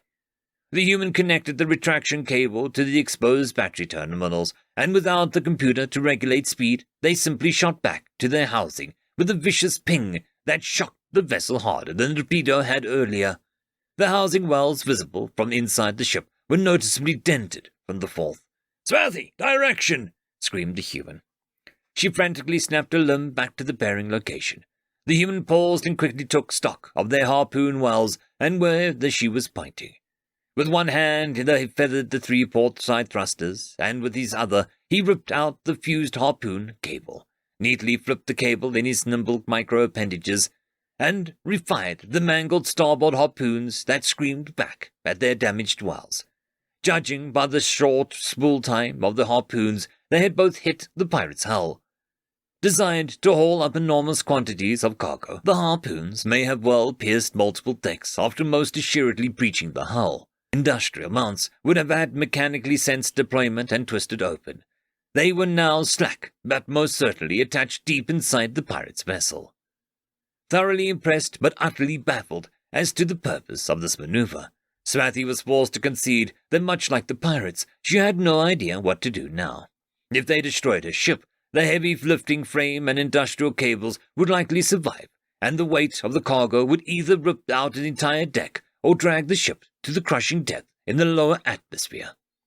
There were now 4 objects absurdly joined above the hostile world's clouds, with no clear answer as to how this was going to end.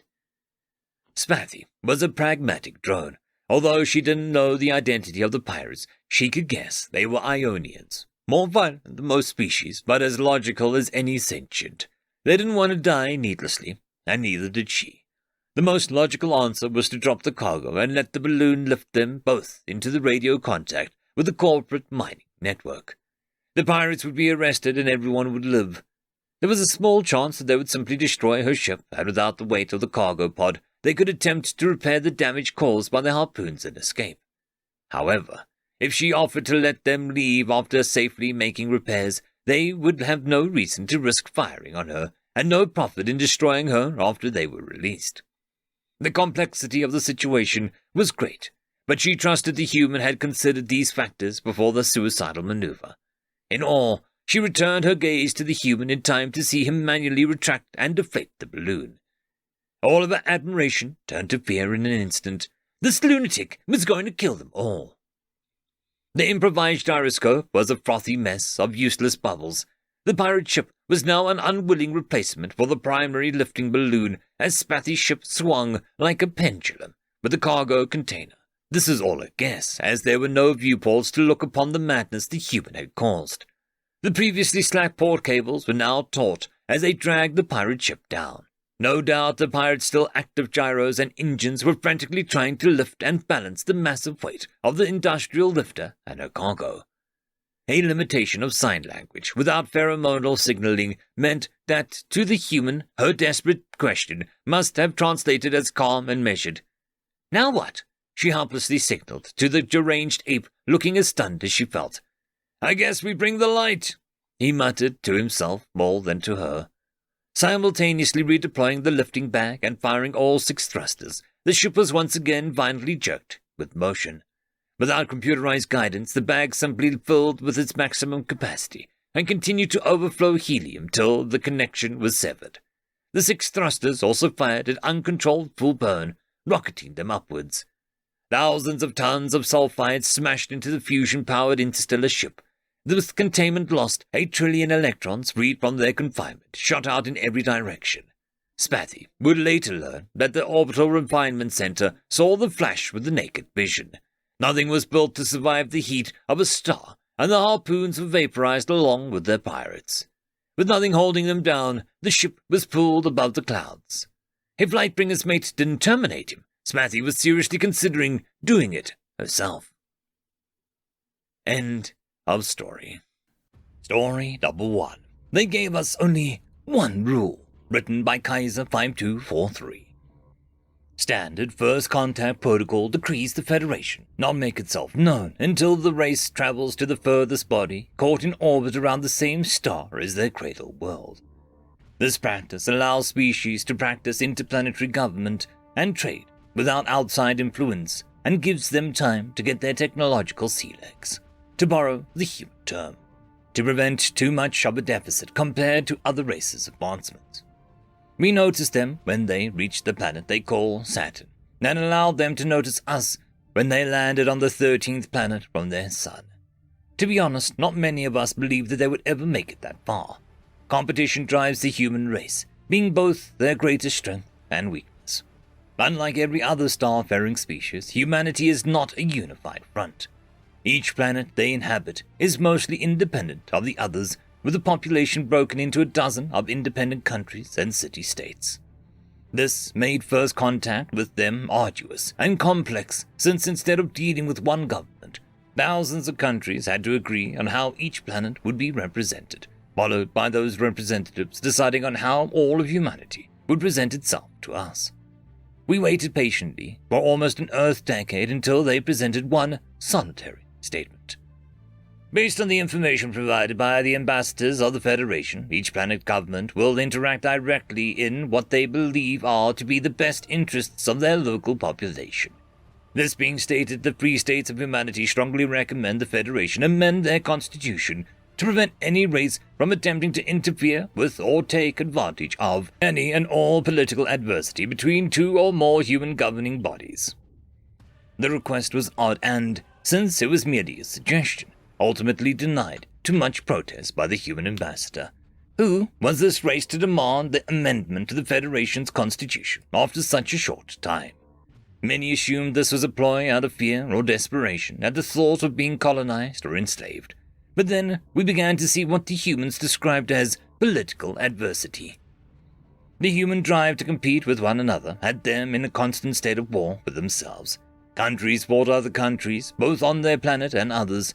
Occasional planetary wars would break out between multiple worlds, and at one point, all of humanity was split into two factions, starting a civil war that lasted almost 50 cycles. Humanity turned war into an art, and we quickly realized their strange request wasn't to protect them, but rather to keep the children that only played at war out from underfoot while the professionals worked. The chaos that was humanity drove them to constantly look for ways to advance, and, to our surprise, everyone actually benefited from their need for violence. They never warred with other species, instead choosing to share and trade, and no one was stupid enough to antagonize them. Until the Sadnoltans. A small planet on the edge of the Sadnoltan space was inhabited by humans, and part of a small conflict with another human colony of the Sadnoltan government traded with. In an attempt to expand their empire, they launched a surprise invasion and conquered the planet, claiming to want to assist their allies. No species had dared try this before, and after the dust settled, we saw something none of us had seen before. Peace among the humans. Every sentient being in the universe can tell you exactly where they were and what they were doing when they received the news. The furthest reaches of the galaxy heard the humans' weapons stop firing. The stillness fell for a single day, and by the end of the next, the Sadnoltan Empire was no more. The chaos that was humanity solidified in an instant, unified against an outside enemy.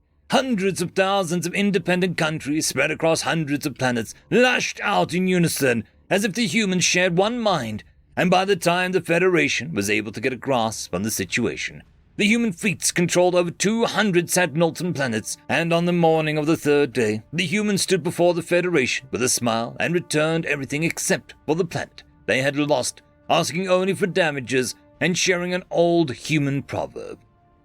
I against my brother, us against our cousin, the three of us against the world. End of story.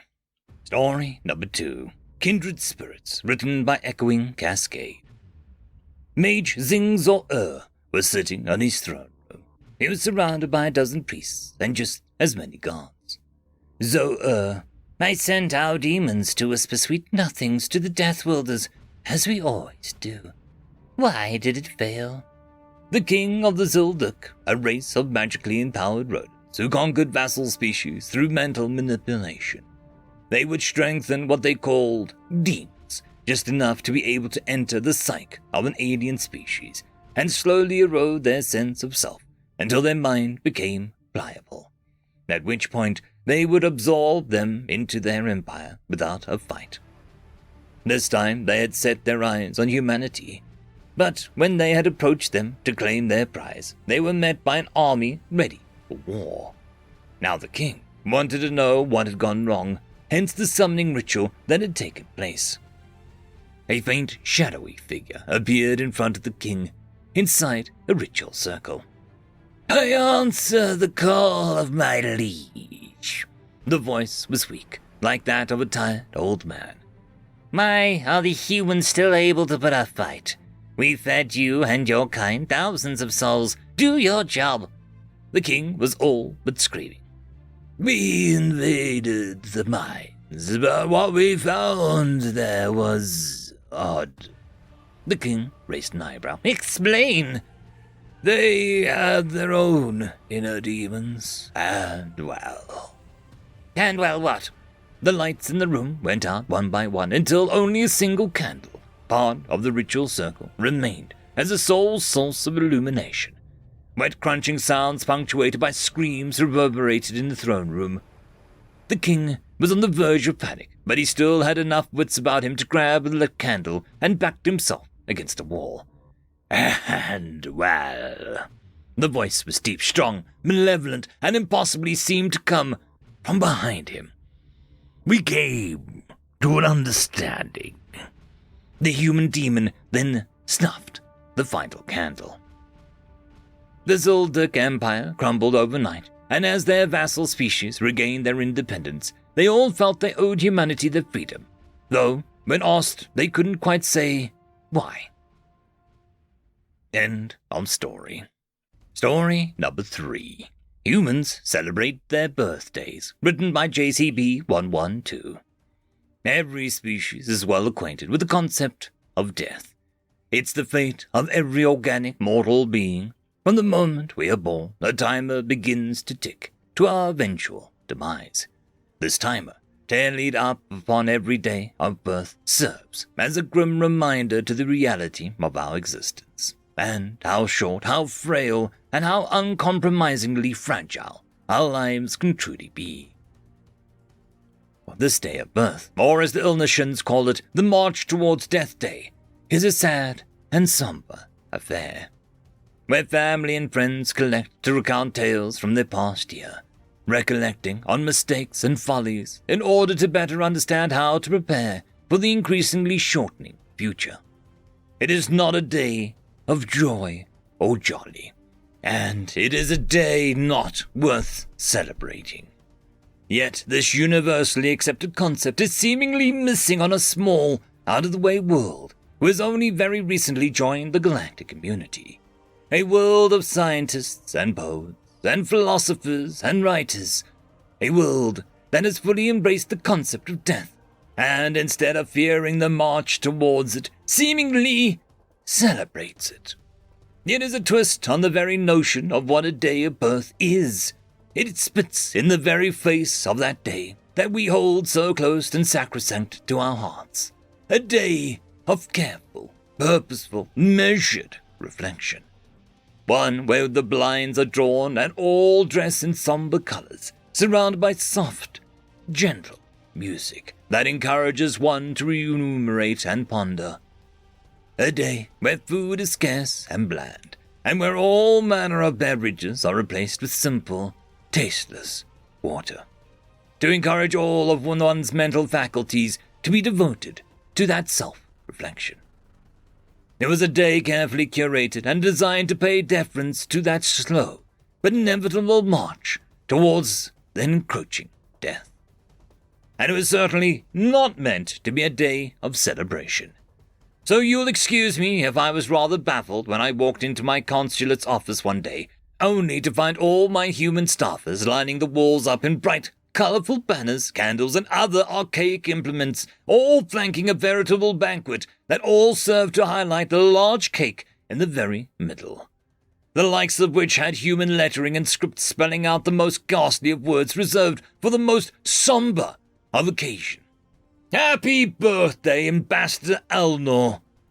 I was taken aback at this, indeed. I was offended for a good few minutes as they took my shock and panic in stride and sat me down in front of the cake. A pointy cone-shaped hat was soon affixed to my head, followed by a strange oral device some of them held in their hands. One that made a terrifying, high-pitched sound reminiscent of a Rantor rodent. More burning candles and flares were lit up around me as the candles atop the cake were lit up one by one, each representing the years I've spent living, and the years that I've been whittled away into nothing. Yet there was something about this atmosphere that was strangely alluring. Whether it was the jubilant spirits or the colorful decor, something about this felt uplifting in a way. In a strange, almost unexpected way, I felt a deeper sense of connection and attachment to those who, at this specific point in time, purposefully looked beyond the prospects of death and the follies of my life, who instead all shared in the spirit of celebration for what seemed like the sake of celebration, as if it was a celebration just merely being alive. Yet to celebrate a day of birth and my march towards the grave, it still felt too taboo for me to truly wrap my head around as I glared at the chief perpetrator of all of this, my human secretary, who smiled vividly. "Happy birthday, boss," the female human spoke with a certain vigor as I let out a sigh of defeat. The humans marked their march towards death with a vibrant and unrepentant celebration. They did so while seeming to be wholly indifferent to their mortality. That was what I learned from my first birthday party. They held no difference for the march towards death, and the sanctity of the day as a day of reflection. But when asked if I would come back if I attend another such celebration? I only had one answer. Yes. End of story. The Dreamer Wakes, written by Sean Advanson. The problem with nightmares is that they are processed the same way, by the same equipment as the real world. To the brain, there is no difference between the sensory input from a waking world and the imagination of dreams. This has to be a dream, right? Clint asked of no one. This can't be real. But if I know it's a dream, he tried to rise in flight, but nothing happened. He tried running a takeoff, only to fall face first to the very real feeling ground. Clint stood, brushing himself off, the dark ash of the soil staining his jeans. His clothes were familiar, at least. After all, it's what he was wearing when he lay down in the soft grass and warm sun. Let everyone else crowd the parks. He was happy with the cemetery near his house, better maintained and quiet. "I'm asleep on the grass under the big oak," he said to the entirety of the world around him. "None of this is real, and I'm going to wake up as soon as I figure out how." He turned in a full circle, looking for any kind of landmark. No trees, no buildings, no signs of life marred the rolling hills of ash-covered ground. A faint peak, far off, caught his eye. With the peak as his target, he began to walk. Faint puffs of fine ash rose from his every footfall. The only sound was his own breath and the soft sound of his steps. He checked behind himself often, ensuring that his footprints were still there. The silence dragged on him, distorting his sense of time. He began to whistle a tune, whether to fight the silence or prop his falling mood, he couldn't say. What started as a random tune began to coalesce into a song with structure. Verse, chorus, and bridge made themselves known. "Too bad I won't remember this when I wake up," he thought. As he walked and whistled, his brain filled in the harmonies. The song went from a jaunty walking tune to a military march, to something slightly dark in a minor key, to a dirge, and then back again. Clint wasn't tired, but he was sure he should have been. He stopped to look behind himself again, as his steps disappeared into the distance. Far beyond that, a cloud of ash was building on the horizon. He turned to face the peak again, and went back to walking. The song still rattled in his head, even though he'd stopped whistling. He was certain that he should be thirsty by now, but he felt no discomfort of any sort. As nightmares go, he thought, this one isn't too awful. Hours on, and still the peak seemed no closer. Neither did the roiling cloud of ashen dust behind him. Clint slapped his face as hard as he could. "Wake up!" All he could accomplish was the pain of a slap, a dance of spots before his eyes, and the dread that he would never wake from this. Now it's a nightmare, he thought. He pinched his arm, digging his nails in. It was pain, but at least he was feeling something. Clint wasn't sure how long he'd spent like that, but at some point he'd broken the skin. A trickle of blood slowly trailed down from his arm, down his thumb, and gathered at his knuckle. The pinching forgotten for the moment, he watched as blood slowly formed a drop and then fell to the ground. He watched it fall, as if in slow motion, making a splash of fine ash dust when it hit, then disappearing into the ash as though it was never there. Another followed, and then a third, before he moved to find something to put over the shallow cut. "You have laid your claim, and it has been accepted," a soft voice said behind him. He spun around and saw no one there. "Who said that?" "Your domain." "What do you mean?" Clint moved to press the hem of his shirt to his arm, but it had already stopped bleeding. He turned in slow circles, trying to find who might be speaking. "Where we are," the voice said. "I am the voice of your domain." "Where are we?" "We are here. Is that not apparent? I mean, what is this place called?" he asked. "It has no name yet. That is for you to decide." Clint took a deep breath and let it out. "I'm asleep in the lawn of the Oak Rest Cemetery. None of this is real. I am real. You are real. What is not real, the voice said, is the thought that there is somewhere else you are. You were dreaming, but have finally awakened. Why can't I see you? Look around you, the voice said. I am everything that you see. If you would prefer an avatar, perhaps I can oblige. The sound of soft footsteps behind him brought him about. He faced a nude woman. His own height, thin, collarbones and ribs visible, ash-grey skin and hair, pale eyes set wide above broad cheekbones. That's better, I guess. What's your name? I have already told you. You haven't named me yet. This form is just an avatar to make it easier for you to communicate to your domain.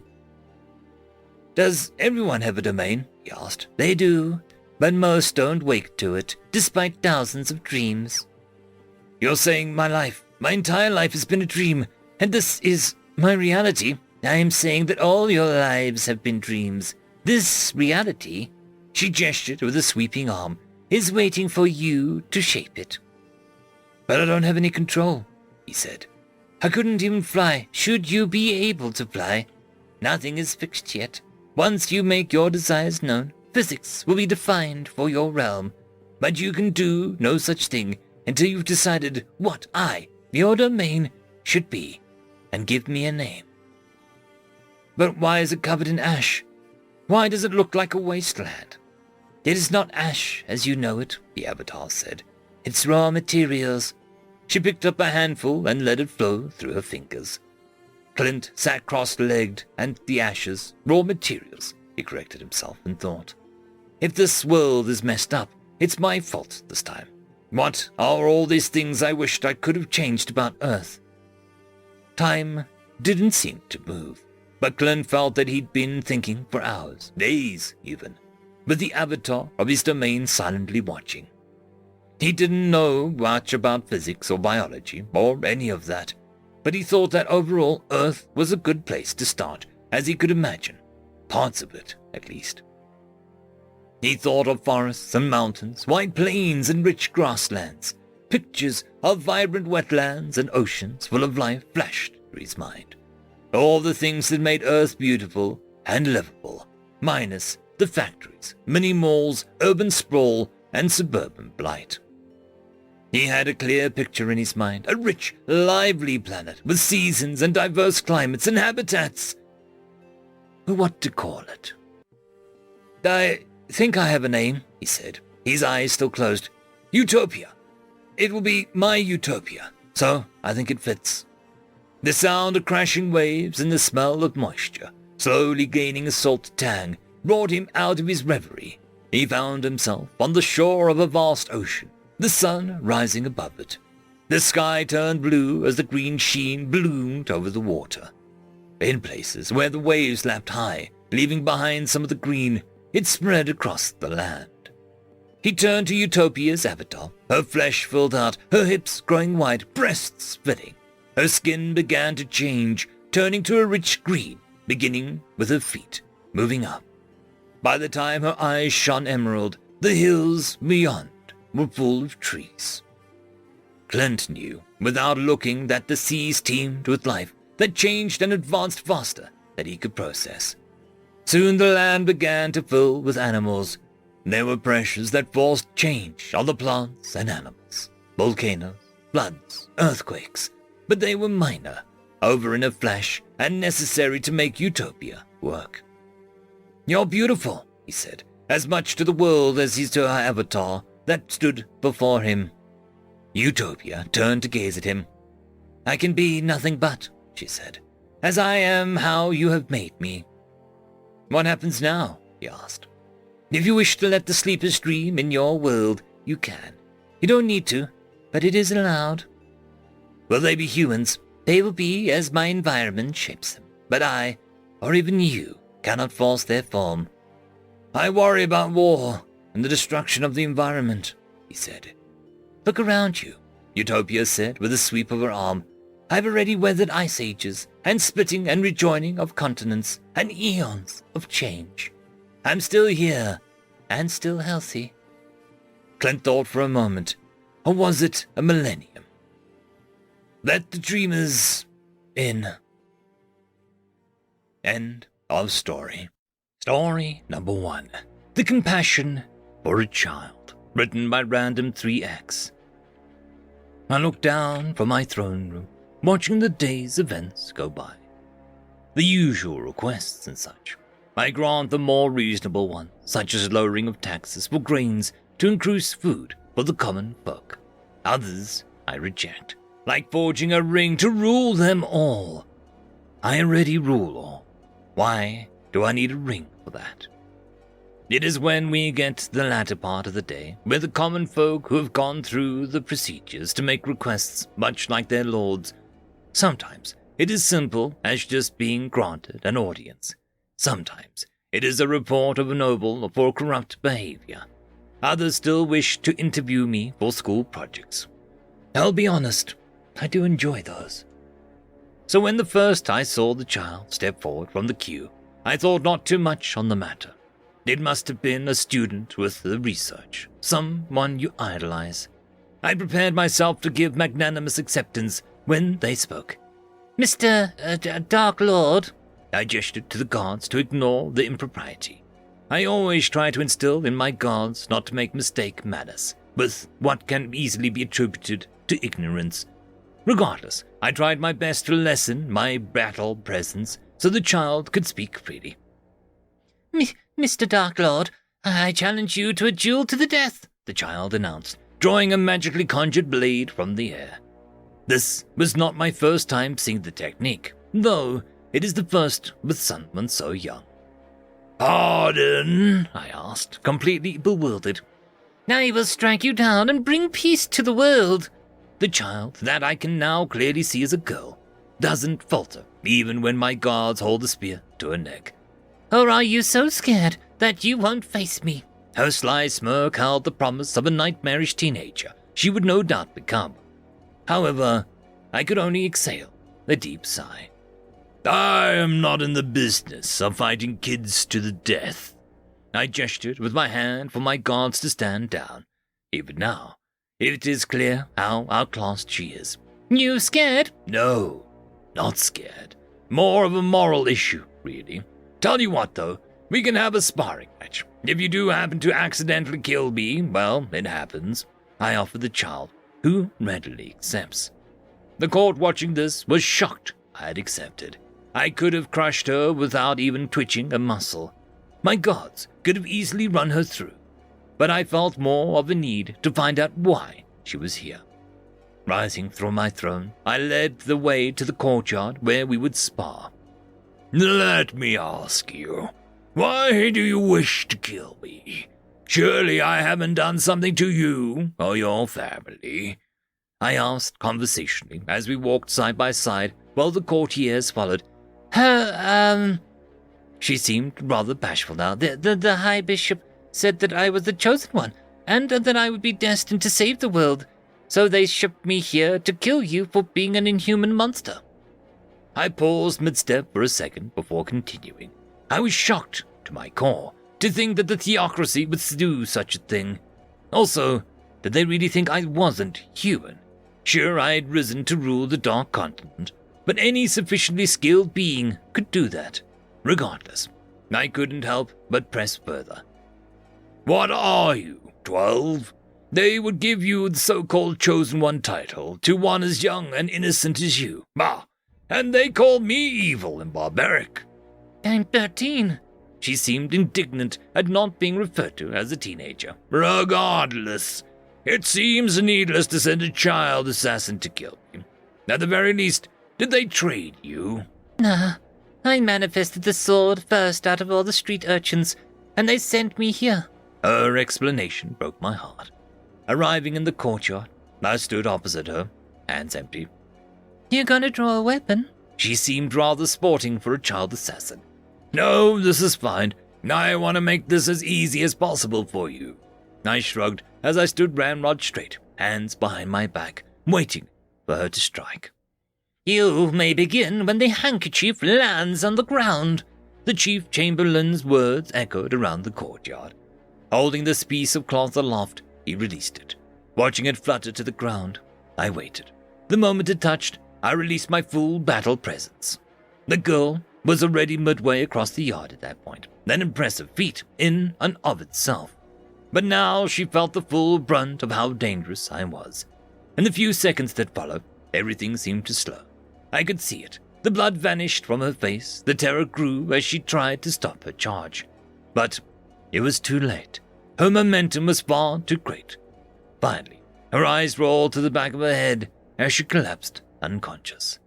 "Get the physician to check her. She'll now be a ward of mine." My announcement was met with apathy more than any other emotion from the courtiers.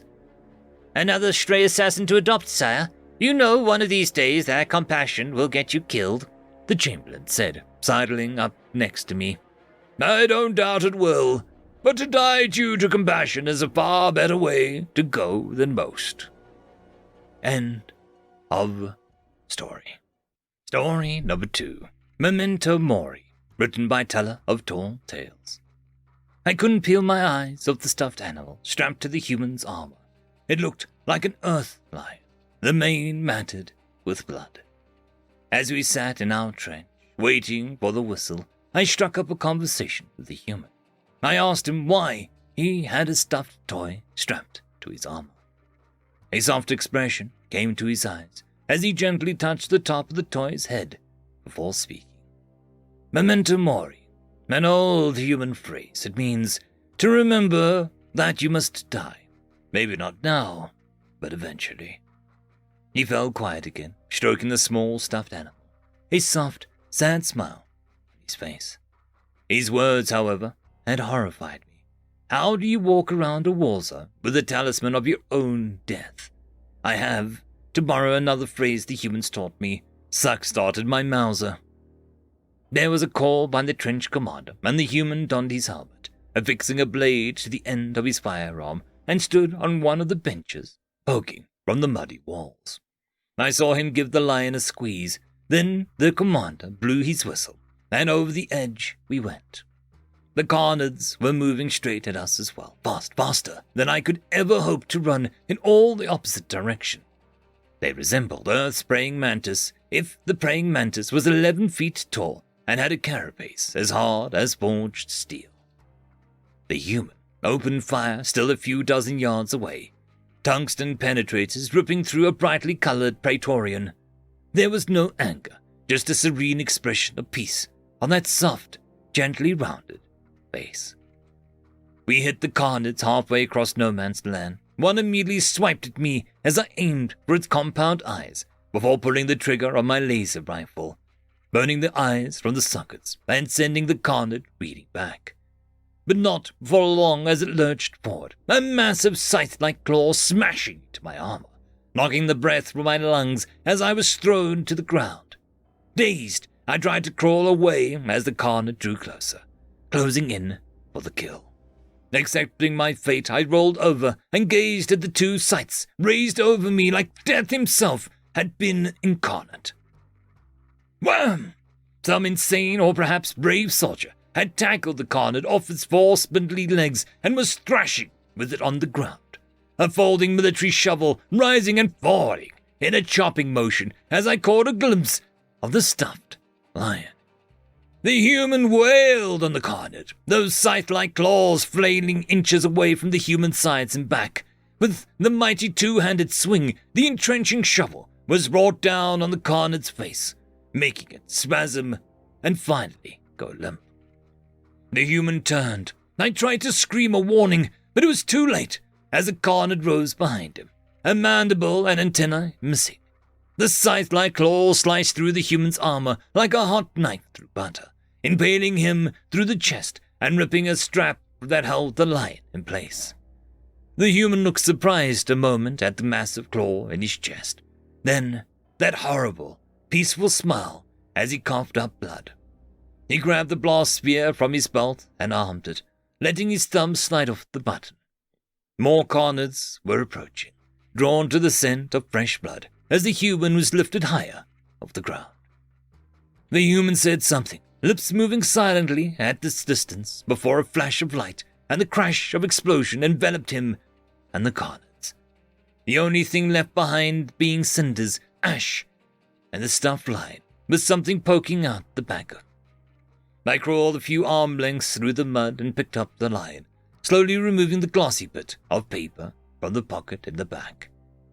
It was a photograph. The human, his arms wrapped around a smiling female human. The female's arms wrapped around a human child. The child's arms wrapped around a small, stuffed lion.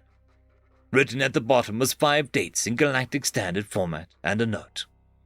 2/5/2155, 25/7/2156 to 11/3/2185, 9/11/2180 to 11/3/2185. Remember what they took from you. Remember what they took from them! Memento mori. Your day will come! End of story. The First Human Mage at the Academy, written by Random 3X. January 4th, year 016, Angel's Descent. Alex took his first step onto the Academy grounds. Ostensibly, he was there to become Lord Sloth's apprentice, though that did not mean that he was welcome in any shape or form, especially as he was the first human on record ever to attend this illustrious academy of all things magic. His first impression of the school was magnificent. It was artistic in all the right ways to inspire awe and reverence in any budding student. His second, however, was how isolating it felt. He could feel the glares from all angles and every race other than my own. Really, though, had they not publicized his attendance, he could have gotten educated without issue. For instance, so many of the races here looked no different than he did.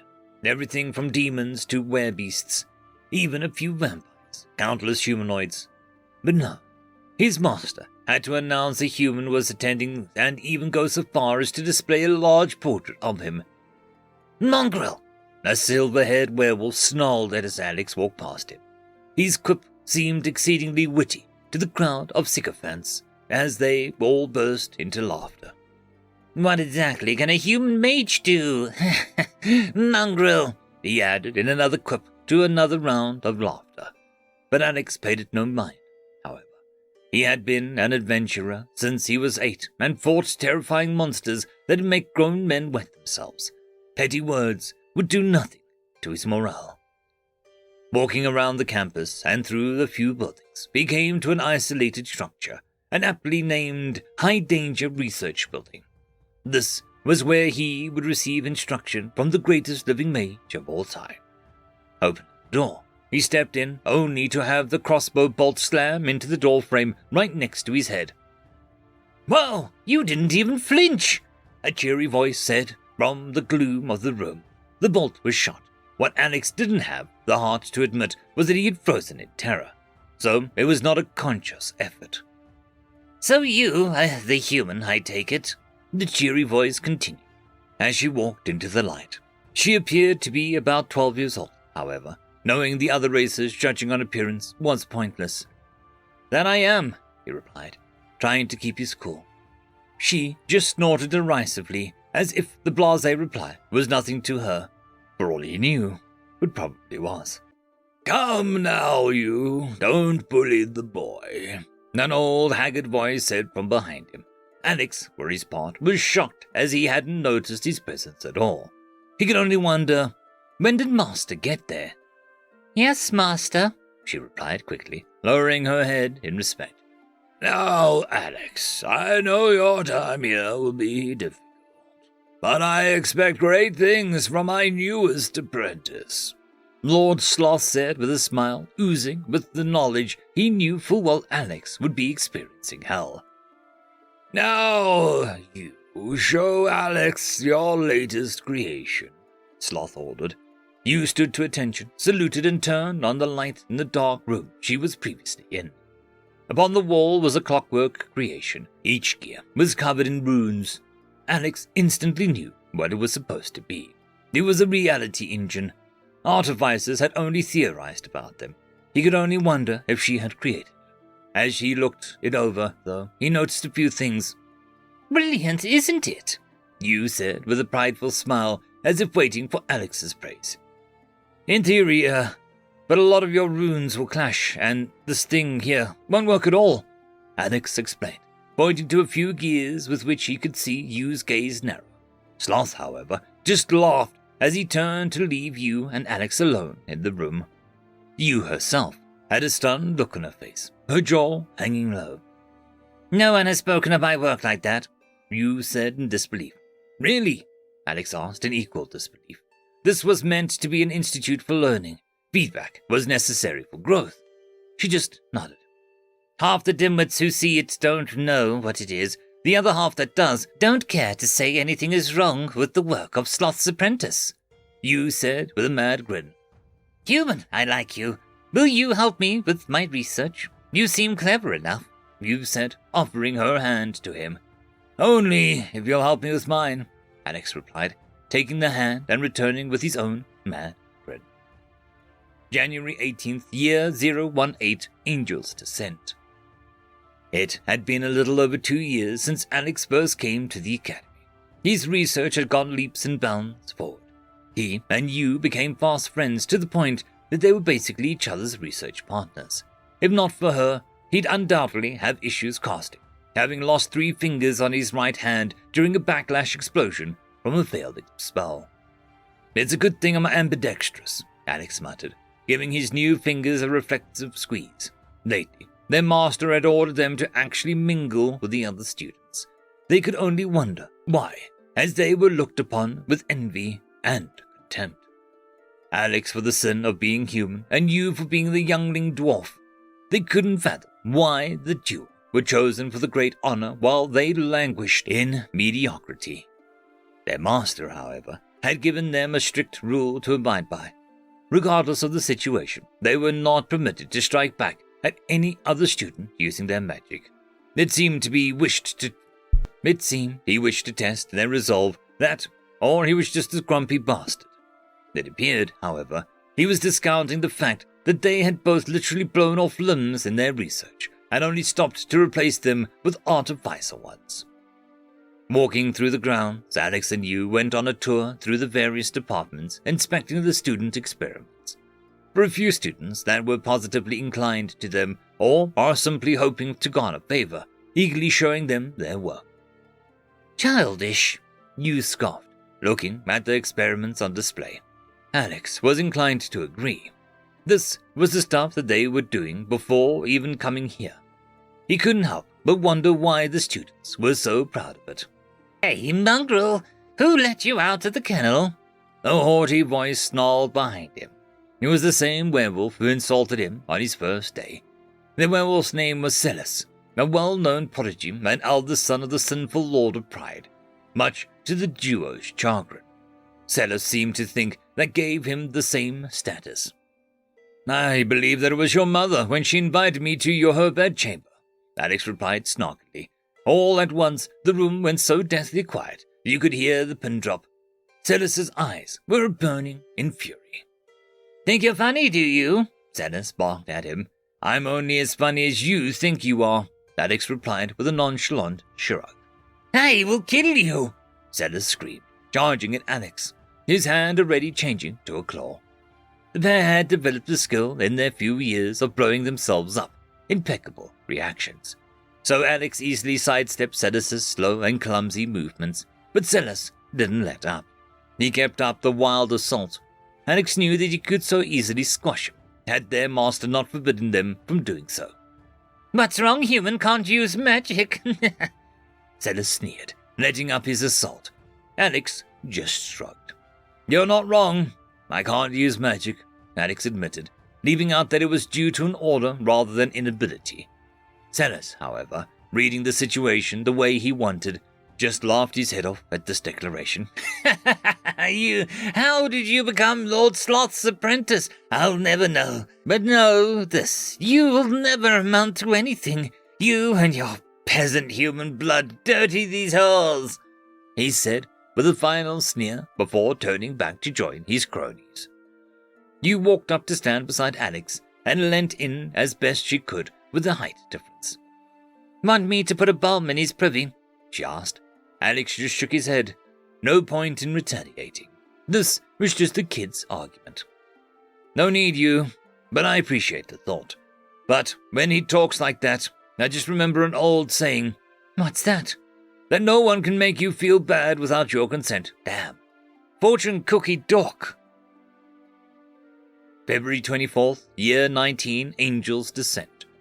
There was talk about the Academy, about Lord Sloth having created a brand new spell of unbelievable power. One so strong, it cut a clean hole through the indomitable wall. Little did they know it was Alex who had done it. Lord Sloth himself even said the feat was such that he'd grant Alex his family name. This was the highest honor he could ever hope for. Now, as word spread about the Academy, Celis and his cronies seemed to be attempting a concentrated campaign against him. They had been leaving trap runes and various other attacks for Alex to trigger. It wouldn't have been a real threat if they weren't so poorly made. When he consulted his master, Sloth maintained his rule that Alex was forbidden to retaliate until at least the graduation combat arena. When asked why, Sloth pointed out Alex was already a continental class mage, meaning his magic could affect an entire continent. In contrast, Celis was barely an average battle mage, in Sloth's own words. Why would a mountain bother itself with a grain of sand?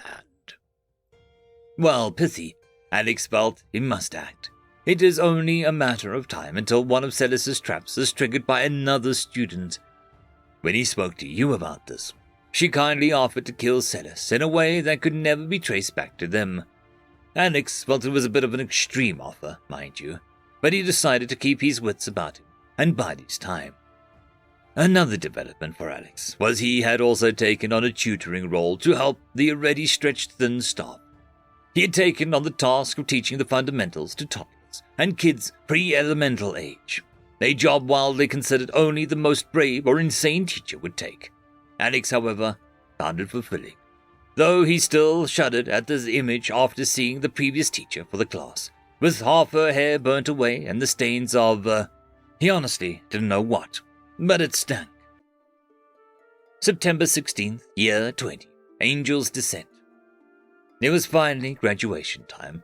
Through careful manipulation of the ordering, Alex had been paired against Celis. After he blew up the classroom, Alex taught him, he swore, that he would make Celis regret making him an enemy. He was only grateful the kids weren't in the room at the time. So the only thing lost was a part of his left leg. He still had to contain a chuckle, remembering going to the infirmary, thanks to his history with exploding. The nurses were very familiar with him.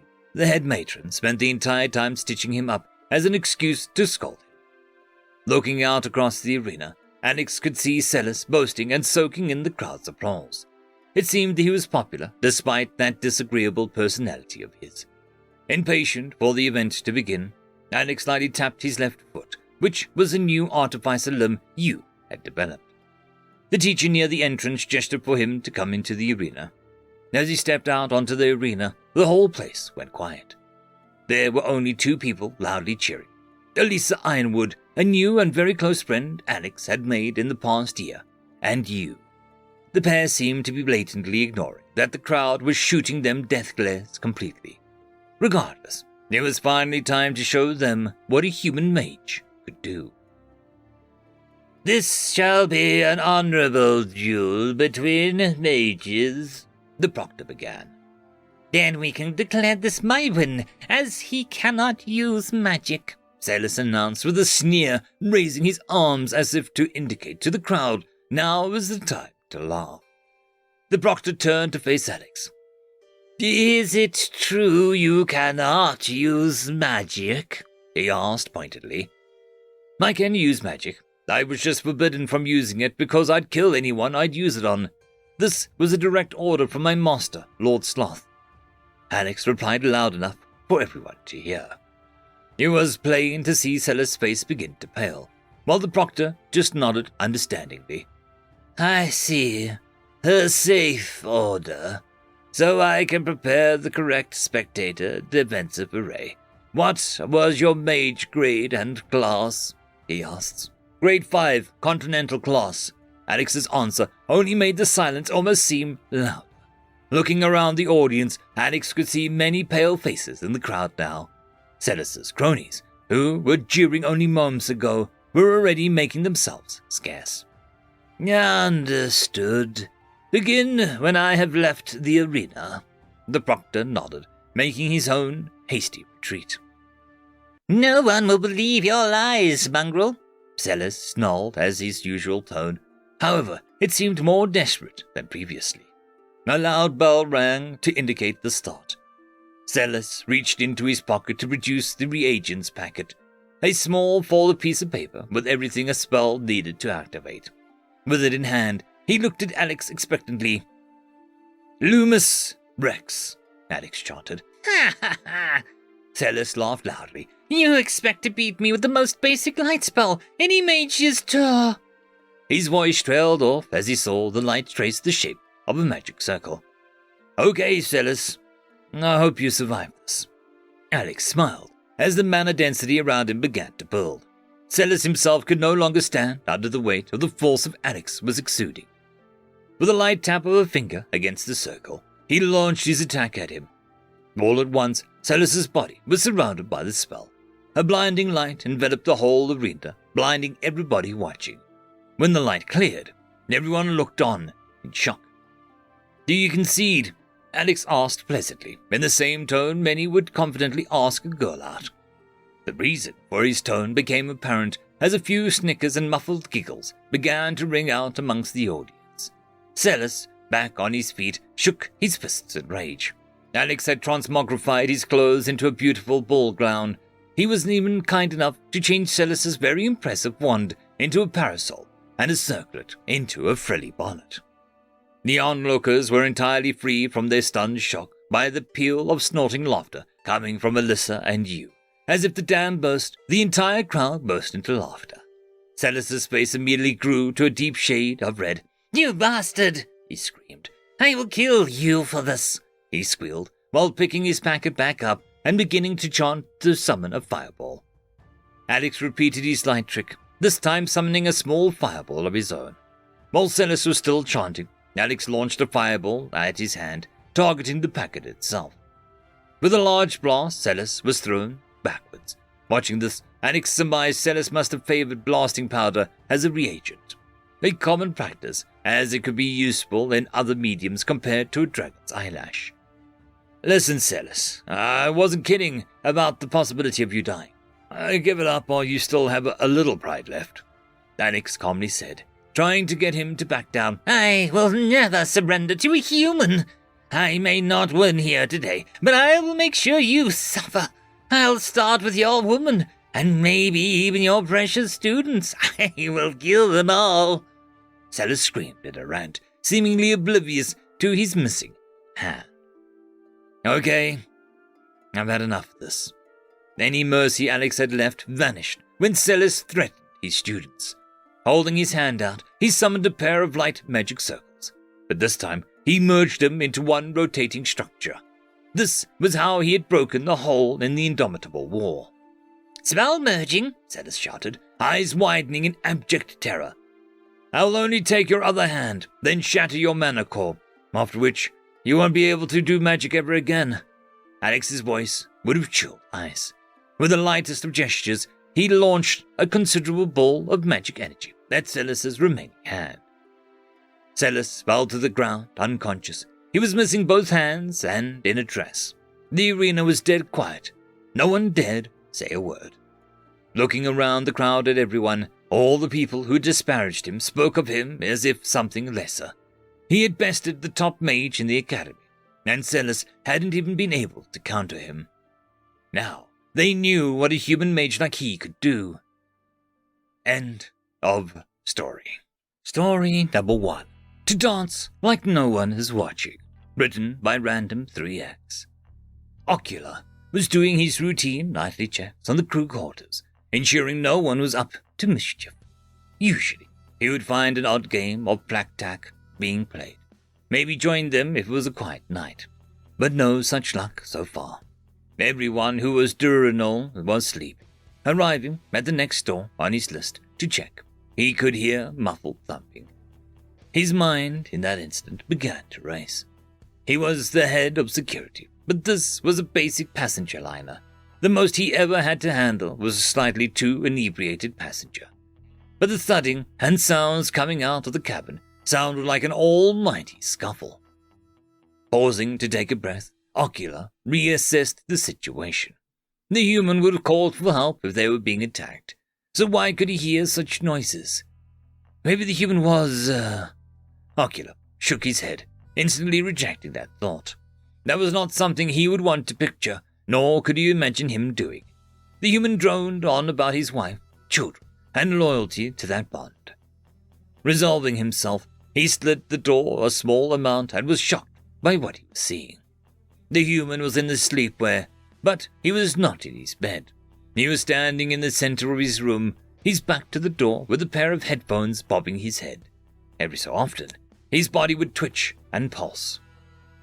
Ocula was mesmerized. The human was bobbing its head rhythmically as he began to turn in a circle on the floor before finally facing the door. It was now that Ocula could see the human's eyes were closed. The sound coming from the headphones started to increase in volume as the human began gently bouncing on the spot. The muffled sound of the music was enough to even make Ocula start to bob his head. It was in an incomprehensible language. Then the human paused its bouncing and then held out his right arm, followed by his left.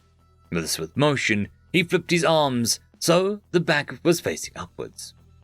Ocula could feel the song's soul calling him, but he resisted interrupting what must be a religious ceremony of great importance. With smooth movements, the human crossed its arms across its chest. Then again, one hand on each side of its head, and then corresponding arm side. Ocula could feel his pulse quicken as the music tried to seize him again. But he resisted as he watched the human recross his arms, resting on the opposite hips. Again, with a swift motion, he moved his arms to the corresponding hips and gave his hips a spin. To finish it off, he jumped in the air and spun 90 degrees to his right. Ocula could recognize the human had started the motions and chose this moment to step in. Human Alan, it's late. You should be in recuperation mode. Ah! Alan stumbled backwards half a step as his face instantly began to redden. Is something the matter, Human Alan? Your face has become rather red.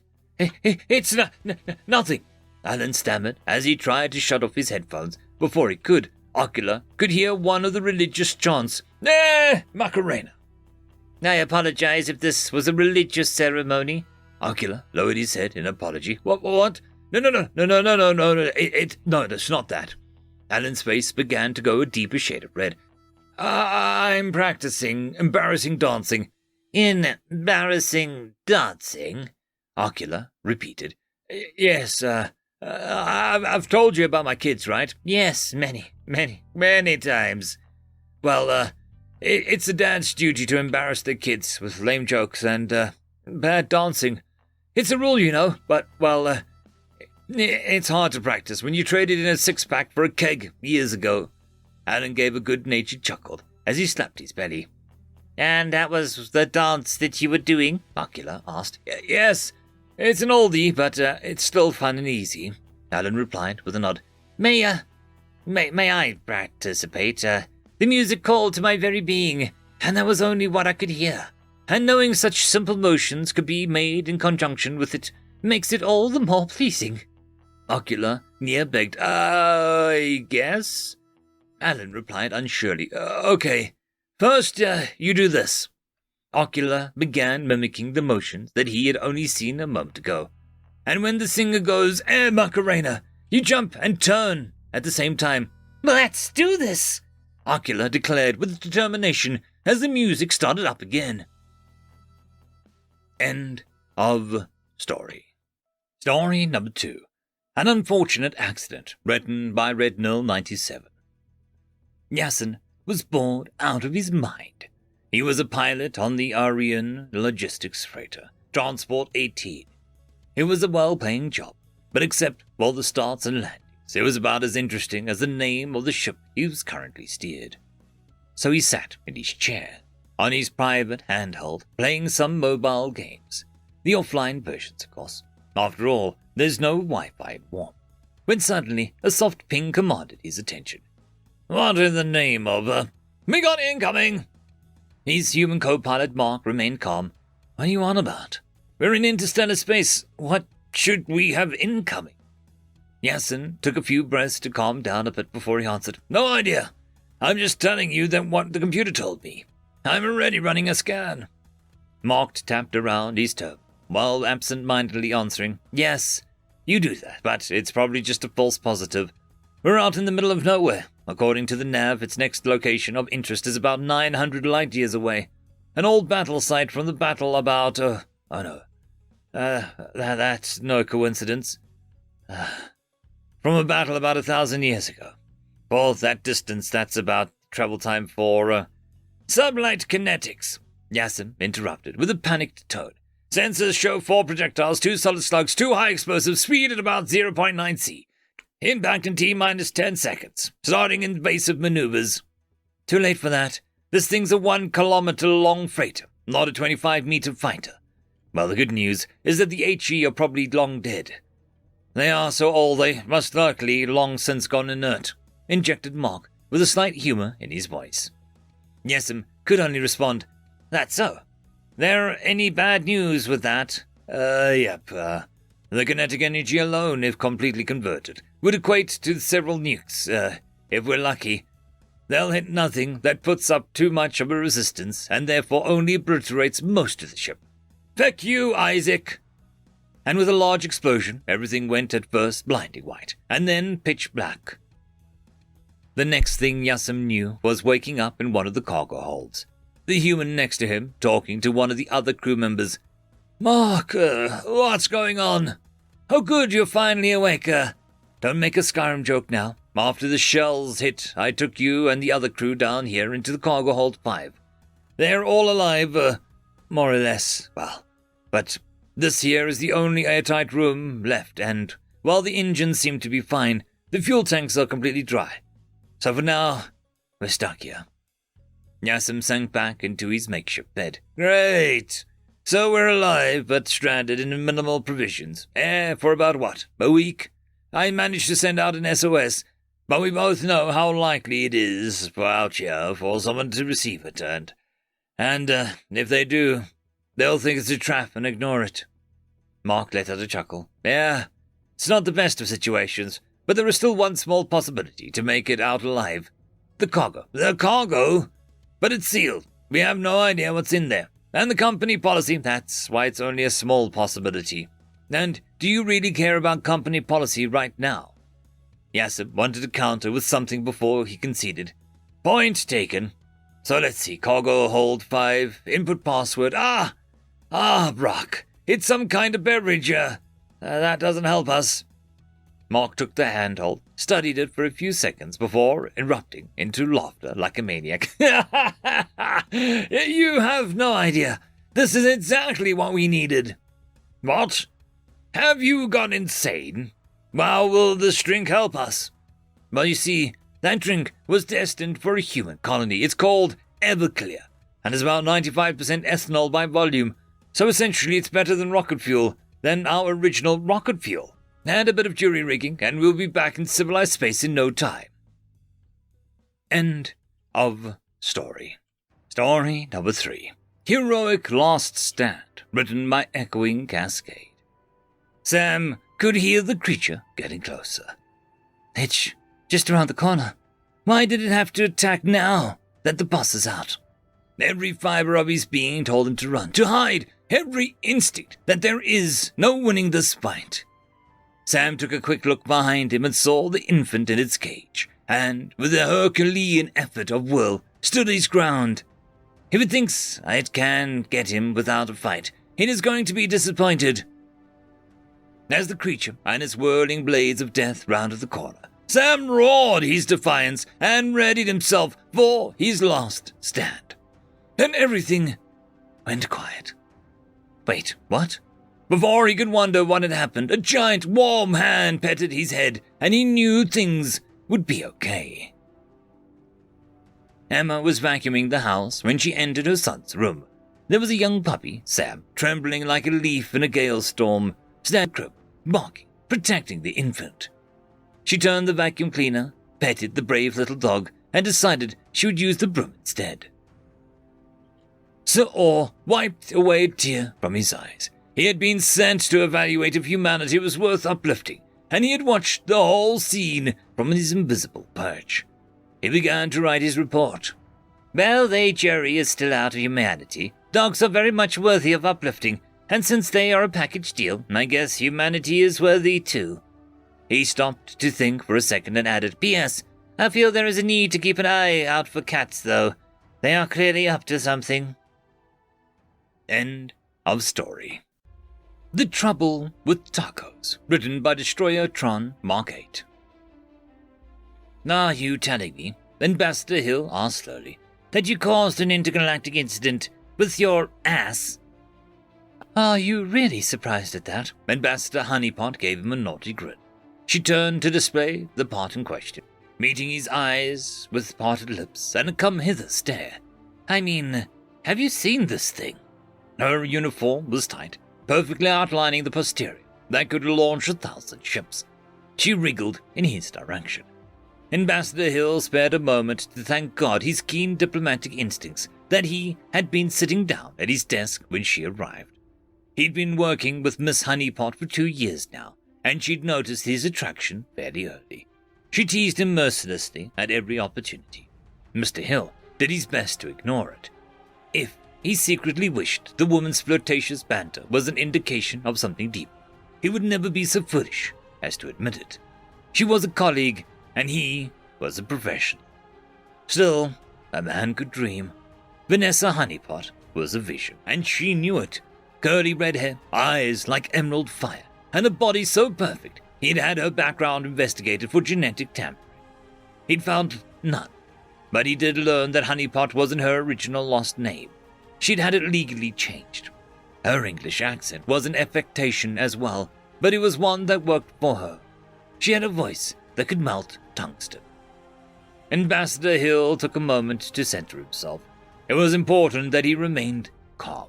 Miss Honeypot might be all flirtatious bravado now, but 3 hours ago she'd been crying, terrified mess. Not that he blamed her. This isn't time for jokes, he chided. It took months to get the Grekt and the Hoth to agree to negotiate. Now both sides are threatening war. The Grekt and the Hoth were all members of the Greft species, but a schism in their government had caused a civil war that had gone on for nearly a century. Peace is such a fragile thing, Honeypot remarked. We both know the ceasefire wasn't going to last. The ceasefire is still in effect, Hill told her. They're threatening to go to war with us. Oh. Honeypot's cheerful facade crumbled for a moment, revealing genuine worry. What the hell happened down there? Ambassador Hill didn't really want to press the woman, but he'd needed to know. The extraction team gave me the initial report, but it didn't make a lot of sense. It was. Ambassador Honeypot's lips trembled for a moment, then she sighed. She looked down. It was Taco Tuesday. Taco Tuesday? Oh no! Ambassador Honeypot was easily the most beautiful, charming, and self-assured woman he'd had the pleasure to work with. But she had one major, glaring flaw. Gas. Her flatulence was legendary. Ambassador Hill didn't know what combination of gut bacteria was responsible, but he did know that the gassy honeypot was the raunchiest, most potent, most horrifying series of smells he had ever experienced. On their last assignment, the Valnian envoys had referred to her as Lafaloo Lalech. She'd been tickled pink when they told her it meant Mistress of the Flaming Hair. Ambassador hadn't had the heart to tell her what it really meant. Mistress of the Deadly Gases. Tell me you didn't, Ambassador Hill implored. We were in the lift, Honeypot explained. You know how both envoys insisted on going together. Neither side wants to be kept waiting, and God forbid they take separate elevators and one arrives before the other. So we were all crammed in together. And, you had to, Ambassador Hill trailed off. Please God, let this not be what he thought. I had tacos, Honeypot huffed. It was a crowded elevator. I didn't think they'd know it was me. But they did, Hill guessed. And they were offended. No, not exactly, Honeypot grimaced. When they smelled it, they sort of got excited. Excited? Hill's brow frowned. Yes. Honeypot flushed. She must still be pretty rattled if she was allowing herself to blush. They were just sniffing at first. But after a few seconds, she sighed, they all started tearing each other's clothes off. Ambassador Hill blinked. No, really, Honeypot insisted. They went mad. Everyone on the lift started pawing and grunting, and then Lord Regent grabbed me and I just, Her eyes watered for just a moment. I hit the panic button. The diplomatic corps took the safety of its ambassadors very seriously. When Ambassador Honeypot activated her panic button, a strike team was dispatched within seconds.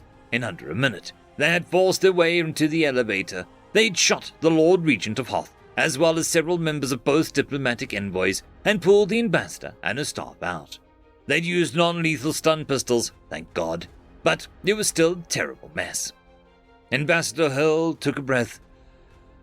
Let me see if I have this straight. You farted in a cramped elevator, and it started an orgy? Yes.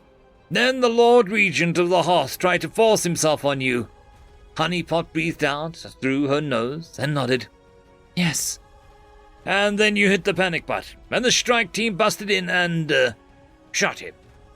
She looked down at the deck. Yes. Holy hell! Ambassador Hill sagged at his desk, rubbing his temples. He didn't get stress headaches, but he really felt like this time he should. I'm sorry, said Honeypot. I didn't mean for... It's not your fault, Hill cut her off. Hitting the panic button was the right thing to do. And how the hell does a fart cause an orgy? I don't know, Honeypot admitted. Pheromones? Do pheromones even come from there? I don't think so, said Hill. I guess that why is something for this science team to figure out. In the meantime, we need to find a way to fix this. Ambassador Hill continued to rub his temples. If we blow the streety, we'll be lucky to get a job somewhere with paper hats and a fryer. He didn't mention that losing their jobs was a secondary concern. The Valtrix Union was pressing the Alliance hard. Stopping a civil war and getting the Greft on their side could be the difference between victory and subjugation. Don't worry, Ambassador Honeypot said. I won't let you get sacked on my behalf. This is my mess. I'll take full responsibility. We both will, Ambassador Hill decided. I won't let you do it alone. You're too important to me. Either we'll work this out together, or we'll both find a place with paper hats. Ambassador Honeypot stared at him for a moment. She looked oddly vulnerable. I'm important to you. I didn't think you even liked me. Of course I like you. Hill spoke without thinking. I like you so much He stopped himself, but he knew that it was too late. Honeypot's eyes went wide. Hill panicked. He cleared his throat and said, I mean, you're a valued colleague. Vanessa Honeypot clicked the button on the inside of her wrist, activating her ocular implants. The implants were one of the secret weapons of the Alliance's diplomatic corps. They allowed the user to read biometrics and determine another being's emotional state. Using them on a fellow ambassador was a serious breach of etiquette, but Joe Hill was more concerned about what she'd find. Don't! He started to warn her off, but she'd already done it. Oh my God! Vanessa's stare changed to shock. She knew. 2 years of careful control, passing all his phrases, painstakingly modulating his body language, all thrown away for half a careless sentence. Joe cursed himself. Then he panicked. Then he wrestled with himself back under control. They were grown-ups, professionals. I wish you hadn't done that, he told her. I know this makes things awkward, but I'd like to think that we can still work together. You're an idiot, Vanessa smirked. Joe blinked. His words failed him. What? Joe, Vanessa chided, you are one of the most accomplished diplomats in the Corps, trained to read body language of over 100 alien species. And you can't figure out when a girl likes you. Ambassador Honeypot, Joe started. Vanessa, Honeypot insisted. Call me Vanessa, you big dumb lug. Okay, Vanessa, Joe swallowed. The thing is... He didn't know what he would have to say next. The office phone rang and interrupted his train of thought. Joe recognized the number and answered. Duchette, what do you have for me? Incoming transmission from Hoth, Ambassador, Shane Doucette reported. Now of all times. Joe shook himself. Getting the peace deal back on track was far more important than his own personal affairs. Patch him through. I have Ambassador Honeypot here as well. Doucette knew that already, but the reminder would ensure he warned the Hoth ambassador. Ambassador Hill quickly retrieved a spare chair and sat it next to his. Ambassador Honeypot sat, and Hill activated the view screen. Ambassador Oolong's stern visage filled the view screen. The Greft regarded his fellow ambassadors with the cold aloofness Ambassador Hill had come to expect. He ran 3 fingers across his forehead. Greetings to you, he said stiffly. Greetings to you, Ambassador, Ambassador Hill returned formally, mirroring the gesture. He was tempted to lead off with an apology, but decided to see what the Greft had to say first. To what do I owe the pleasure of this call? Ambassador Oolong's lips twisted before he forced himself back to emotionless formality. I wish to inform you that the Lord Regent has recovered. He asked me to express his apologies for his behavior toward Ambassador Honeypot during the incident. The Greft pressed a thumb to the bridge of his nose. Tell him I accept the apology. Honeypot was every inch of the assured diplomat. No trace of her earlier feelings could be seen. She placed her thumb on her nose as well, removed it, and then replaced it with her other thumb. An offer one of my own. My emission was a neutral part of my species' digestive process. I had no idea that it would have that effect on him. Indeed, intoned the Greft. We thought that you had administered some form of drug at first, but our investigation has assured us that the emission was, in fact, natural. We believe that neither you nor we could have anticipated the effect it would have on the Greft biology. Ambassador Oolong pressed the thumb to his nose. Your apology is accepted. Does this mean that the Lord Regent is willing to reopen negotiations? Ambassador Hill inquired. Perhaps, allowed the Greft.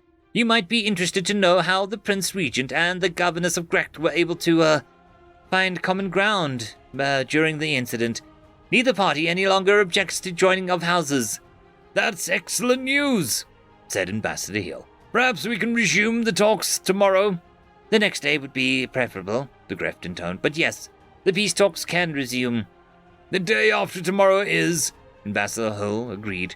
Is there anything else I can do for you? There is one thing. Ambassador Oolong struggled to control his expression. The Lord Regent has expressed interest in the ambassador's digestive emissions. He has requested some samples for, The Hoth ambassador lost control, face contorting into a grimace. Experimentation? We'll see what we can do, Ambassador Honeypot said judiciously. She ran 3 fingers down her cheek. Strength and honor to you, Ambassador. Ambassador Hill didn't speak, but copied the gesture. Strength and honor to you both, the Greft intoned. He ended the transmission. Joe let out a breath he didn't know he'd been holding. That went well. Vanessa nodded. I suppose it did. Vanessa! She met his eyes. Joe stared back, stealing his courage. He was a war veteran and a member of the diplomatic corps. He could do this. Would you like to, join me for dinner? No. Her voice was firm. Oh? Joe's shoulders sank. He should have known better. I'm sorry if I... No, Vanessa cut him off. Now that I've got you figured, I'm not giving you the chance to pull out. She stood. I'm going back to my quarters and you're coming with me. She pushed a button on the desk phone. Doucette? Yes, Ambassador, a senior assistant answered. Peace talks will resume the day after tomorrow. We are calling it a night. She clamped a hand over Joe's shoulders when she saw he was about to object. In the morning, I'm going to need 5 jars with sealable lids and a burrito. Yes, Ambassador. Vanessa gave Joe a considering look, then pressed the button again. Make it 2 burritos. End of story. Story number 1. Happy Valentine's Day, written by AC1308. Sir, can we talk together? I need the viewpoint of another. Dasa turned to see Keller hurrying towards him. He paused to wait for her, despite the fact that she was in ongoing romantic liaison with Harry Coulson, the station's human tech. She always had time for him. All the station crew were bipedal and at least semi-mammalian, so it wasn't unusual for cross-species relationships to go this far. Dasser himself was spending nesting time with Galissa, a flightless avian, so he had no judgment to make on Kaller's choices. Where he and most of the others had to pause and reconsider was the fact that she had chosen Harry. There was nothing wrong with Harry Coulson as a person and a technician. He was impressively good at his job, and when he encountered something he didn't know, he could often figure out a workaround. Dasser enjoyed spending time with him and listening to his stories of growing up on Earth. However wildly they might have been exaggerated. As a sole human on the station, he was neither snobbish nor arrogant, but actively tried to fit in with everyone else's needs and wants. The sole problem was that Harry was a carnivore, a member of a species that had actively hunted and killed other living creatures and eaten their flesh. Even now, it was said they preferred the flesh of the domesticated animals that were raised to adulthood and slaughtered before being prepared for ingestion over synthesized food. Harry himself had stated on more than one occasion that he could always tell the difference, and that synth food was less satisfying. But still, in order to reduce worry amongst other species on the station, he chose to eat synth food instead of ordering in actual pieces of once living creatures. Everyone had been more than a little surprised when Kaler had expressed an interest in a member of the only carnivorous species in the Galactic Union. But she had persisted despite the concern of others and appeared happy within the relationship. Until now, of course. "What is the matter?" asked Dasser. "Is Harry well?" "Harry is healthy and happy," Kaler said. "But he has done something today that confuses and puzzles me." "Harry is a human," Dasser reminded her, as if she did not know that already. "He does many things that confuse and puzzle us." "Oh, I understand most of his ways by now." Kaler tossed aside the comment like yesterday's orders. "But he did something today that he has never done before. You see, today's date on Earth, allowing for relativistic differences, is apparently a day of bonding between those who are romantically attracted to each other." Dasser tilted his crest. "Well, that sounds remarkably wholesome. Perhaps we should institute it for the whole station. Where is the concern?" "The concern is how it is demonstrated." Dasser handed him a sheet of pressed fibers that had been folded over, with words and images inscribed on it, apparently using ordinarily marking pens. He took it, noted the odd symmetrical shape drawn in the red and the front, took curves at the top, a point at the bottom, then opened it and read the words, "To Kaler, be my Valentine, Harry." "What is Valentine?" She grimaced. He tried to explain, but all I really understood was that it was a word for someone who is loved and loves in return. There is a historical context, but he didn't wish to go too deeply into it. Sounds complicated, but not too bad. Dasser wasn't surprised about Harry not wanting to go into the historical context. A lot of human history had been marked as being off-limits to most Galactic Union species, due to the immense amount of bloodshed and horror they had inflicted on one another. He'd once watched a performance of one of their greatest love stories and been horribly traumatized by the fact that both had died at the end. "This is quaint and cute, but I do not see what the problem is." "The problem is this." She took the folded cardboard back and tapped on the odd sigil on the front. "Do you know what this is?" He studied the image more closely. Although hand-drawn, it showed attention to detail in both the sides were matching each other. "I am afraid I don't." "It's a symbolic imagery of a human heart." His brain stuttered to a halt before getting back on track. "What? A vital organ? He gave you a picture of one of these vital organs?" He belatedly recalled that red, the color of the image, was also the color of human blood. "Yes." She looked down at the card. "He said it was symbolic of him handing me his actual heart." This raised questions Dasser wasn't sure he wanted to ask. Can they survive without their hearts?" "No, not usually." She stared at him. "What does it mean?" Dasser didn't want to get this wrong. "What does Harry say it means?" "That he loves me." She looked as though she wanted to be reassured. "Then I would take it in the spirit that it was given, and not ask any questions that might raise worrying answers." He gestured towards the card in her hand.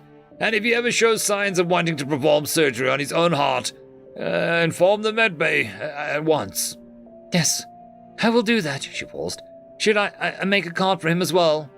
He considered the question. No, it's best not to get it wrong. That's a good point. I'll just tell him I love him. Probably for the best. He is a good man. I know. Just very strange at times. Thank you for listening to me. Anytime. She hurried off, leaving Dessert to his thoughts.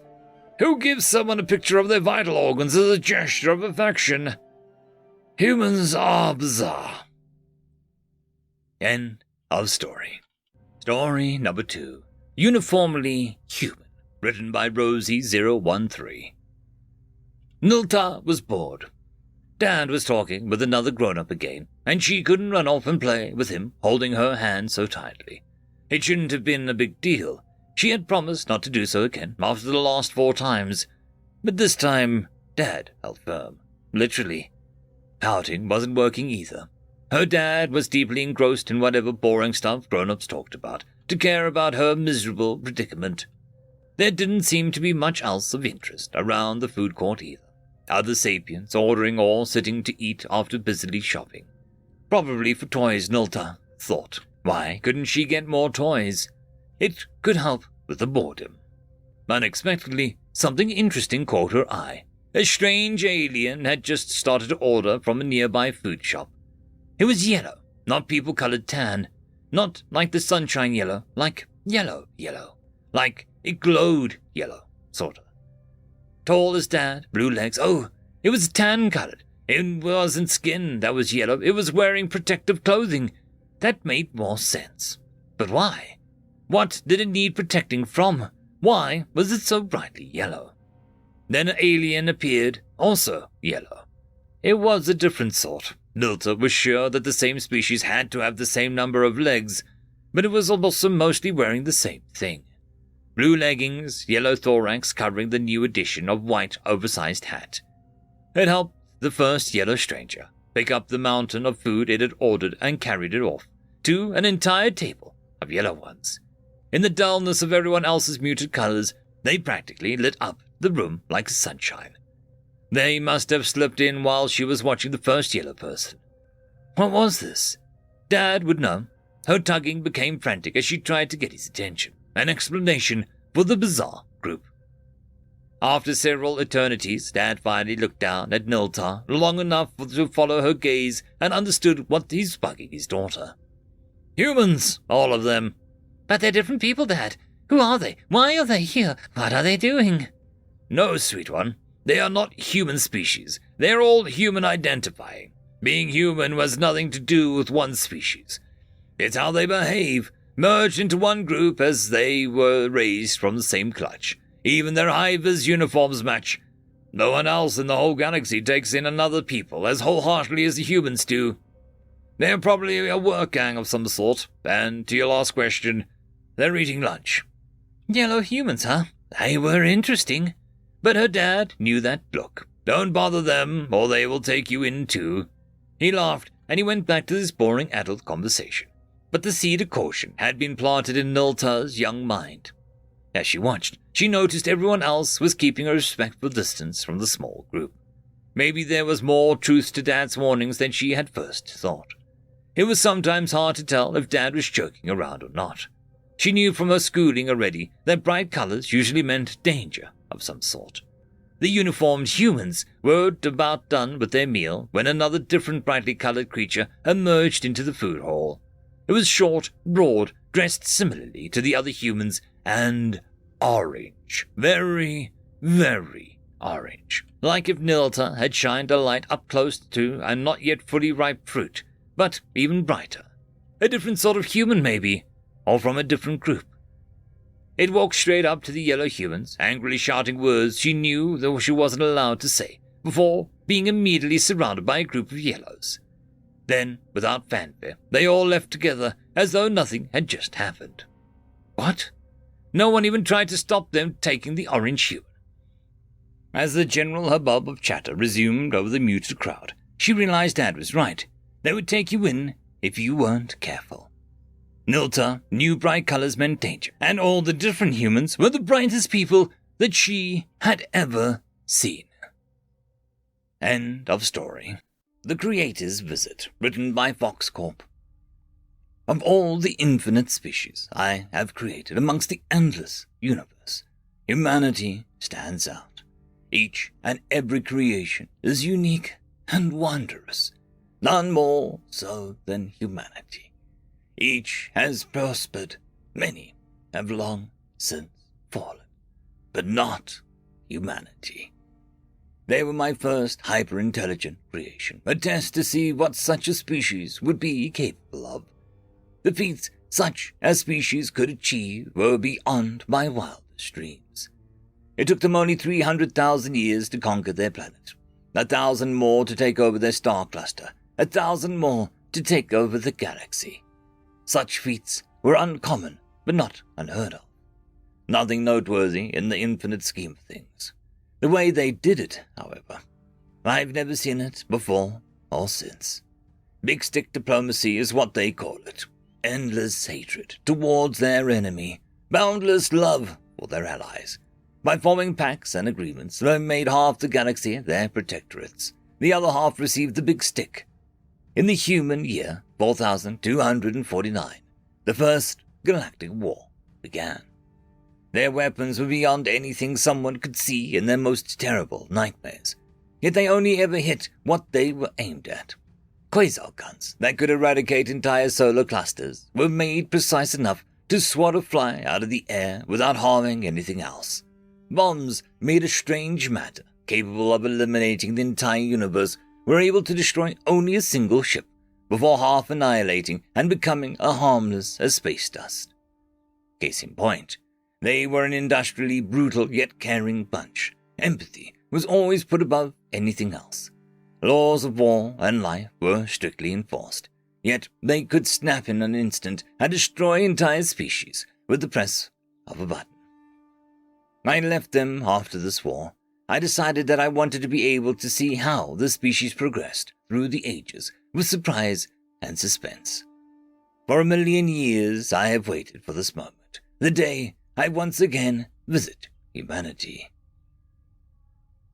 Tremendous force was being applied to the hull of the USS Sagittarius A. Each second 4 million light railgun shells slammed into its shields. Projected reports indicated only 2 hours before the shields would collapse. Captain, why don't we link up with the rest of the fleet? We won't last forever like this, the first officer, Tylus, yelled, straining to make his voice heard over the groaning of the hull. Because this is more fun. Prepare the boarding pods for launch. I want a squad of Marines sent to each vessel assaulting us, the captain screamed back. His grey eyes filled with glee, arms darting around excitedly from monitor to monitor, firing random weapons into empty space. But we don't have enough boarding pods, Tylus protested with a whine. How? There have to be at least 2 million pods on the ship, Captain Bobby shot back. How could we not have enough? There were well over 30 million light corvettes swarming us out there. More keep coming in by the second. This is only wave 1. We need to pull back to the rest of the fleet. No! We will board as many ships as we can. Bobby looked over the hologram of his ship. 1,000 miles long, 3,000 miles wide. It was the biggest ship available. It carried millions of weapons, billions of crew, and a whole lot of explosives. He scoured the hologram for useful information. Anything that could help make the battle last longer, before he noticed something. There are boarders on deck 250, in hangar 3201. Put it out over the intercom. Okay, replied Tylus, clearing his throat and switching on the intercom. Intruders on deck 250, hangar 3201. Deal with them swiftly. The cackle of the speakers died out, once again replaced by the drumbeat of gunfire rocking the ship. Bobby looked out the window of his bridge to see the battle unfold. Thousands of quasar guns streaked across the void, swatting away any ships foolish enough to fight the behemoth spacecraft.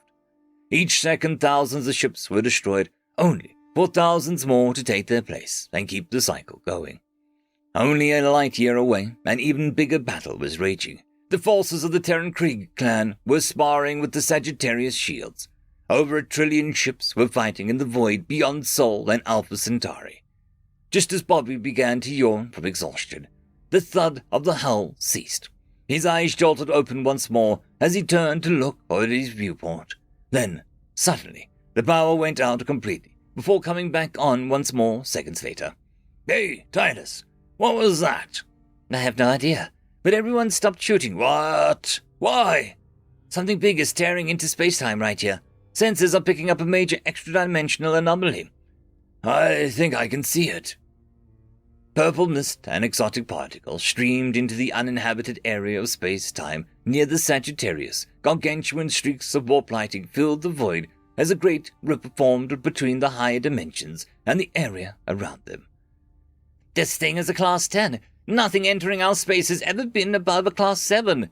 What is that supposed to mean? This thing is from the highest existing dimension.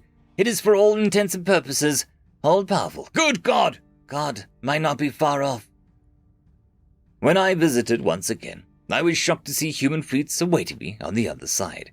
They appeared to have been fighting a great battle right before I had arrived. But once again, partially unleashing my omniscience, I deduced that I was right. Surprisingly, however, I was confused. They were not fighting over anything, nor were they fighting with any regard for their own survival. Even more shocking, a battle multitudes bigger in scope was raging on and a light year from me. Human ships were trading blows with human ships, but I detected no deaths. Every second, billions of ships were annihilated. Trillions of humans should have been dying. Even when scouring the consciousness of the entire universe, I detected not a single human death. The ships around me seemed to come out of their trance. They quickly organized into a singular fleet around the truly magnificent ship. They began to move away from me while also training as many weapons as possible on me. Were this any other species, I wouldn't have batted an eye towards these weapons. But something about these guns unsettled me. It soon dawned on me that these weapons were ninth-dimensional hypersiphons, channeling entire universes of energy from the infinite stalls of the ninth-dimensional space, warping it around and through a black hole, then turning it into a beam that could rip through anything less than a god. Luckily for me, that just so happens to be me. Then I decided to contact them everywhere, all the devices, connections, brains, consciousness. I said a few words, but they didn't seem to get the message. "Hello, my creation. It is me." I could sense that most of humanity thought of this as a mundane hack on communication servers, before the video feeds of me floating in space reached them. Needless to say, the image of a star-sized human figure floating in space, moving and glowing bright with raw energy, changed the minds of many a human. Mere seconds later, all the light in the universe was bottled up by ships jumping in to view me. I could sense, however, communications were being jammed. The great mass of ships began to part. In their place came a ship of truly gargantuan proportions. The ship they called the Seventh Seal began to bear down upon me. I was shocked to hear the communications of the 10th dimensional space. "Entity, state your intentions or be destroyed." "I need not do as you say." "Very well, but I warned you." A weapon I had not yet seen fired upon me. A great wave of pain washed over me, a sensation I never felt in all my infinite years of existence. Luckily for me, being all-powerful and all, it didn't kill me, and I quickly disabled the weapon through my will. "Do not try that again, or I will do more than shut down your weapons, human." "State your intentions, then." "I observe my greatest creations. As of now, I've observed nothing but hostility." "Why should I believe you? Get the hell out of here." Then I felt a great force being applied to me, as if I was being dragged out of this universe forcefully, by some power I couldn't overcome. I was sent back through my rift from where I came, and I was for the first time astonished. I was all-powerful, all-knowing, and yet they still managed to evict my first form from their space. They must not know I'm omnipresent, because they couldn't truly evict me. I willed myself back into their universe. "I warned you." I cast destruction incarnate towards their entire fleet. All their countless ships were destroyed in an instant. I then went directly to Earth. Once again, I was astonished by the lack of any death. I opened up all the barriers to my intellect. I needed to know. That's when I realized Humanity has reached its full Stage 10 potential. Their consciousness exists alongside me in the 10th dimension. Like me, they cannot be killed, cannot be destroyed. This was not my doing, yet they had somehow made themselves able to uplift themselves to higher planes, while still living in the 3rd dimension. "Bobby, what happened?" asked Bobby's father. "I think God destroyed my ship," he responded. "How did he do that?" "He just did. I swear, look at your Neuro News." His father's face turned from humid to stoic very swiftly. His mouth opened slightly as he muttered a single word. "Huh." He collected his thoughts before saying, "I'll join you in the next battle. I want to see this myself." "Awesome," Bobby yelled as he stepped back into the Concho tube. His mind was transferred back into another ship. This one is slightly smaller, but in the same area. He looked up at the impressive figure. For all intents and purposes, it looked just like him. Human in all ways but power and size. Once again, the mass of ships returned around me, this time communicating with me freely. I answered quadrillions of questions, all from people who had nothing meaningful to ask. They kept on asking, "Are you God?" To which I always replied, "I am your creator, but you choose if I am your God." Not one person asked him where did he go after death. In fact, it seemed as if death was a concept that humanity knew nothing of. He wondered what they called this needless slaughter, if not death for the sake of death. The answer he got surprised him once more. This war was a birthday party. Every child born on this day was offered a free day of battle. They were given ships to command, and all of their friends could come along with them. This battle was simply a massive party. No one died, no one was injured. This entire battle of trillions upon trillions of ships was for children's amusement. Not just that, these were real ships made of real matter. The humans, however, seemed to never run out. I once again opened myself up and found that they extracted matter from higher, infinite dimensions, and that the multiverse itself. They did all of this for kids who were born on a specific day. They did it yesterday, and they would do it tomorrow. Humanity, my greatest achievement, is insane. Yet they are immortal and on par with me. They will be here forever, the same way that I will. They have become gods in their own right. Nothing can ever or will ever trouble them, for they are eternal. They have reached untold heights and untold lows. I'm glad that I came back to visit humanity. For now, I know the true potential of all the life I create. Endless wars in outer space, all in the name of a good time. End of story. The Archivist, written by Reddit Aggie. The Archivist was very old. He lost count of other years long ago, but he was reasonably sure that he was at near 7 digits. He didn't look old. He didn't feel old. Sam, the Immortal, he called himself. Between the longevity treatment and nanobiotic safeguards roaming through his body, he was technically an eternal 37. He'd thought about that hard at the time. He'd felt that it was a perfect age. Old enough to be respected, but not so old he'd be losing his hair or going grey. In retrospect, he'd have chosen 27. He'd thought about it for a millennia. He'd be old enough to do what he wanted and young enough to not care about the consequences. Missed opportunity, Sam scolded himself. The archivist sighed as he surveyed the entrance to the vault. Behind those doors was a storehouse of knowledge so vast, even he hadn't seen it all. Orbital sensors had picked up an approaching craft and alerted him. Sam didn't recognize the ship, though. Interesting, he thought, looking at the design. Something new. Sam took his position next to the vault door and waited whatever guests would be joining him. He'd have to check his book later, but he'd be around 500 years since someone had dropped by. The ground shook. Must be a big ship, Sam thought to himself. Perhaps it's someone important, he mused.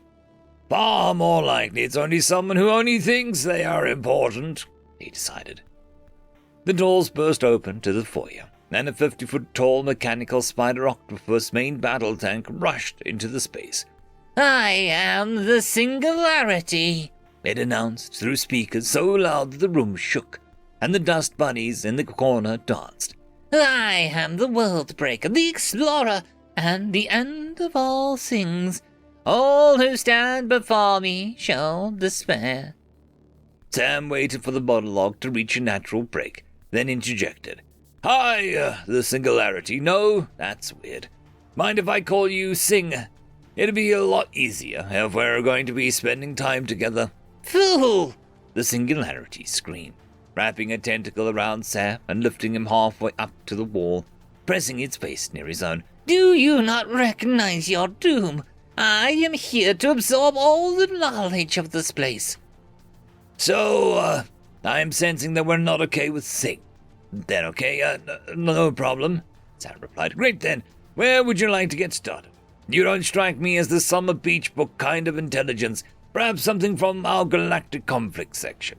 Maybe something from the genocide subcategory. That seems more your speed. You misunderstand, foolish mortal.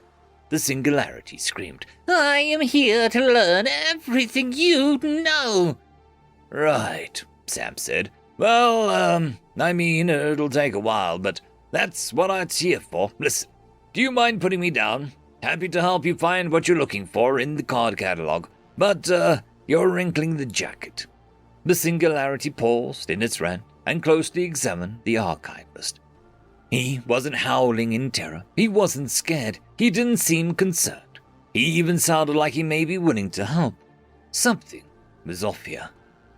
The singularity put down gently and backed away a few steps. Who are you? He asked Sam.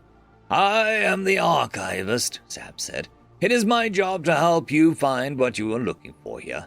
I must say, it's been a long time since we've had any rogue AI visit. I'll have to check my book, but I think it's been at least 10,000 years. Others have been here before me, the singularity asked. Oh, sure, Sam replied. Lots. Give me a second to look at the signing book. Sam made his way to the desk on the far wall and picked up the ledger, wiping off a layer of dust. He opened it and began flipping pages, talking to himself as he did so. Yep, last visitor about 500 years ago. Last rogue AI. He flipped a few more pages. 10,103 years ago. I was close, actually. It doesn't look like he's signed out yet. He may still be down there somewhere. The singularity took another step back. This was not at all what he had expected. You've captured an AI, came the wary question. Captured? Sam asked. No, unless dialects have changed materially, that carries a fairly negative connotation.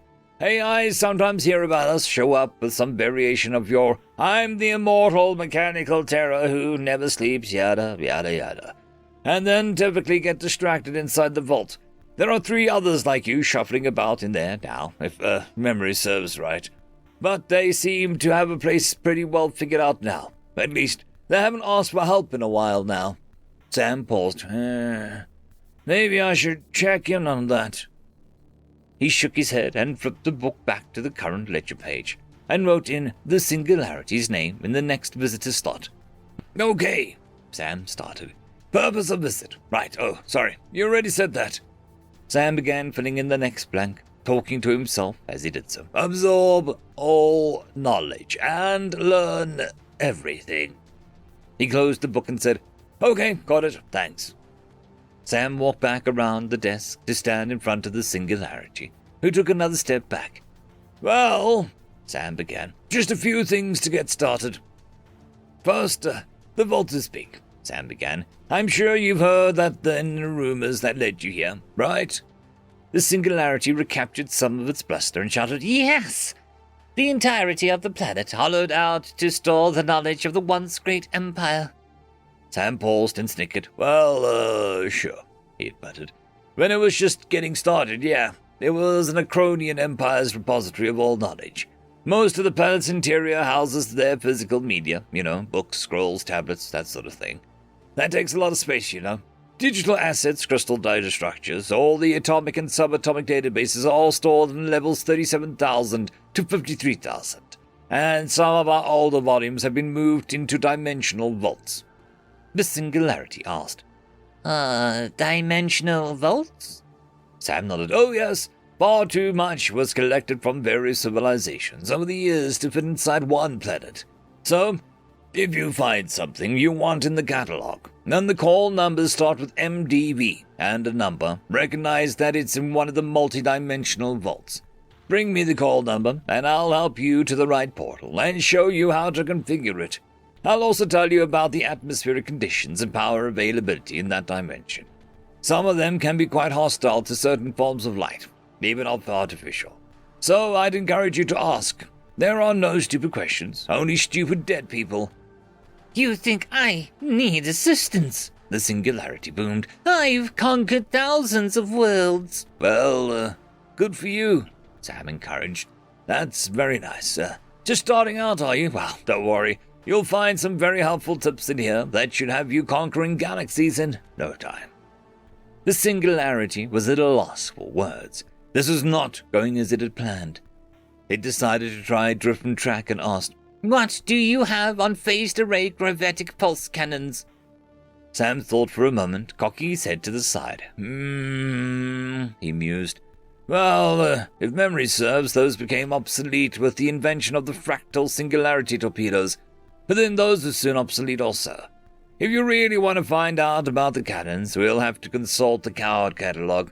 But I'm going to guess that those are in MDV 17 or 22. Gravity in those dimensions is visible, and those life forms invented gravitic weaponry before pointy sticks. Well, we'll confirm it. Sam pressed a button on each wrist, and the vault door swung open, revealing a space inside so large that to this day it still made his head hurt to look at it. The Singularity winced also. Sam waved the Singularity to follow. You are too big for the tube or lift, so we'll have to walk to the second records room. It's only about 2 days from here. Follow me and don't worry about it. If this or any galaxy ever knew it, we probably have a copy of it here. If you can't find it, ask. Sam stopped and spun back around so quickly. The Singularity took a couple steps back. Sam raised his hand and pointed a finger at the Singularity, and sternly saying, Oh, and by the way, there are disclaimers on the doors, but to level set, you should know that the use of any and all weapons designed sourcing from a race of beings known as the humans from MDV-25 have been classified as war crimes across all dimensions, space, and time. If you have to conquer a galaxy, use something else. Trust me, you do not want that kind of attention. Now, follow me, Sam said enthusiastically, and set off towards the nearest records room. End of story. The Last Human, written by Slow AD 12345. Written by Slow AD 2584. The human wakes up. He is confused. His jaw aches, like it's been in a weird position for far too long. He stumbles out of the device that surrounded him and looked around. His memories were coming back to him slowly. Who was he? Where was he? Why was this particular thing going on with him around him? He knew it had to make sense somehow. He just had to remember. His name slowly came back to him. His name was his own, not important for the story, as will be evident later. He was on a starship in space. The name of the ship escaped him, but he knew that he was a crewman of the ship. He was...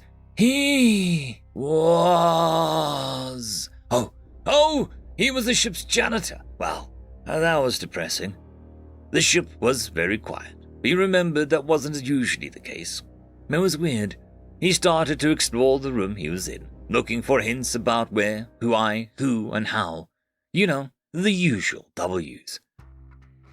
He came to find that he was on the ship's brig. He had emerged from a cryostasis pod, frozen in his time of sentence for, whatever he had done. He couldn't recall. Something to do with a, cat? Nah, that doesn't make any sense. But for whatever reason, he just now emerged from his cryopod. But where were the guards? So, was he supposed to, just get dressed and, see himself out? Okay then. One good thing about being a ship's janitor is he had a key to every space on the ship. As he walked around, he found nobody anywhere. The more he explored, the more he grew alarmed, and was soon racing down the corridors, checking higher and higher clearance rooms. Nobody.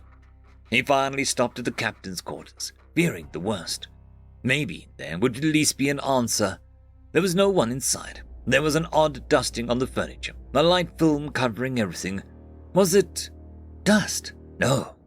That was very unlikely. As a janitor, he was very familiar with the ship's anti-dust filters and static eliminators. For it to get this bad, it would mean that... A flickering light caught his eye. From the captain's desk. Of course, the ship's computer. He hurried to the desk display, faintly hollow lit with the glass on the desk surface. He wiped the dust away from the display, leaving a thick film on his hand. Computer, respond, please. The computer's voice, remembered as a slightly British female contralto, was haggard, hoarse, distorted with feedback, frizzle thingies. He was a janitor. He didn't know any of the technical stuff, but he knew the computer sounded in very bad shape. I'm so sorry, the distorted voice said, barely understandable. There was no the option. Where is everybody? What happened?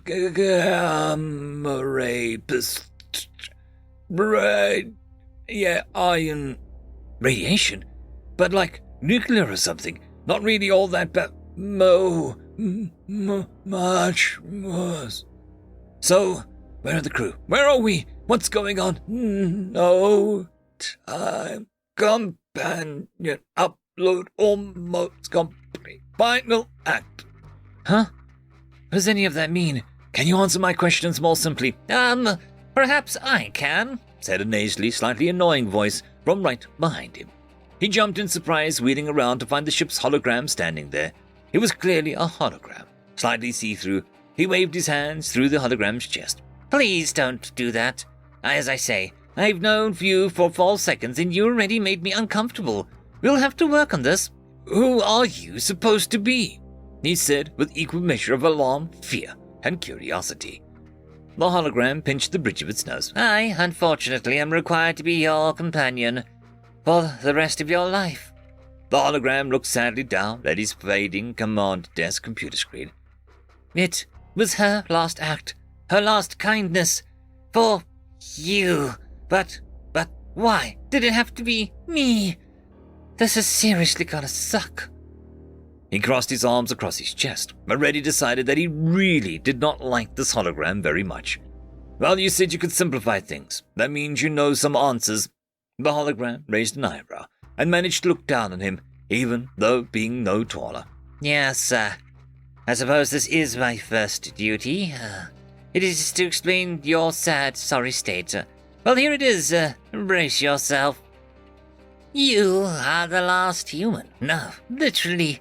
The date is what you would call the year 300,000,000,2022. Every other human is quite literally long gone. In fact, most of the prime sequence stars have all burned out and are gone from the universe. Only black holes and the many red dwarfs remain. He collapsed to the floor in shock. Really? Wished you would have sugarcoated it a bit. You jerk, he said, feeling ill to his stomach. But how did I? Yeah, you were in cryo when the freak gamma ray burst slammed into our hull, saturating the entire ship in its titanic radiation. The crew? All dead, immediately. All but you. Your cryopod was shielded with stasis in just the fortunate way to forestall the radiation getting to you. Wait, I don't understand. If everyone died on the spot, then when... The hologram sneered and gestured as if wiping dust from its hands. Over time, they just dissolved to dust. It hasn't really been a very long time. He stood up in instant revulsion, hurriedly trying to get all the dust on him off.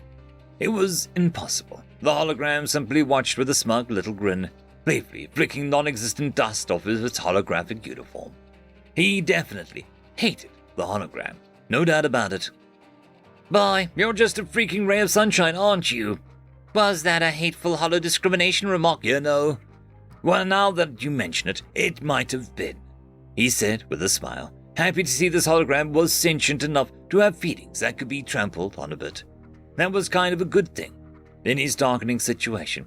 Right, so it's just me, radiated ship. Am I going to die from radiation now? The hologram sighed and again pinched the bridge of his nose. No, the radiation has faded away by now. That was why you weren't released from cryostasis. The computer waited until the ship was safe to revive you. Do you even know what the year 300 billion actually means? Sure I do. It's a long time, whatever. So, I'm the only one. Does the ship work? Can we go somewhere? The hologram looked pained, as if it was explaining things for the 5th time to a child. You are the only one. No, the ship was fried from the burst, and besides, there is really nowhere to even go anymore. The Milky Way, gone. Even the Milk Drometer is gone. The nearest thing is the red dwarf 86 light years away. But we can't move. We are a derelict in space. Well, feck. Then just what? What are we supposed to do? Don't worry, you twat. There is enough food and drink on board to feed you like a king for the rest of your life. That's not exactly what I'm concerned about with at the moment.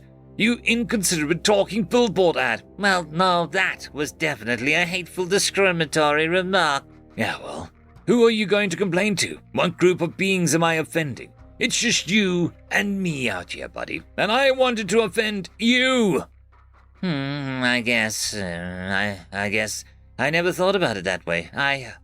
Wow, you have a very strange perspective on things. Call it my way of coping with all of this.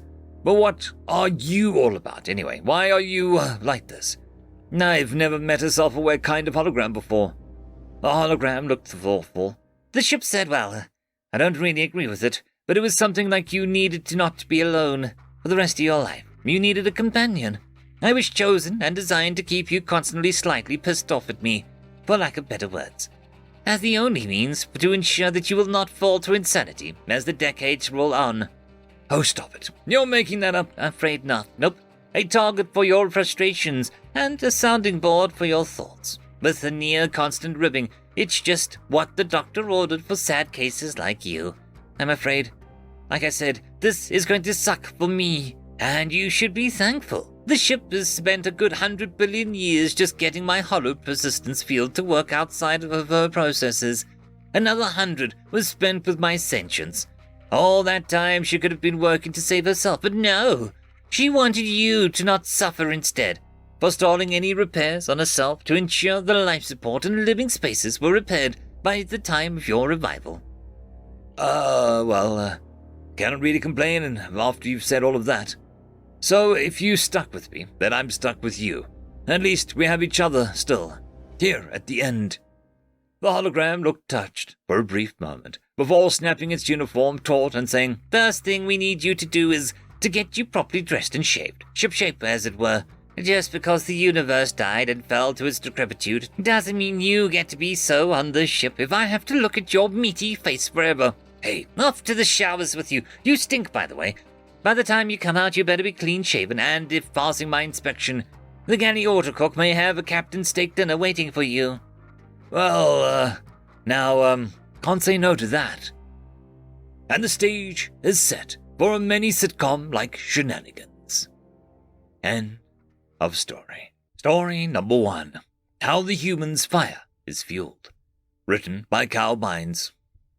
They survive, tied to the burning pyre of entropy. And somehow, while their body and minds burn, they live. Nobody truly understands the humans, and while I might be the closest, I sure don't either. Flipping the galaxy on its head in one fell swoop.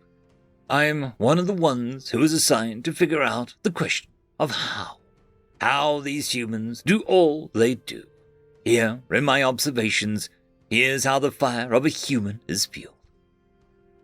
My first experience was in battle. Not exactly my choice in this instance. It's how I ended up in this job, however.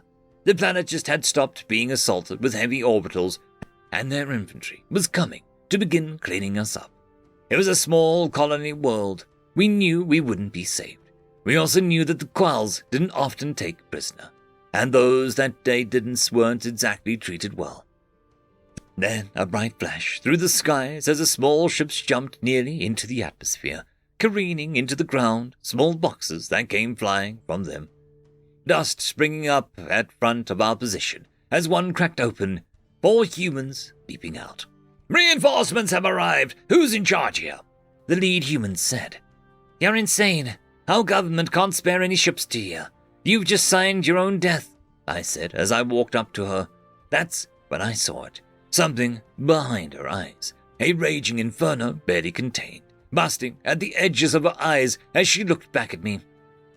"Your government can't," she said, a grin appearing on her face. We fought with them for the next 4 rotations. They were machines, some of them almost literally. One losing their leg to an anti-tank explosive launcher. They just kept going. Every injury, every bit of hope, every soldier that fell, it was like it was absorbed into them, continuing on, dragging through the mud that felt like concrete that had been hit enough to make it feel like mud. Eventually, we reached the base they had made, filled with most of our people that were on the planet. They all had that same fire to them, that unending energy. Once we'd gotten there, I asked that soldier, the one that first found me and my men, how? Aisha, how in the hell do you humans do it? I read your biological reports. They're above average, but not this, I said, gesturing all around to the base. She sat down next to me for a moment before answering. For us, it's not about the body, not even about the mind as much. It's about your soul, that fire inside. Not all humans have got their fire fueled, because it's not just having the fire going. It's about making it thrive. It's about making sure that the fire inside you burns brighter than the world around you, she said, and it didn't answer any question right then. But before I could ask anything else, an alarm went off around the base. Aisha grabbed her gun and stood up before looking back at me. Tekken, make sure you add kindle to your fire.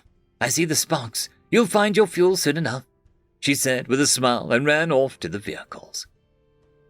It was a little bit after the war. I'd been assigned to study the humans and I was on their Earth. I had been given the opportunity to work and watch some of them throughout their days, spending a week or so with them. It was through this time that I really began to dive deep into the humans. The first was a blacksmith. While not exactly one of the more necessary jobs in modern times, it was an enlightening experience.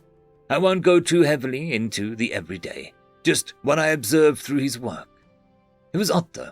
In every piece, from knives to swords to simple sculptures, everything had a hint of him, part of his fire. For every tool in his shop, it radiated with him, and he also took on parts of them too, both physically, his body adapting, developing strength, better grip, calluses from the tools. Mentally, he hardened, learned, every new tool growing with him and his craft, stronger, sturdier, taking with it the scarred and scuffed edges of his soul, purifying it like the metal he molded, beating it into shape, his pillows matching the banging of steel, fire coming from both him and the forge. It was a symbiotic relationship, in a way. The second person was a writer, and they were sort of the same. What they wrote, every character, every setting, parts of them littered within, but evolving past just them, and those parts, those characters, those stories that evolved past him. They imprinted back onto him, changes, ideas, stories coming from them just the same way that he had done to them. They were like symbiotic relationships, in a way. It was from those two mainly that I began to understand it. Understand this fire within the humans. It isn't as simple as a furnace or an engine, nor is it a raging flame that destroys everything it touches. It's almost like a purifier or smoothing stone. It is a fire that refines. It is an all-encompassing warmth, and while it fuels, it doesn't destroy. It simply changes. It takes anything it touches, whether steel, stone, or sapient. It turns a weapon into a limb, an unknown species into a family, steel into art, and words into stories. It turns emotions into fuel. It turns a human into an unstoppable force. It turns other creatures into something that can truly live. It turned me into its own kindling. I met back up with Aisha a couple years later, me still studying humans, her still fighting like hell. A couple of limbs replaced, but still, that fire inside her. Ha ha ha ha! My friend, it seems you found your fire then. So, do you understand us humans yet? She said, a hand going onto my shoulder. Hell no, I don't think I even you lot do, I responded with a chuckle. Damn straight. Let's share some stories then. Been a damn minute since Dunia, Aisha said, grabbing a box of drinks and carrying it over. I don't understand humans, but now I understand how they do it, how they fight against unthinkable odds, continue past every challenge. I understand the human flame. End of story. Story number 2, Pax Humanum, written by Foxcall. For countless millennia, humanity had scoured the stars. The Milky Way has been kept under close watch. There has been a significant lack of war for their entire era of human universal dominion. We, the Hatclon, once ruled this galaxy with an iron fist. Now, we are the ones being crushed by the Neutronian grip of human fleets. For the past month, we've noticed an immense drop in human military presence within the Milky Way. Their communications and movements have seemed frantic, almost panicked. There are rumors of rebellion outside the Universal Room. I, Tellarius II, son of Tellarius the Great, believe now is the time to reclaim our place in the stars. Sir, with all due respect, this is the human militarum we're talking about. They've destroyed entire galaxies with a mere thought of it before. They could decimate us within milliseconds. Tyrellus II didn't let the intelligent position of his advisor sway him. Humanity's militarum is split. They must fight their own in their outer regions. Their forces are too divided to mount a proper defense campaign with their impenetrable core galaxy. The mockery in the aspiring emperor's voice was apparent. Billions of years isolated from the throne, billions of years forced to live as a commoner in a human empire. The degradation of his honor was unbearable. It would all end today. If you insist, sir, it is only my duty to serve. Ready our fleets to establish a diplomatic channel with the humans. I want to see the shock on their faces as I make their empire crumble before their very eyes. How much longer do we have to decide? The room went dead silent for multiple seconds. Less than an hour. Our defenses around Andromeda have been destroyed. The insanity has spread to uncountable amounts. If we do this, we kill everything outside the shielded region for good. There'll be no possibility of a cure. If we don't, it could spread through the gate. We can't let the multiverse be infected by our experiment. This would be genocide in the highest degree. We can't seriously be considering it. Would you rather your family be turned into a wrenching mass of insaners for all eternity? There is no cure for this affliction. It occurs in the highest dimensions of consciousness. The suffering is eternal. It would be cruel to allow them to continue living. The Empire has stood for 1 billion years. Do we really want to end our legacy with a genocide so absolute that not even a single strand of codones will survive the slaughter? No life will be left to save, unless we utilize the Goranoshi project. That project is insane. If anything goes wrong within the 100 million years of hibernation, the weapons will need to be fired a second time. I know. That would destroy our interdimensional link. Everything that survived will be doomed to an entropic demise. It is no better than the demise of eternal torment with your own mind. The rumor was once again silent. Implant the Goranoshi. If everything goes well, we can. The Hatclons have declared independence. Fleets are attacking human population within their proclaimed borders. Is it time? The silence was deafening. Why have the humans not responded yet? The room of advisors was just as surprised as the Emperor himself. We have no idea, sir. Human ship movements detected. Tyrellus sat up in his throne. Where are they moving? They're retreating to Earth and Zion, sir. They run back to their cradles. One natural home, one wretched abomination of steel. We can allow Earth to survive, but that horrid mass of metal, it must be destroyed. Dispatch our fleet to Zion. Cut their head right off of their shoulders. Humans have begun moving, sir. What do you mean, moving? They're being teleported to Zion. All of them, outside of Sol, to defend the gargantuan world by sheer number. I don't know why, sir. The room was silent for a moment. Just what were these humans up to? Massive gravitational anomalies detected. I count 5, no, 10, 20, 100. What is going on? The Emperor bellowed in fury. The humans have unveiled no less than 100 supermassive black holes. How is that even possible? The screeching of alarms alerted the room to the first signs of their impending doom. Each black hole has gone active. What does that mean? The galaxy has just been turned into the most extreme quasar the universe has ever seen. The energy is traveling faster than light. Sensors are being knocked offline. The robotic voice of the alarm wailed out with extreme volume. Radiation alert intensifying. The Emperor muttered his last words. By the stars, what have they done? The twisting pair of magnetars that protect the Ganoshi project swirl violently. Their immense magnetic field prevents the gargantuan bursts of the human superweapons from killing the precious cargo that is encompassed deep within the orbital planet's crust. The human construct that amplifies the power of the magnetars is forced to work under immense pressure. Its secondary task of keeping the orbiting magnetars from colliding is also put under extreme strain. The machine must not fail. The fate of humanity's legacy hangs in the balance. End of story. AHF, written by SpeedHump23. The Chaos attackers appeared without warning. The long-range detection systems did not see anything coming.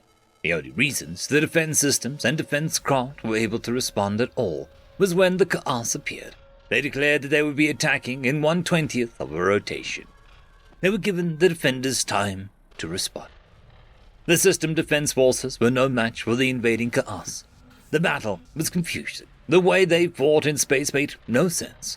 Once an attacking craft had selected a defense ship, it was the only ship to engage it.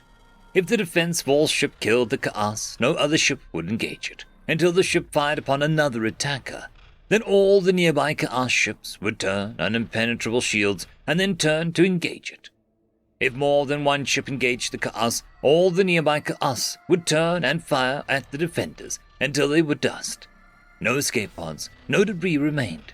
They would turn off the shields and go back to the one-on-one combat. Maybe 5% of the Chaos attackers were destroyed. The satellite defense systems almost paid for themselves. They reduced the initial landing force by about 10%, before being taken out by energy weapons. The air defense forces found the same odd behavior. A defending fighter was engaged by one of the attacking craft.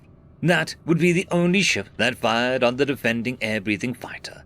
If the fighter killed the Chaos craft and then engaged another one, the same thing happened.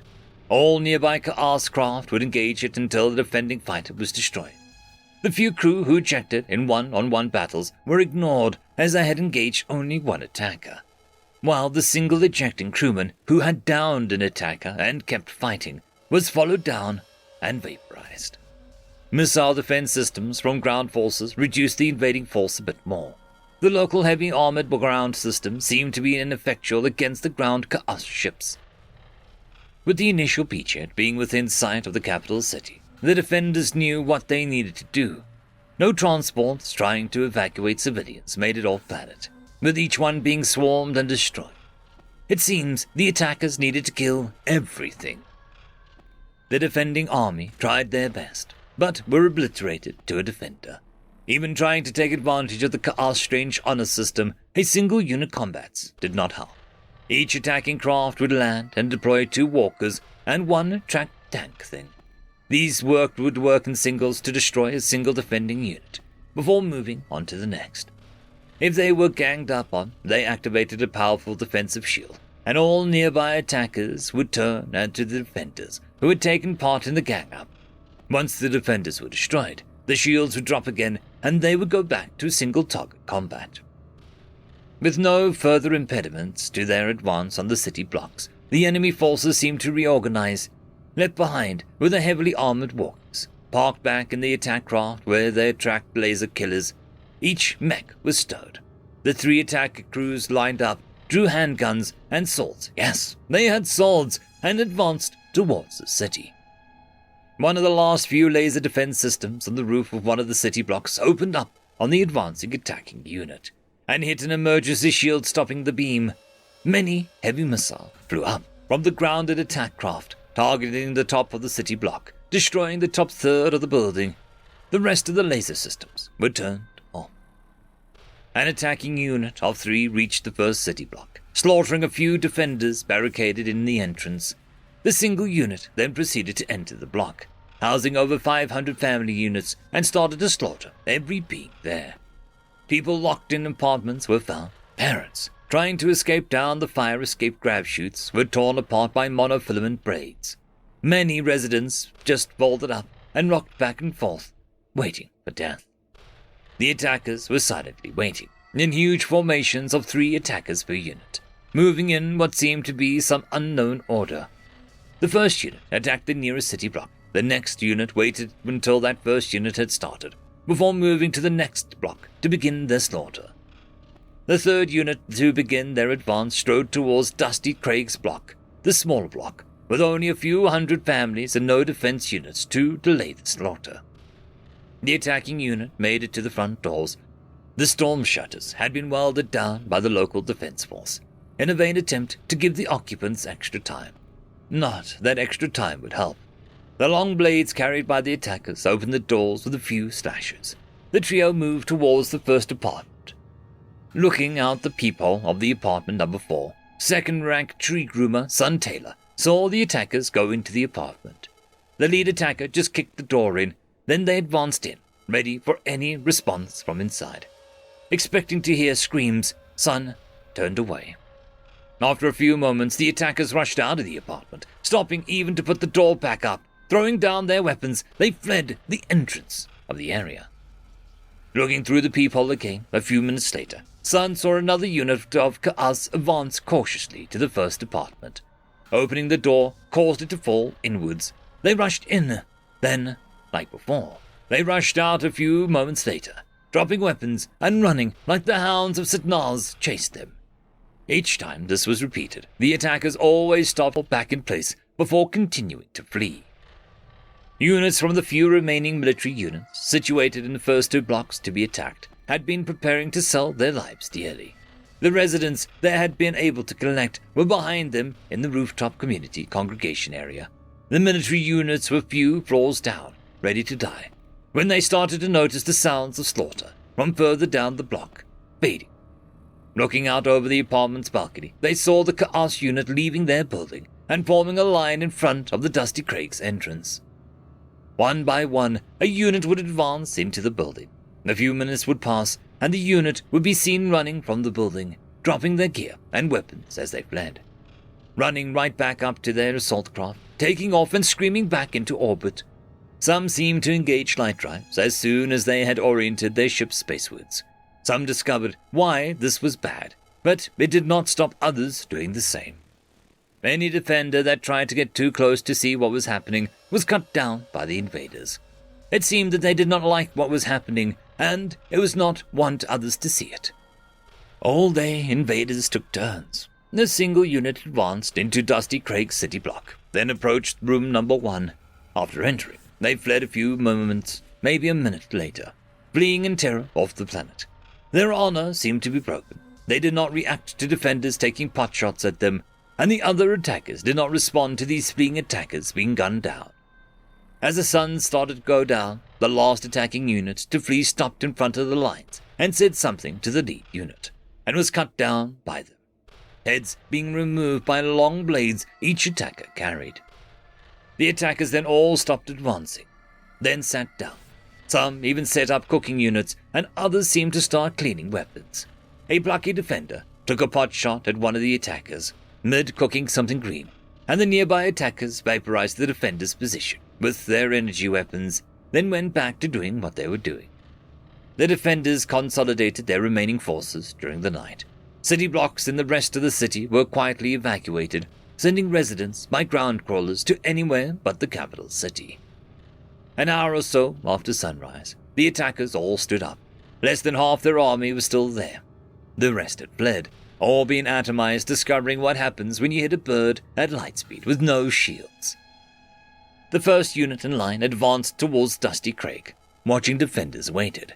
Would the miraculous occurrence from yesterday happen again? Would then the attackers be, Yes, there they go, running back. Some attackers started to slowly drift away from the rear of the line. They seemed to be the younger, smaller Ka'as. Maybe the line had been ordered in some sort of seniority. If so, the majority of the veterans of the attacking force had fled or died trying. This must have been having a dangerous effect on the morale of the remaining attackers. By midday, the attackers were gone. Each unit had fled Dusty Craig's first apartment, fleeing in presumed terror, abandoned their honor, weapons, and armor to leave the planet as soon as possible. Half the inhabitants of the 2 city blocks had been brutally slaughtered, with another taking huge losses when the top was blown off. The army and air defense force in this area had been obliterated. Only 10% or so was left in the local command zone.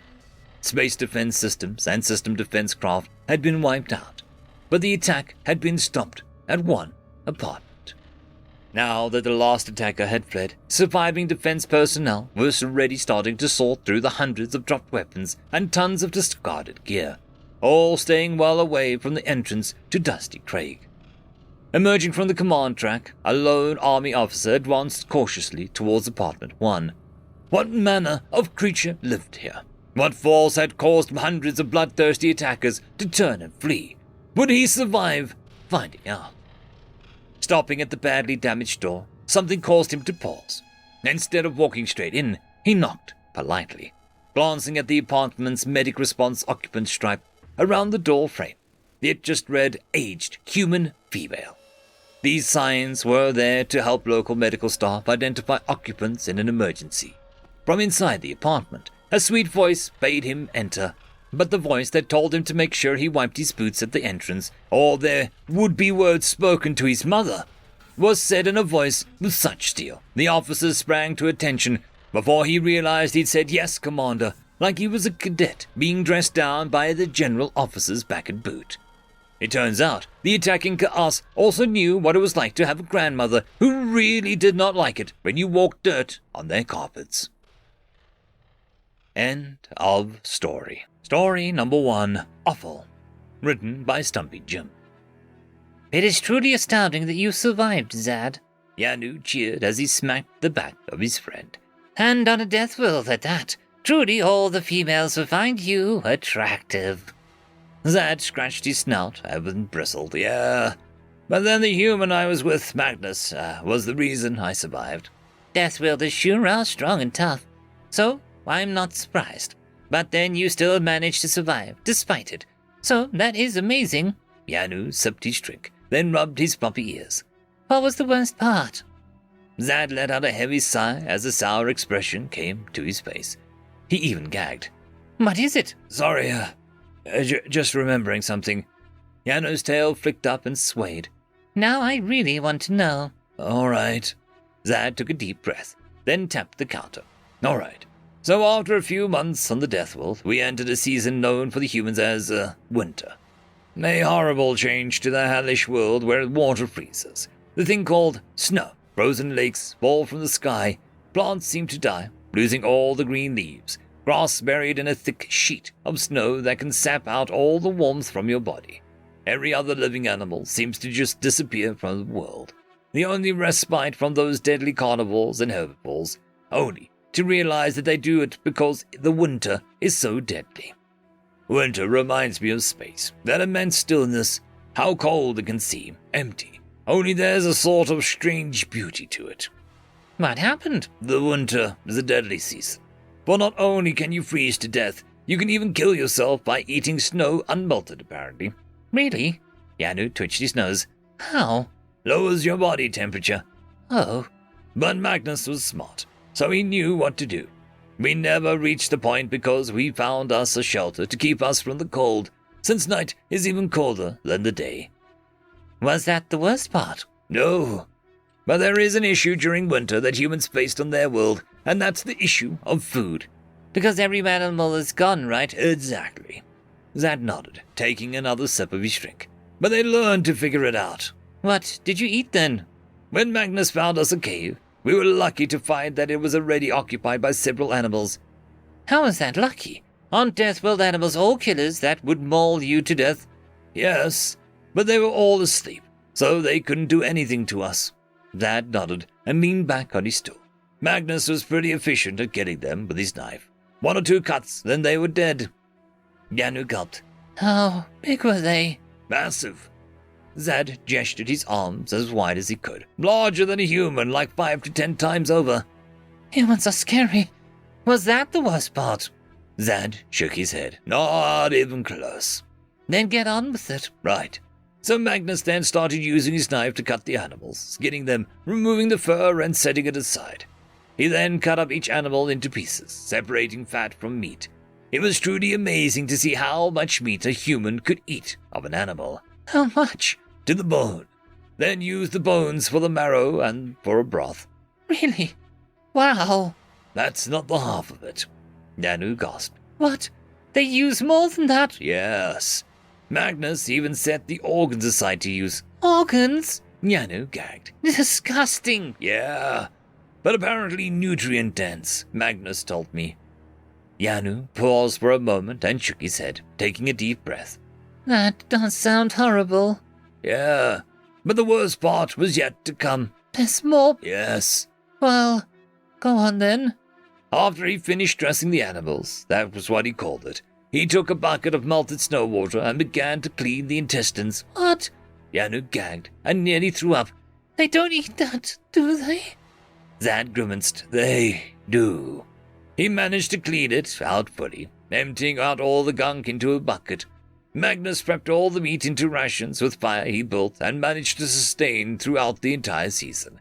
We ate all of it, even the horrible intestines. That's disgusting. Yeah. Zad drank deeply and cringed at the memory. Even the humans ate it. That's why they call it the offal, because it is awful. End of story. Story number 2, On Foxholes and Theology, written by Warp Mind. Gonthara Battlefield, After Action Inspection. General Rogan looked out on the battlefield.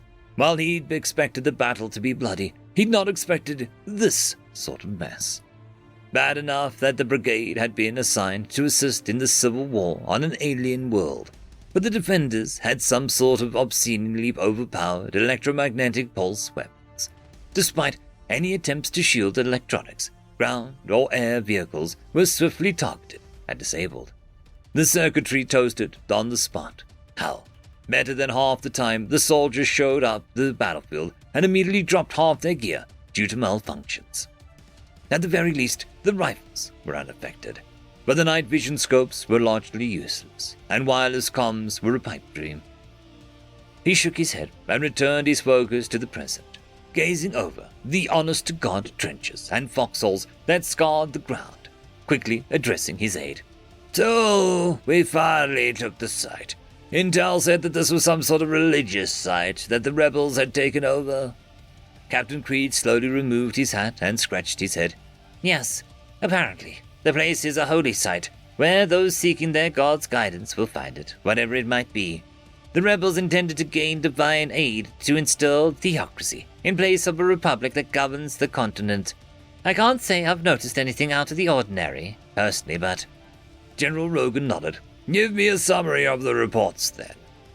Captain Creed looked at the archaic clipboard and flipped through the first few pages. Right. So we dug in 8 days ago, or a week by local calendar. Once the first reports of EM weaponry disabling our armored vehicles, drones, and aircraft came back. Fortunately, humanity's got a long history of trench warfare, even if it fell out of style in the 20th century. So, if you'll pardon the pun, digging up in old methods was easier than we feared. Rogan sighed. Thin ice, Captain, but go on. Creed grinned wryly. The rebels were well bunkered around the holy site, per central point, so it took 6 days to burrow our way even closer, mostly in the cover of night. Overland charges were out of the question, as there was no way that we could expect anyone to make it all the way to the fortifications in one piece until we'd essentially dug our way underneath the structures. Then 2 days ago, something happened. Rogan arched an eyebrow. The tone of voice was unusual for his normally calm aide-de-camp. Something? Creed frowned at the reports. Some of the soldiers at the front of the trench started exhibiting anomalous behavior, sir. The night was moonless. Reports have described it as remarkably dark blue, and several soldiers seemed to have experienced something that resembled, ecstasy. Drugs? No, sir. Religious ecstasy. The strange thing is, all soldiers who this happened to, and only the affected soldiers, are registered as atheists in the enlistment papers. Rogan frowned. So all the atheists, experienced something? Yes, sir. And before the sun rose, they'd grabbed assorted melee weapons, knives, ropes, makeshift clubs, pretty much anything except their firearms, and charged up over the trenches and straight into the fortifications. By reports from our own side, they did so quietly, with the sort of menacing inevitability to them, even. That's unsettling. So, they breached the fortifications. Like lightning, sir. 73 soldiers somehow slipped into the enemy's stronghold and methodically stabbed, strangled, or bludgeoned every single adult to death, with neither hesitation nor remorse. Morgan's eye twitched. Why did you specify every adult like that? Creed scratched his cheek. Well, sir, there were 17 children, offspring of some of the rebels, present, and the soldiers gently gathered them up and carried them out and to a safe location off the battlefield, where they're now taking care of them until all living relatives can be found. We're honestly not quite sure about what to do with the afflicted troops, though. So, what do you think happened? Creed shook his head. Sir, there is an old saying, there is no atheists in a foxhole. It seems that these atheists found, or rather, they were found by Kali. General Rogan looked out at the battlefield once more, the trenches scarring the land, and the broken fortifications, carefully covered stretchers were carried outside for burial. I think we should give the 73 a medal, nominate them for medals of valor, and honorably discharge them. Citing moral conflicts and religious exemptions, Creed's brow furrowed. Sir? General Rogan shook his head. We can get away with it this once, I think. But there is no way knowingly having a whole company of Kali worshippers is not a war crime of some sort. End of story. Human Day, written by Weirdo5255. Key, look! The older sister smiled, then extended her talon towards the molting trundling towards her across the smooth stone floor, his 3 legs pattering as he moved towards her. Yes, Ola, I see it, said Kihi, as she grabbed a moltling in her talons, keeping him in place. Ola puffed himself up, looking like nothing more than a ball of feathers, a beak, 3 flailing legs, and 3 waving talons. I'm a human! Exclaimed Ola, as he grabbed the mask that was hidden somewhere in his feathers and slipped it over his face. The cheap plastic covered 2 of his eyes, leaving 2 more to glare out at his siblings awaiting approval. Ki fluffed her feathers in resignation.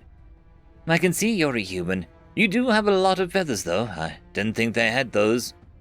The ball of feathers in question wriggled out of his sibling's grasp and fell onto the ground.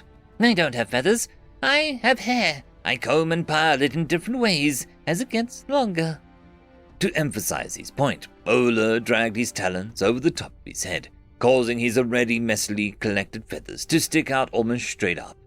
Ki grinned. Oh, there we go. Now you're most definitely a human. Ola chirped in happiness, squirmed out of his sister's grip, tumbling to the floor. The small motling carefully picked up his 3rd leg and waddled out of the center of the room, barely keeping his balance on only 2 stubby limbs. Why can't you be that cute? Asked Ki's mother, watching as her youngest motling wandered off, trilling to himself in merriment. Ki indignantly fluffed her feathers out.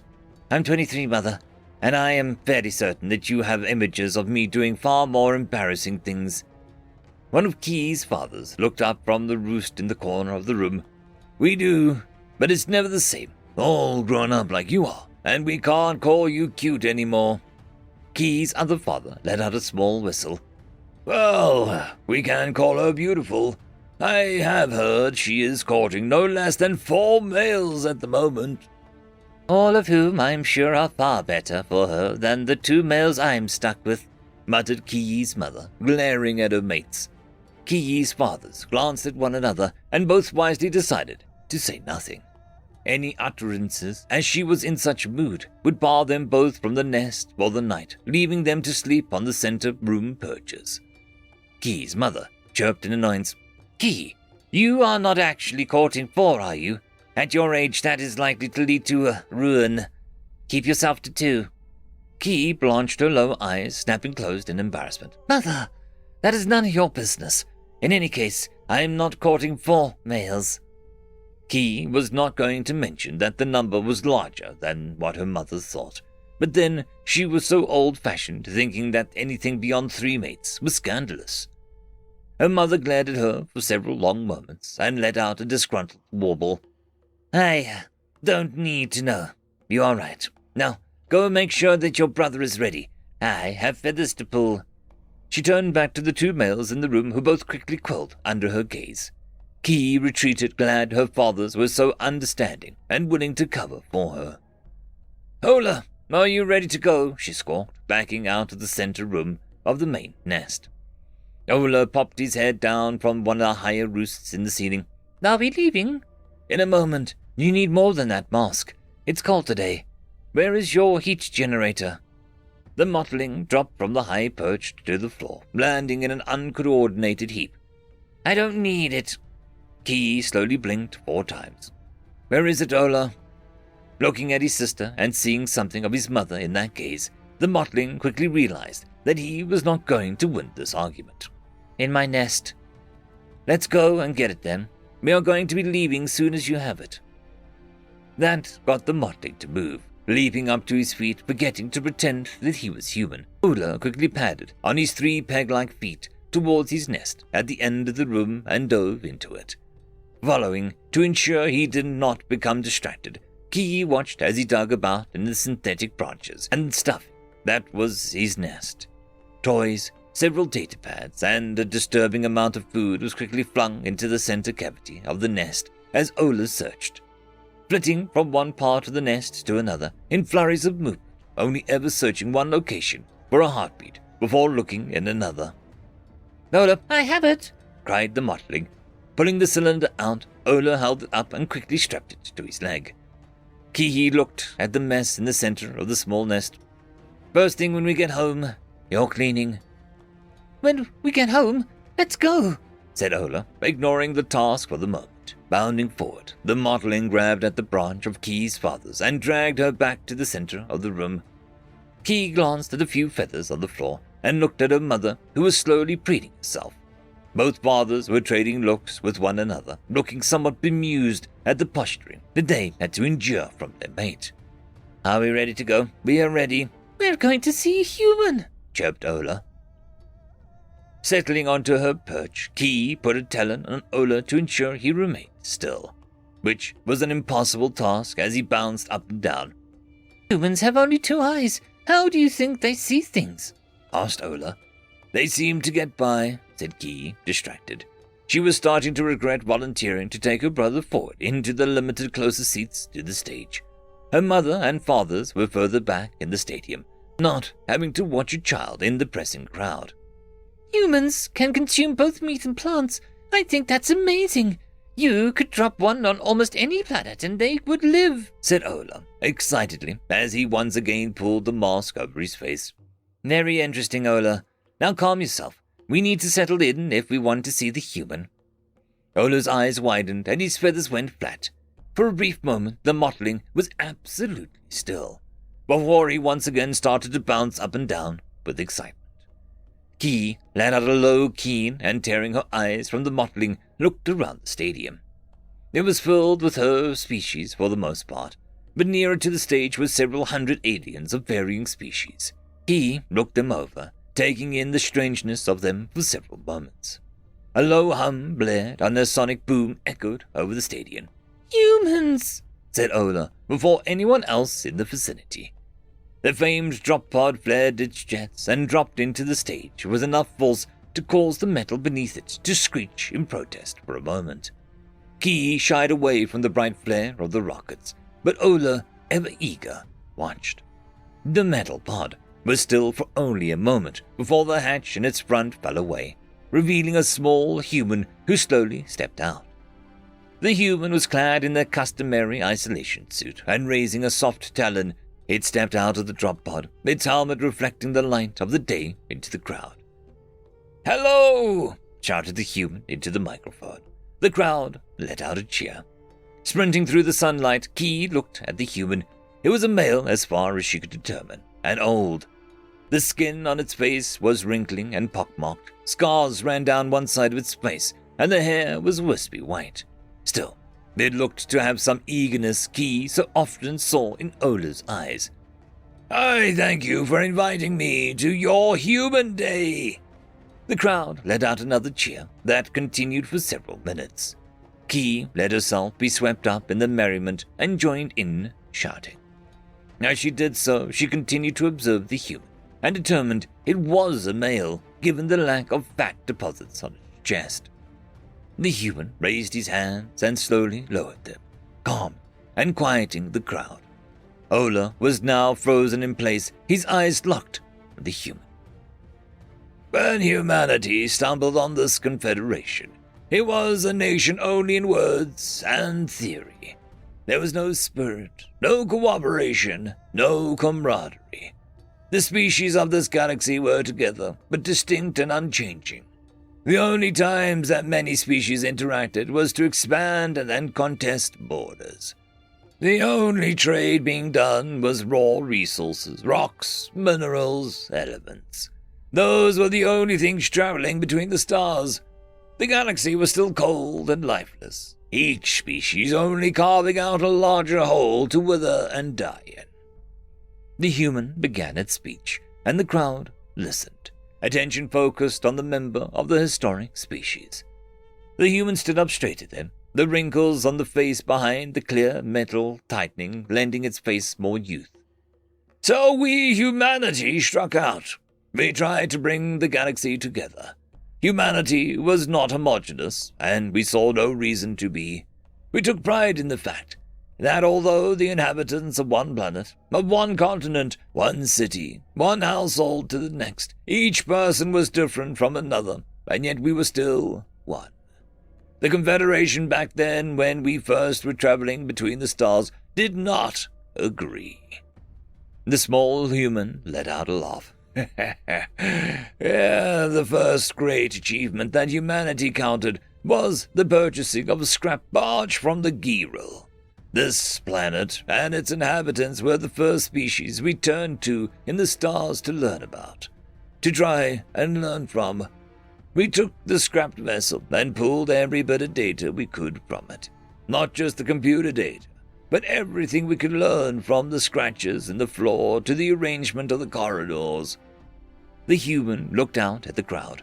Key shifted on her feet as the human's eyes swept over her. It was disconcerting the way that humans seemed to lock eyes with an entire crowd, even with only one set of eyes. We learned that the Giril were alien, and at the same time familiar. You are not free of war, strife, problems. Like us, though, you love, you care for your families above almost anything else, and want nothing more than to raise your children and ensure their lives are better than your own. For 300 years, humanity learned, collected, and adapted. We tried to share our own culture with others and what we had learned from other aliens. No one wanted to listen. The human shook his head, causing the wrinkles on his face to move like feathers as he did so. It is not an admonishment. When I was a child, humanity was content to collect and learn, taking in the culture of 100 worlds. Some humans even dedicated entire worlds to the art of culture replication. We tried to emulate the aliens of the galaxy. We wanted to learn through experience. It was a glorious time for humanity. The human curled up his soft talons in his glove. When I was only 15, the age between child and adult for humans, and the enemy attacked. The Taui were wiped out in a day and made their famous plea to the stars for aid only when the star of their home system was consumed. The coalition government, apathetic and powerless, having never faced a threat even close to that of the enemy, was paralyzed. 1 million species for the first time trying to work together in a bid to save themselves at the cost of others. Humanity was only another alien voice shouting, beginning. He reached into a pocket in his suit and slowly drew out a small black knife. He spun it around in his hand for several moments, eyes locked on the weapon. Humanity had interacted with as many species as possible, and so we approached the Fur EU to try and form a more lasting union. A vicious, domineering species, one that respected only power and personal achievement, were the Fur EU. They are nearly double our height, and if they had any inclination for expansion through the space, they could have perhaps just been as dangerous as the enemy. The commander of the now famous human marines challenged the Emperor of the Fur EU in single combat. The alien was stunned, and seeing us only as small creatures, accepted the challenge with a laugh of dismissal. The human flicked the blade down, and it embedded itself into the stage, vibrating for a moment. Of course, the Emperor was fighting a marine. Ki, along with the rest of the aliens, smiled, and a smattering of laughter filtered through the crowd. The prowess of the human warriors was well known, and nearly unmatched, although few marines were human anymore. When he won, Commander Voskos had the Fair EU Emperor at knife point, by his own blade, the one you see in front of you. He offered an ultimatum. Ki's eyes widened, and she looked at the object. It was the knife that had begun it all, if the human was to be believed. Instead of killing the man and rightfully taking command of the Empire, Commander Voskos did something unprecedented in Fur EU culture. He helped his opponent up and offered him more power under the condition he listened to new ideas. Voskos promised the Emperor that he and his warriors would never have to want for battle. He promised that they would be able to fight for righteousness against the ultimate foe. The human leaned down and, fumbling slightly with the heavy gloves he was wearing, pulled the knife out of the stage. So contrary to our fictions, the most violent race of aliens we could find besides the enemy submitted to learn from us. The human put the knife away and pulled out a small wooden branch, one that had several dozen lengths of cloth tied to it. Humanity continued this pattern, bringing races and species together under our banner, not by impressing on them our own ideals, but by understanding them to the best of our abilities and appealing to that. I, at the age of 20, was part of the contingent that negotiated with the Flareon. A princess with spikes, poisonous burrs, and acidic blood gifted me this promissory to seal their allegiance to humanity after one of my greatest friends sacrificed himself in one of their religious ceremonies to call upon their gods. The human placed a stick on the podium. As we gathered species under our banner and tried to organize every resource, we took it upon ourselves to execute the brutal mathematics of war. I do not envy the leaders of humanity at the time.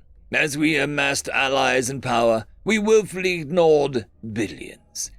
We consciously left billions of men, women, and children to be consumed by the enemy. We tried to save as many as we could, but even so, the galaxy lost nearly 5,000 species, 5,000 unique perspectives, entire histories and people who now only exist in the libraries of humanity. The human held the stick up, and the cloth on it bellowed in the wind. The Flareon are amongst those lost. The human sighed, and the entire stadium was silent for a moment. Stunned by the speech, Ki nearly fell back onto her haunches. Shaking her head and looking for a distraction, she glanced down at Ola, or at least where he was supposed to be. The mottling was absent from his small perch. Jerking around, Ki looked for him in the crowd. The mathematics of war are brutal. We should not be forgiven for letting those species burn. I can only say that it was the only way that we could win. And, to this day, what is left of humanity regrets it. Ki straightened up, looking for her sibling, barely managing to stop herself from calling out. When the enemy reached the system, we, humanity, and the 40,000 species we allied with attacked. The warlike, the moderate, the peaceable, each fought and served alongside humanity. The warlike humans sacrificed and burned in joyous glee with the warrior species. The moderate humans planned alongside the knowledgeable generals of the very army and coordinated support for the army of trillions. The peaceable remained in the background, with those who swore never to take life and healed the injured, cured the sick, and fought to save every life possible. The human drew in a shaky breath. I was nearly 50 when this took place. Most humans of thought were raised alongside the allies of humanity and were alien themselves, something humanity took joy in. The enemy, as simple as they were, as powerful as they were, only lost due to overconfidence. Trillions died in that battle, and in a last spiteful move, the enemy laid a curse on humanity. The human virus. The human tapped his helmet. They understood in their last moments what had defeated them, and took revenge. I hesitated to call anything pure evil, but the enemy is close. The human held up his hand and clenched it off for a moment in his suit. They took it all away. A virus harmful only to humanity, lethal within a day. Every species is a carrier, every form of life save our own. We are once again relegated to a single world, outnumbered not even a billion out of what was once trillions. The many allies we formed can do nothing but watch as we lament. The human drew himself up. As horrible as the virus is, it shows how little the enemy understood. We have passed along our thoughts, our ideas. Ever since that day of the enemy's defeat, the people of this galaxy have strived to learn from and understand one another.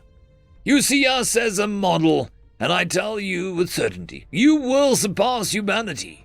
Do not give up your own ways, but do not hesitate to learn from others. Some ways are better, some worse. All are different, and you can, at the very least, strive to understand. Even if my species should pass into darkness, the spirit of humanity will not die. The human punched his soft talon into the air, and Key now desperately searched the crowd, only half listening to the alien, desperate to find her sibling, glanced up. Above the human in the rafters of the stage, a familiar ball of feathers and enthusiasm moved. Nearly all eyes locked at it, with the human's impromptu pointing. Key's feathers went flat in horror. Above the human was Ola, his generator once again loose from its strap, and the contraption fell and hit the stage next to the human. The suited human paused and looked down before glancing with the rest of the crowd to stare at the same spot as Key. As if sensing the attention, Ola dropped, letting go of the metal beams, and mottling plummeted towards the floor. The human quickly stepped under him and caught the foolish child, barely straining to take the mottling's weight. Ola! Key gasped. The human looked out at her and then back at the small mottling, who was staring back at him with all four eyes. The god's two large towel glanced at me and then the human, unsure what to do. Well, hello. Who are you? Asked the human, looking at Ola. His words were slightly muffled, the speaker in his helmet further away from the microphone. Although the entire stadium had gone quiet enough that it was hardly needed. I'm human, squeaked Ola. He began to push away through the crowd towards the stage. You're human? In response, Ola slowly reached up and drew the mask on top of his head down. The human chuckled. It seems you are human indeed. The human turned back to the podium and, looking out at the crowd for a moment, seemed to come to some sort of decision. Ola, what makes you human? The mottling, ignoring the crowd to stare at the face of the aliens he idolized, thought for a moment. My, face? He pointed to the cheap plastic mask. Perhaps. What else? Asked the human with his teeth showing. Ola let out a warble that was amplified through the microphone he was almost sitting on. The sound reverberated through the aliens in the stadium. Key was still fighting through the crowd to retrieve her brother, was almost at the stage. I want to know more. I want to learn about things that are strange and see them for myself. Well then, Ola, I have a treat for you. Reaching up, the human grabbed his helmet before the bodyguards on the sides of the stage could react. The human removed it. The stadium, which had been quiet before, was deathly silent as the seals released, and the human lifted the protective helmet away and dropped it to the stage. Taking Ola's small talon, the human raised it to his face. Ola let out a low bleat as he felt the human's wrinkled face. You You're gonna die now, squeaked Ola, even as he felt the human skin wonderment still in his voice.